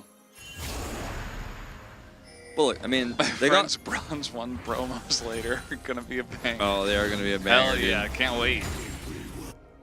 It's gonna be a good one. They got the Herald, right? And DRX maybe down to Drake, maybe down 20 CS in bottom, but still a playable game. What they say, you can't break a turret without cracking a few plates. Yeah, that's true. They do say that. Yeah, I've definitely heard that one before. Yeah, it's a common saying. Pretty sure it's exactly worded that way. Mm-hmm. I miss AD LeBlanc top. Rethink that. Hey, that was fun. Uh-oh. No flash on Cleaver, but Sitab was not in range. Now he's in range. Gonna press a couple buttons and kill him. Sponge avoiding the stun. Very nice gank into a Rift Herald. Just gonna get this Jace in a much better... Oh, there's a Maokai. And everybody's getting rooted up here. That is a dead Jace because Sitab also does not have flash. I don't know, like, were they trying to keep him alive there for a little bit or what? Yeah. Trying to give the kill to Ondil? Like, what's going on, guys? Doran's Blade, Omni Vamp value. Almost seen on display. Yeah, Almost surviving. Sponge has a control ward here. Cleaver's just going to let these minions crash and wants to push the lane. Gets caught. Really nice ult. And without flash here, he is doomed. Does ult, defensively here, and Sponge flashes so he doesn't get stunned in the gravity field. When they drop plate, while they're holding here for the plate to crash, Sitab is stunned after the root, and he doesn't pick up the plate gold, so this is all for naught. Yes. Unfortunately. And YouTube chat says, DRX, wake up. Wake up. Yeah. You know, I didn't think they were asleep. Like, they're playing the game right now. I'm pretty sure they're awake, so I'm not sure if they have to wake up, actually. Derek said, I am awake now. Thank Yeah. you, YouTube chat. You don't have to rethink what you said, guy in the chat, or girl in the chat. Not Where to is... Where's Deft? Guys, where's Faker? I'm just curious. I don't know where he is. If anybody has the information, please let me know. Is Bull going to be a big impact on this game, I wonder? Well, so far he has been. Will he continue to be, I think is what you mean to ask. And it's tough to say because low range comp, they have good amount of CC to set it up. But it's very easy for Aphelios to play in the low range comps. He has a... They have a Victor. Yeah. I mean, Victor is like... His death ray is long range, I guess you could say, but in order for him to actually get into range to use it or to get value out of the rest of his kit, he has to be pretty up close and personal. They're sleeping metaphorically. Oh, thank you. I did not know that. Thank you for the update. Today, Valdez learned. Learning at LCK Challengers. Yeah. That's what Valdez is here to do. I used to play this game Jumpstart first grade. Great game. Sometimes That when I read sounds familiar. YouTube chat, I harken back to my first grade days as well. I used to play. Sorry, YouTube chat. I used to play Math Blaster. I used to play this game with like this kid Sam, and he had like a cape, and he used to like go around and do things. It was a fun game. I played a game where there's elves and you have to do math and they're like mining and throwing snowballs and stuff. They catch things in their nets. Pretty sure it really happened. I don't think it was a dream. I'm pretty sure it was a Pajama learning Sam, game. yeah, there you go. Pajama Sam, yeah. Yep. Does anyone know the elf game I'm talking about? You could buy things like pickaxes and... Was it a gacha game? No. Was it a MOBA? No. It was a... It's kind of a platformer. You're just too young, Valdez. Like, everyone Yeah, knows I your guess game, so. but like, nobody knows my game. That makes sense. I used to play this other game where this guy shouted, "Make me a pizza," and then you'd like have to make him the right pizza with like a bunch of toppings. And if you got it wrong, he didn't like it and he threw it out. Was that in all caps, like "Make me a pizza," or was it like Yeah, he voice shouted it. Well, I mean, Yeah. was it voice acted or no? Yeah, it was voice acted. Yeah. Okay, can you do an impression? Make me a pizza. Oh, okay. Yeah, it was something like that. Somebody in chat's got to know that game. Did you ever play It's a great game. the Treehouse game with like the frog girl? I think it was literally called the Treehouse CD game or something like that. That doesn't sound very familiar to me.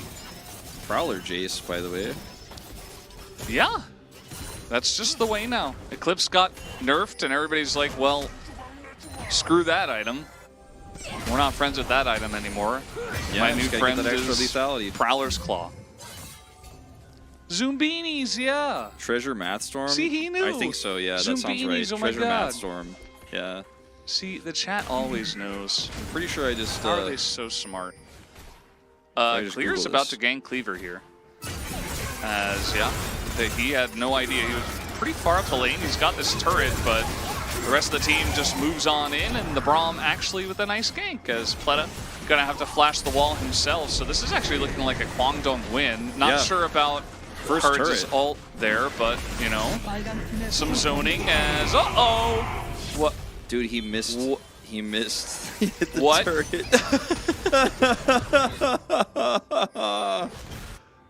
Wait, so you never played this? Lord. Treasure Mathstorm? No, I've no, I don't think I Okay. played that. All right, just wanted to make sure. For a second, it looked like a Final Fantasy game. Nah, What?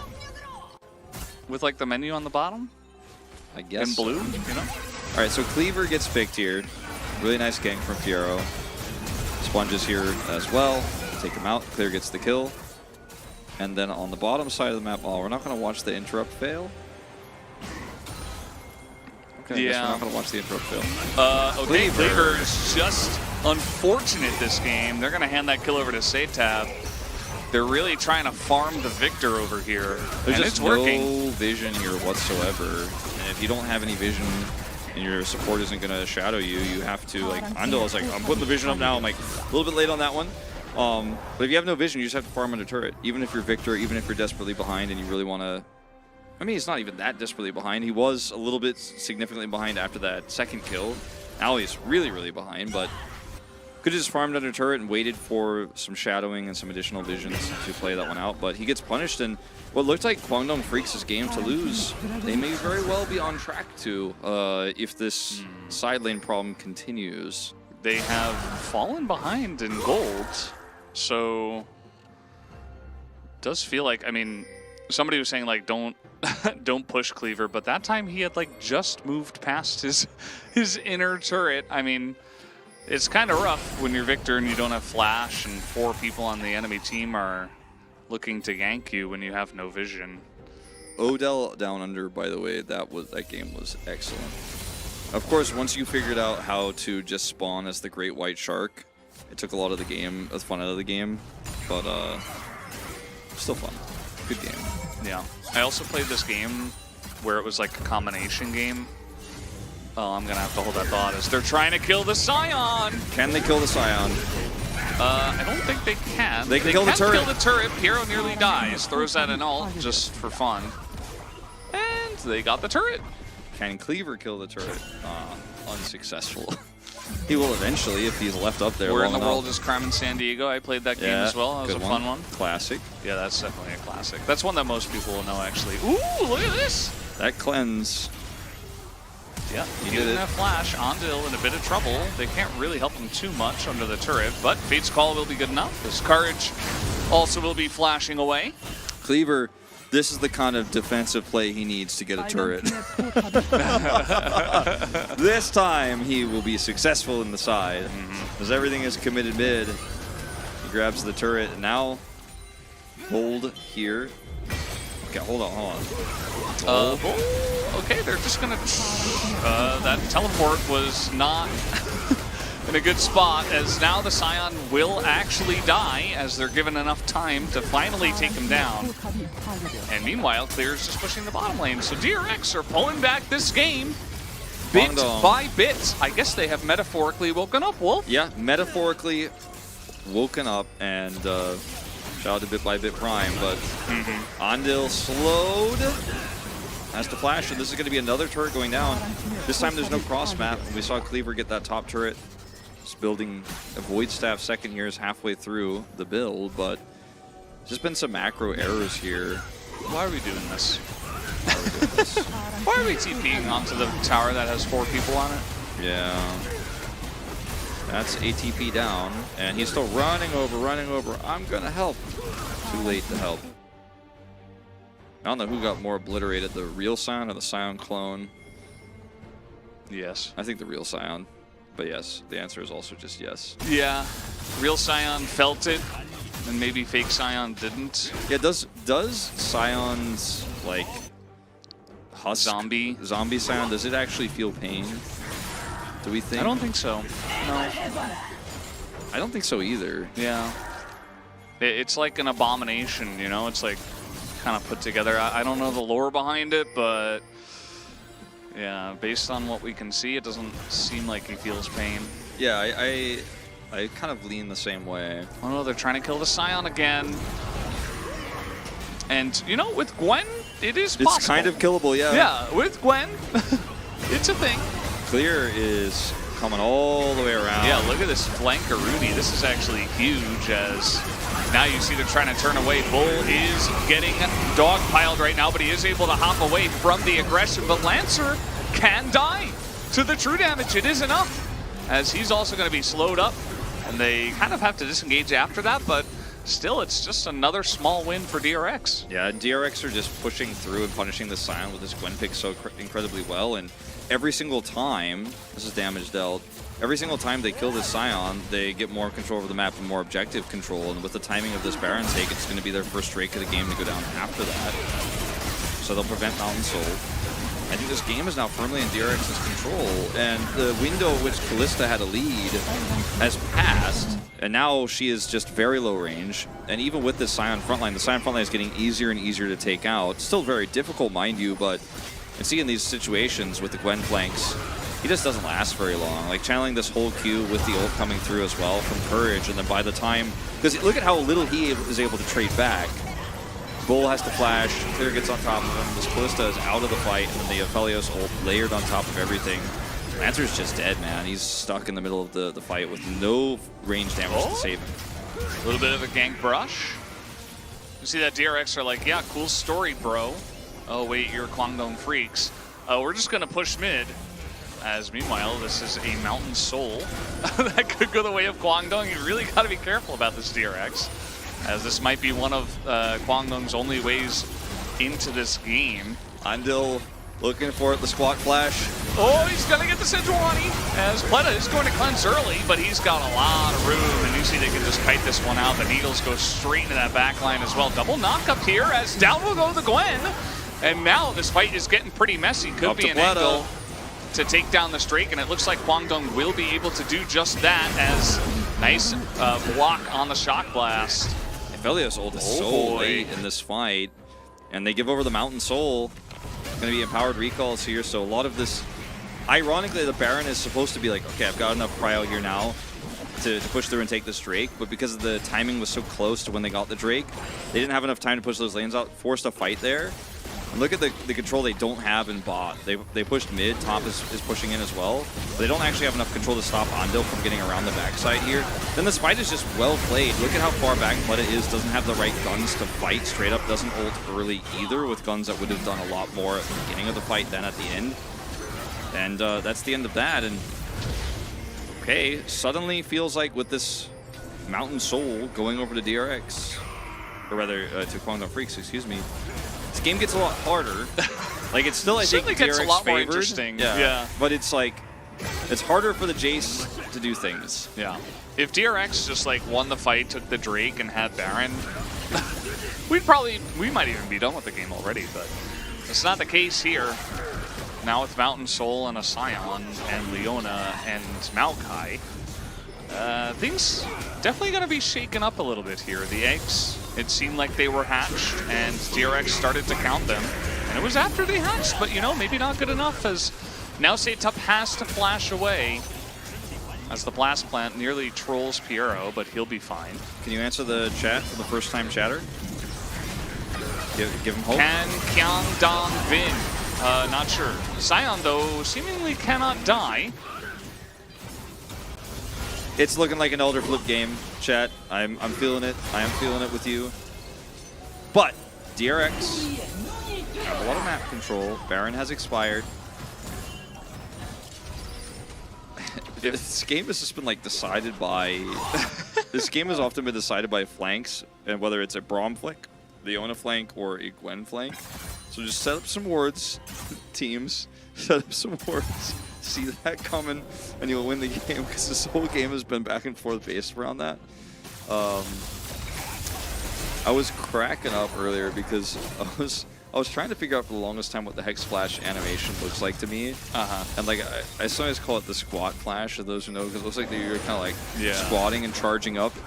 But it reminds me of when a cat gets excited when it sees like a laser pointer, and it's like, ooh. Its butt starts shaking back and forth, and then the cat just Hex flashes onto the laser pointer. That makes sense. That's what was cracking me up earlier, man. It's the cat's like, oh, I'm gonna flash it. So, Wolf, I want to ask you, what's your opinion on Pleda's builds here? I think it's pretty good, because You think so? yeah, he's got those shields up. He's gonna ignore a lot of the initial Leandri's damage and some of the sapling damage. Okay. And in the longer fights, like, he should be able to do a lot of damage with the front line he has, the Gwen, the Sejuani. So the extra lifesteal is going to be great. And a lot of people are like, well, you should go Immortal Shield Bow, but he wants to have some mobility too. Doesn't need it in this case. His team's going to hold the door. Wait, so you can counter one ult with one basic ability? Is that fair? Kind of, yeah. Huh. I mean, he also could have just stood in the Maokai ult and been fine too. And the issue, Wolf, with Pleda's builds is that now he doesn't have IE because he has to go LDR against tanks with Mountain Soul.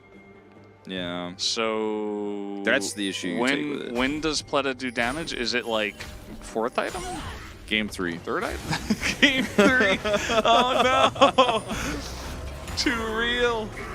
Yeah, but I mean, he couldn't have known at the time when he was putting that Bloodthirster together that the enemy team was going to grab the Mountain Soul. Especially at the game state at the time, it looked like DRX had really taken back control.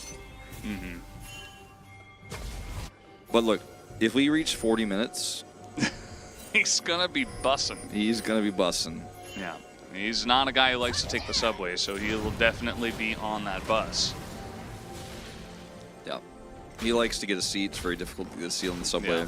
Definitely Bus is doesn't more want to likely. take a taxi. He just wants to save his money, you know? He's got to be bussing. It's the only option for him. But yeah, that's 2 items away. Well, an item and a half, I guess. He did get his last Whisper. That's going to help. It's going to help. Nah, DRX can't lose from here. The Elder I Flip. invite you to emote. watch Series 1, please. Or like any other Challenger series. Let me tell you, Mr. Night Elf, that anything is possible. At this point, I actually have no idea who's going to win this game. I can't make a clear call either way. It's impossible. I just want to see the cats ask for the Elder Flip. That's what I keep seeing in the chat. Whose cats are those? What is that cat? I don't know. I can't mouse over it right now, so I don't know whose emote that is. Clueless. Surely DRX can't lose from here, surely. Yeah. We're about to have some aware chatters. I mean, if that does happen. Baron trade for Elder? Know which one I want. It's I want Elder. the Nexus. I don't want either of these options. Okay, here comes Lancer. Oh, nice interrupt on the Q. As Pleda has to use the cleanse. It's pretty early on. He's got a front to back, but the front is not looking too good. As now we're going to have Piero just burst down. Kwangdong have a front line, and they're playing it front to back. Hondo will survive. That is 2 kills onto the 2 frontliners of DRX. And something happened to that guy as well. Tons of damage traded between those two, as it looks like we will have an Elder, but it will not be flipped. No, no flipping. But, I mean, look at the map. Okay, TP coming in here. They're going to try to trade this for Baron they can use defensively. I actually really like this. There's no vision here whatsoever. But With the Elder buff up, what Kwangdong does with this will be the defining moment in this game, and they're actually going to try to head over here and scout this I out. think DRX get this. The question is, what happens afterwards? Do they get out with this? Because like Lancer's sprinting at them, but he's not going to get there on time, so the Baron goes No the way of flash. DRX. He's got flash over the wall, but there's a Leona here. He might even just burn down to the Leona ultimate. No, he will be safe. I actually thought Setab had no flash. I'm glad he did. Looked like he didn't because he wasn't using it initially, but it was hoping to get the greedy empowered recall. Where flip? Yeah, we're Flip! right here. So yeah, this is where it all starts off with Fleta getting out. But as you can see, as Valdez has mentioned several times, he doesn't really do damage. Piero is dead, and that's the end of that. Sponge over here trying to turn this fight, gets the backline hit with his ultimate, but for what? There's no follow-up damage. Fleta's not doing anything. There's too much in the way to block out this Jace damage. I'm starting to feel like Kwangdong Freaks win this game, actually. The Mountain Soul is just too strong. And now they have Elder. Against Baron, so kind of awkward, but the damage output and the amount of threats they have in this comp, plus the front line, is just too much to deal with. Like, Setab's damage is very front-loaded, and who does he go into melee form onto? Like, who does he actually dive? It's very difficult. Diving the Callista even, she has a Mortal Shield Bow and a Leona attached to her, so... Yeah. Probably a stopwatch for next fight. Like, this is Not the even worst joking. possible scenario that DRX could be in against this comp, like with the Mountain Soul. And Yeah. I mean, Elder is like temporarily a problem, but they had so many structures to break through because DRX had so much control over the map for so long that they can't actually get any inhibs from this, which is kind of hilarious. We might have the double Elder game. Like, that is not necessarily off the cards. Leona has more gold than Braum. It's over. It's done! This guy's got it figured out. Yeah, look at this. Kwangdong just really pushing their Elder advantage. They've got 25 seconds left. Actually going to be able to get this inhibitor clear is just waiting to engage. Yeah, they just One can't. inhib from a 30-minute plus Elder. They need IE for Pleta, and at that point, there's definitely a chance depending on the execution in the fight. I think at this point, though, Kwangdong are so in the lead, or so in control, I should say. I feel like a lead at this point. It's very hard to say any team is in the lead here in this game. I mean, I think Kwangdong have a lead now, though. It does, yeah, it does feel like it a bit. And they certainly have control over the map and over this game currently, so... The Elder's going to spawn in 3 minutes, and I don't think any action should happen before then, as this Baron buff is going to help them deal with this mid push for just a second, for like 15 more seconds, in fact. And Sponge, do not throw your life away. How do you feel about ducks asking for Elder Clip? Is that as good as cats? I think decent. Decent. Yeah, it's a pretty cute duck. I'm kind of down with it. Lancer takes negative damage from this team. They can't break a shield. I mean, like, it's got to be clear, and it's got to be Pleta, and the fight needs to be good. Otherwise... Player looks really frustrated too on player cam. Otherwise, it's just Mountain Soul Scion. So, good luck with that. And Cleaver's, you know, he's been having like a rough time in the side lanes, but ever since they got the lead, he's been doing a really good job at split pushing and just pushing in the lanes, having good timing to meet up with his team. You know, I say this in the respect of challengers, right? Yeah, sure. I mean, With in the our perspective of the challenger in level our macro. ecosystem, Sponge going to clear this ward. They just need to make sure that all of the gold is given to Pleta. All of it. Like, don't take any minions unless Pleta is getting it. Yeah. Because no one else really needs more items to spike. Like, Jace already has a stopwatch. Void Staff is done for clear. He's on 4 items. They're trying to kill Lancer. They get stunned up. He take a huge amount of damage, though, as the front line goes down. Piero is out, and now we got Zombie Scion in, and they force this fight. They do tons of damage to the Scion as Pleta is kiting it back. Can he survive, though, as he is so low on health? He's not even going to get lasered. Quadra kill and a penta for the Aphelios. You gotta be kidding me, Pleta and the team are able to get it in the end. 200 years. 200 years. 10,000 damage in one team fight. 10,000 damage. The pentakill, and that's the game. I think that's the game to 200 DRX. years. 200 years. I don't think they can end, actually. I mean, they can't end, but they're going to be able to get an inhibitor at least. Hold on. Wait. Can he Jace? actually end? Wait, is anybody gonna... Leona's gonna spawn. Yeah, Sion, 10 seconds 6 on Bull, seconds? I don't know. 15. He's trying to end it by himself. He might be able to. Actually, I think he can. Oh, he's gonna hit it. I don't think so. I think he There's can, too I much think he CC. Sion spawns. He's getting in. Another Sion. Wait, where did he come from? All right, What TP, is this Sion? TP, but... The Q. Oh, he's able to dodge over to the left side. And he hits the Nexus. That's enough. Unbelievable. Well, Wow. that is a vote on the non-Infinity Edge Fleta, or Pleta, I should say. What did I just watch? All right. Oh, Hold man. on, I gotta put my ADC vote in. DRX take the 2-0. Nothing to see here. And nothing to see here in completely unexpected fashion. The saddest thing is that because the game ends, we're probably not going to get a replay of that fight, which is really, really sad because I want to watch that again. Because it looked like he was actually about to be under duress. Like, it was so close to him being locked down. Sion's coming at him, and then he just kited back. Okay, thank God. Here we go. All right, so Lancer here takes a ton of damage early, and so this is when DRX realized, like, okay, I think we should take this. At this moment, if you froze it right there, it would have been like, oh man, DRX are gonna like, and they're gonna mess this up. Like, they think they actually killed the Sion, and they're gonna push forward here, and I think they're gonna lose the game because you have all this Victor damage, Bull's damage in the back line, and he gets turned on, he cleanses, he goes back, Sponge is dead, and I'm like, no, there's no way, right? Zaytab does some extra burst, and then Pleta, Jet, hides back, man. You asked me about that build earlier. I think that build, while it doesn't do a ton of damage to Kept him alive. champions, it's why he wins this game right now, wins this fight. It actually, it actually does. Otherwise, he would have died. Yeah.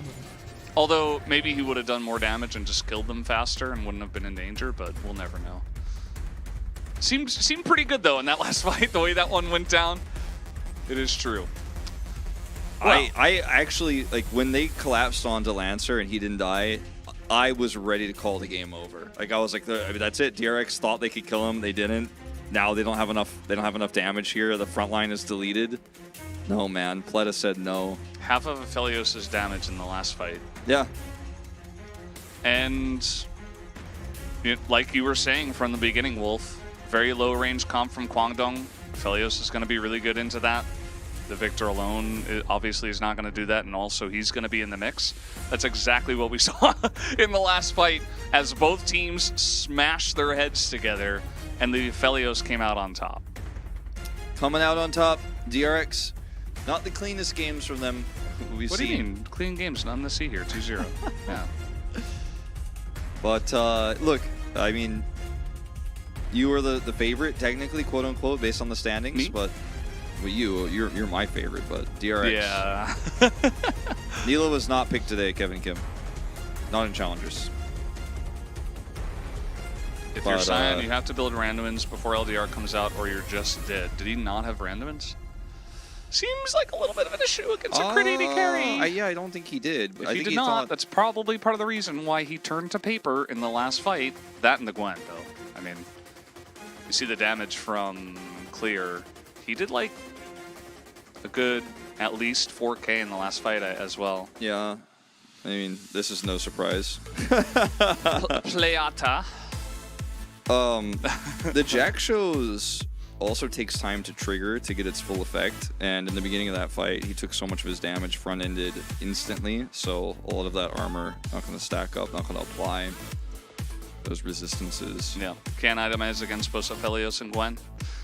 And actually the comp eventually comes through. This is the first POG, by the way, for Pleta. Congratulations to him. Yeah, kind of surprising.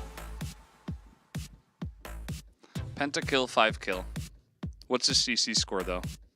I'm very curious if he's over 200. He probably is with Gravitum. Probably pretty close, for sure. There's not a lot to say about that game, man. We said all the things that it looks like they were going to happen. DRX had control, they lost control, and it looked really rough. And then forcing that fight, I think, was not the right call. But Pleta played it so well that it didn't matter. And his kiting was beautiful, and he held his flash. He was gonna do the big damage. Only 580 DPM because, as you said, half the game he did very little, and then he did half of his damage in one team fight at the end, where he gets a penta kill and wins the game. Yeah. That's all that matters. Get that penta, end the game, 200 years. And if you guys can speak Korean, you can head over to the Korean stream at the same time as having ours open and listen to what Plata has to say. Otherwise, good luck. But otherwise, you can just hang out with us and listen to what we have to say. Yeah, true. What do you have to say? Plata is Korean for puts team on his back. I don't think so, but yeah. I don't think so. So Pleta named himself after Fleta, the Korean Overwatch player, is what I was told. Why? I don't know. Fleta is a very famous player who did put his team literally on the back. Why the term Fleta deadlift exists is because of his carrying. In his That's games. really cool. That's a really cool name to have named after you. The Fleta deadlift. Fleta is the goat. The goat. There's another player in Challengers has a similar name to an Overwatch player. I can't remember what it is right now. But we have Pleta. We have somebody else has almost exactly the same name as an Overwatch player. Someone's going to mention Is it. it Samdi? No. No. Do you guys have a spirit champion? Ooh dear, I unlocked him, yeah.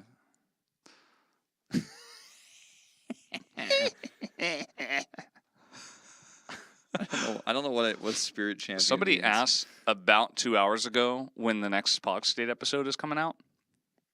It's coming out very soon. I think it's tomorrow or tonight. It's either tonight or tomorrow. If it's tonight, it's probably in 2 hours. If it's tomorrow, 26 hours. 26 hours. There you go. It was a very fun episode again. And yeah. we made a bet. Something's going to happen. No spoilers. No spoilers, but you might want to watch that.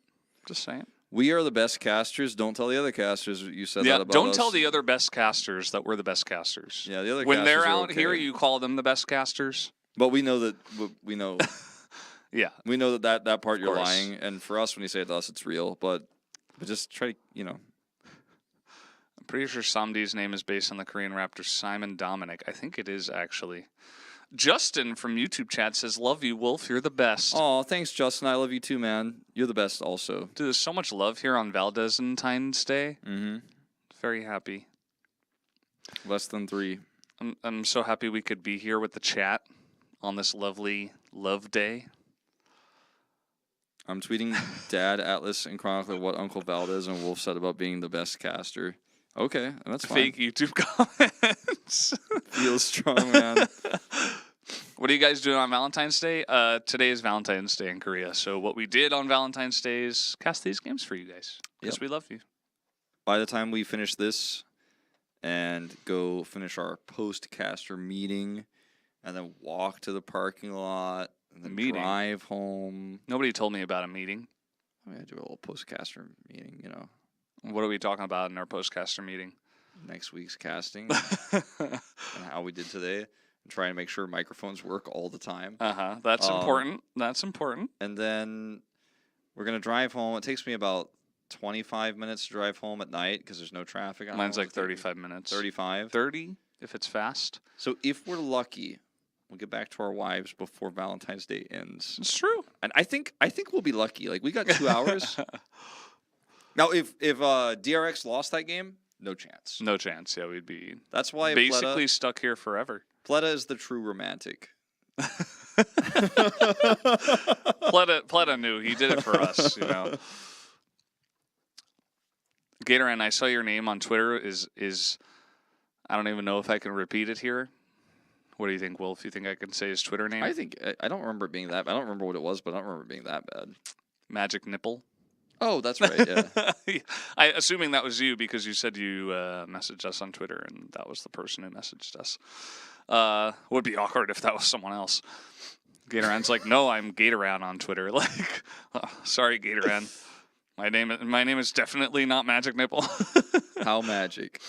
DK Live Sandbox was a banger. It was. It was for some of the wrong reasons. I think D Plus definitely feeling a little bit like there's some improvement needs to be made, some work needs to be done.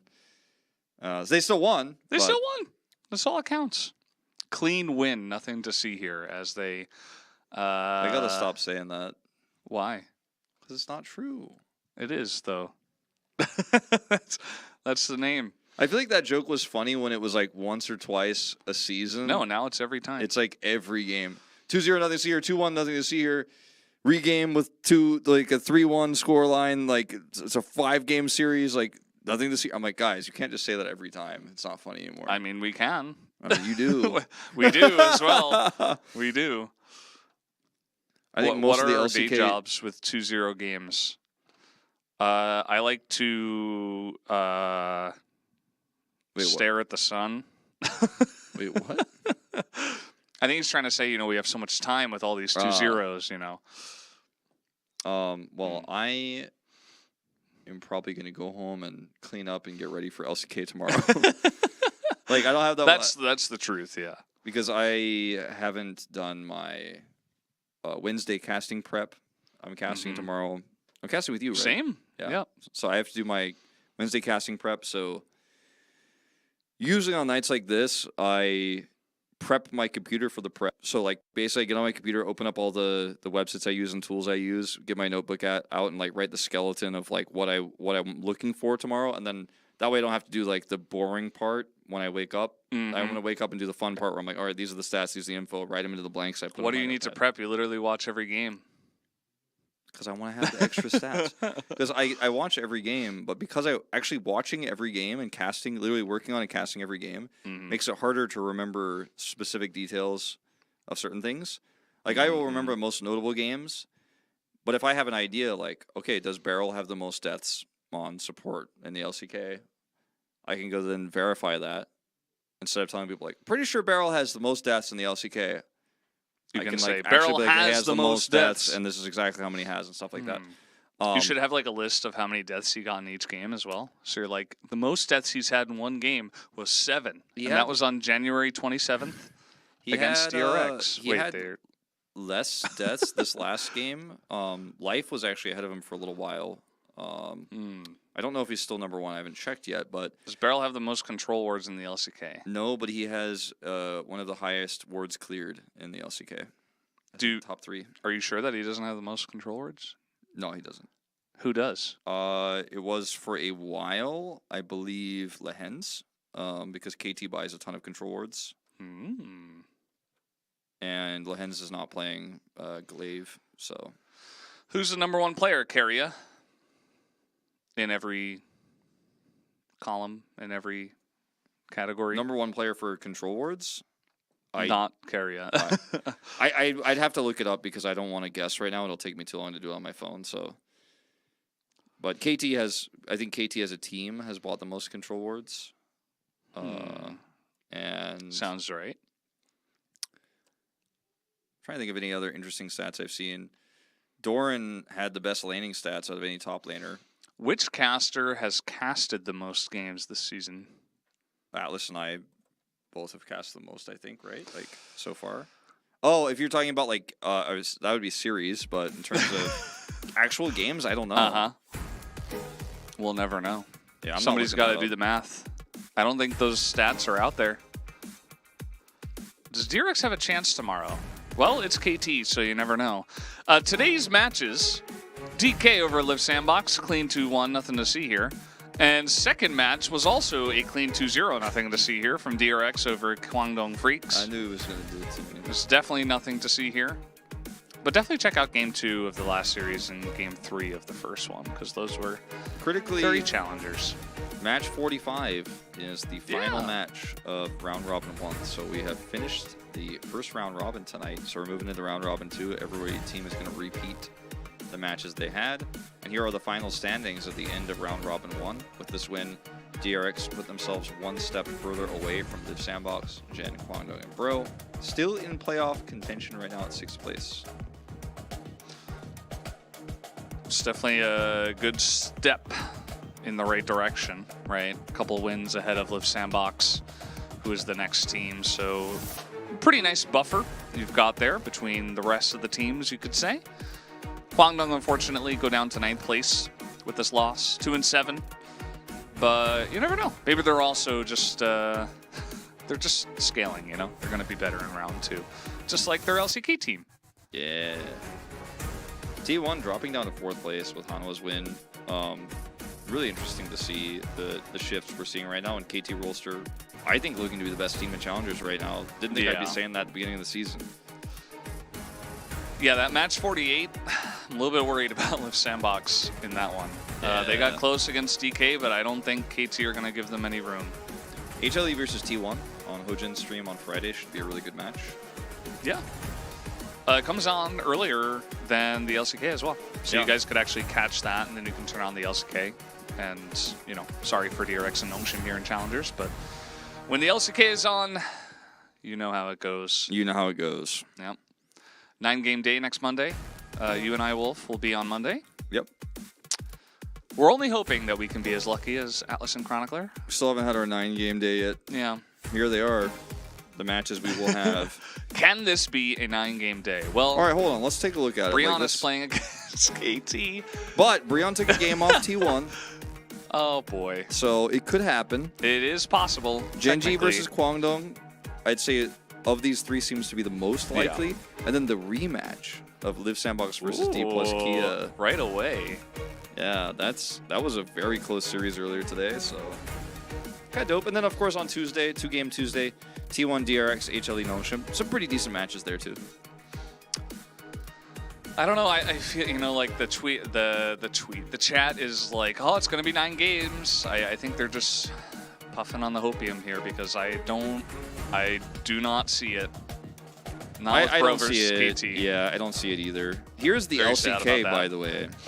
Yeah, we're definitely looking towards the 2 T1 matches. They're both very strong teams that they're playing against, so should be a fun challenge for our current +1 seed. I think Friday and Sunday, both the best days to watch of LCK this week. Yeah. Liv Sandbox T1, Gen.G T1, D+, Liv Sandbox, and then there's some other good matches kind of scattered through. I think Brion D+ could be interesting. I don't think it's going to be close necessarily. I also Maybe think 3 games. Could be. And HLE DRX on Friday is also kind of like, if you're a Hanwha fan, you hope it's not close, but you never know. The team has been up and down. Does KT go 2-0 against DRX and Nongshim, 2 of our weakest teams in the LCK? Yes. I think it's a 4-0 week for KT. Really? Yeah. I mean, somebody's excited. If you predict otherwise, I need a 5-page essay on my desk tomorrow. No, but that's the easiest thing to mean because people are just going to be like, well, it's KT. You never know what's going to happen. Yeah, but I think we can reasonably predict based on current form and the patch what's going to happen. You can't use logic. That's I not can. fair. That's not fair. I can. Watch me do it. All right. I am We'll excited see. for KT. A little bit. He's This is not the good. This is not the fun week to be excited for KT because they just 4-0 and everyone's like, "Oh, is KT good?" I'm like, "No, they were good last week. This week is the free week. Then the next week, that's when it gets interesting again." KT 2-1 both games. Maybe. Clean 2-1. Nothing to see here. It could happen, actually. I think DRX might, you know, maybe they're going to be the ones to metaphorically wake up and say, like, whoa, guys, we were sleeping. Let's I'm just get on leaning our back game. in this chair. It goes pretty far back. It goes back, man. Speaking it goes of which, like longer than guys- my mic cable. Yeah. All right. Yeah, you know, unfortunately, this is the end of Valdezentine Day with Wolf. So thank you guys for Valdestin. watching. My Valdestiny is to now go home and prepare for LCK tomorrow. Just See you like guys Wolf. at LCK tomorrow. See you guys at LCK tomorrow. Goodbye. Thanks for watching. Bye.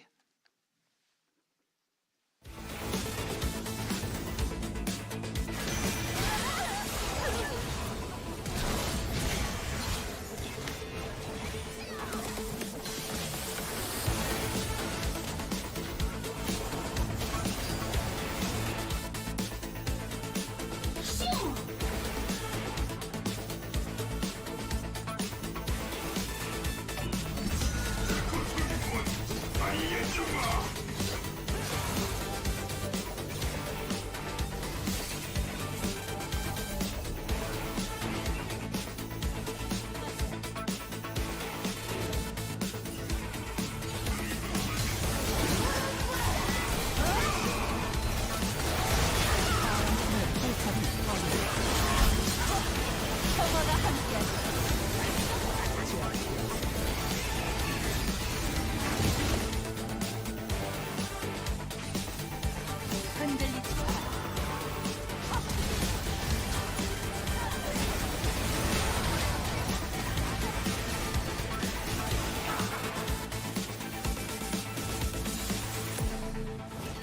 함께하시길.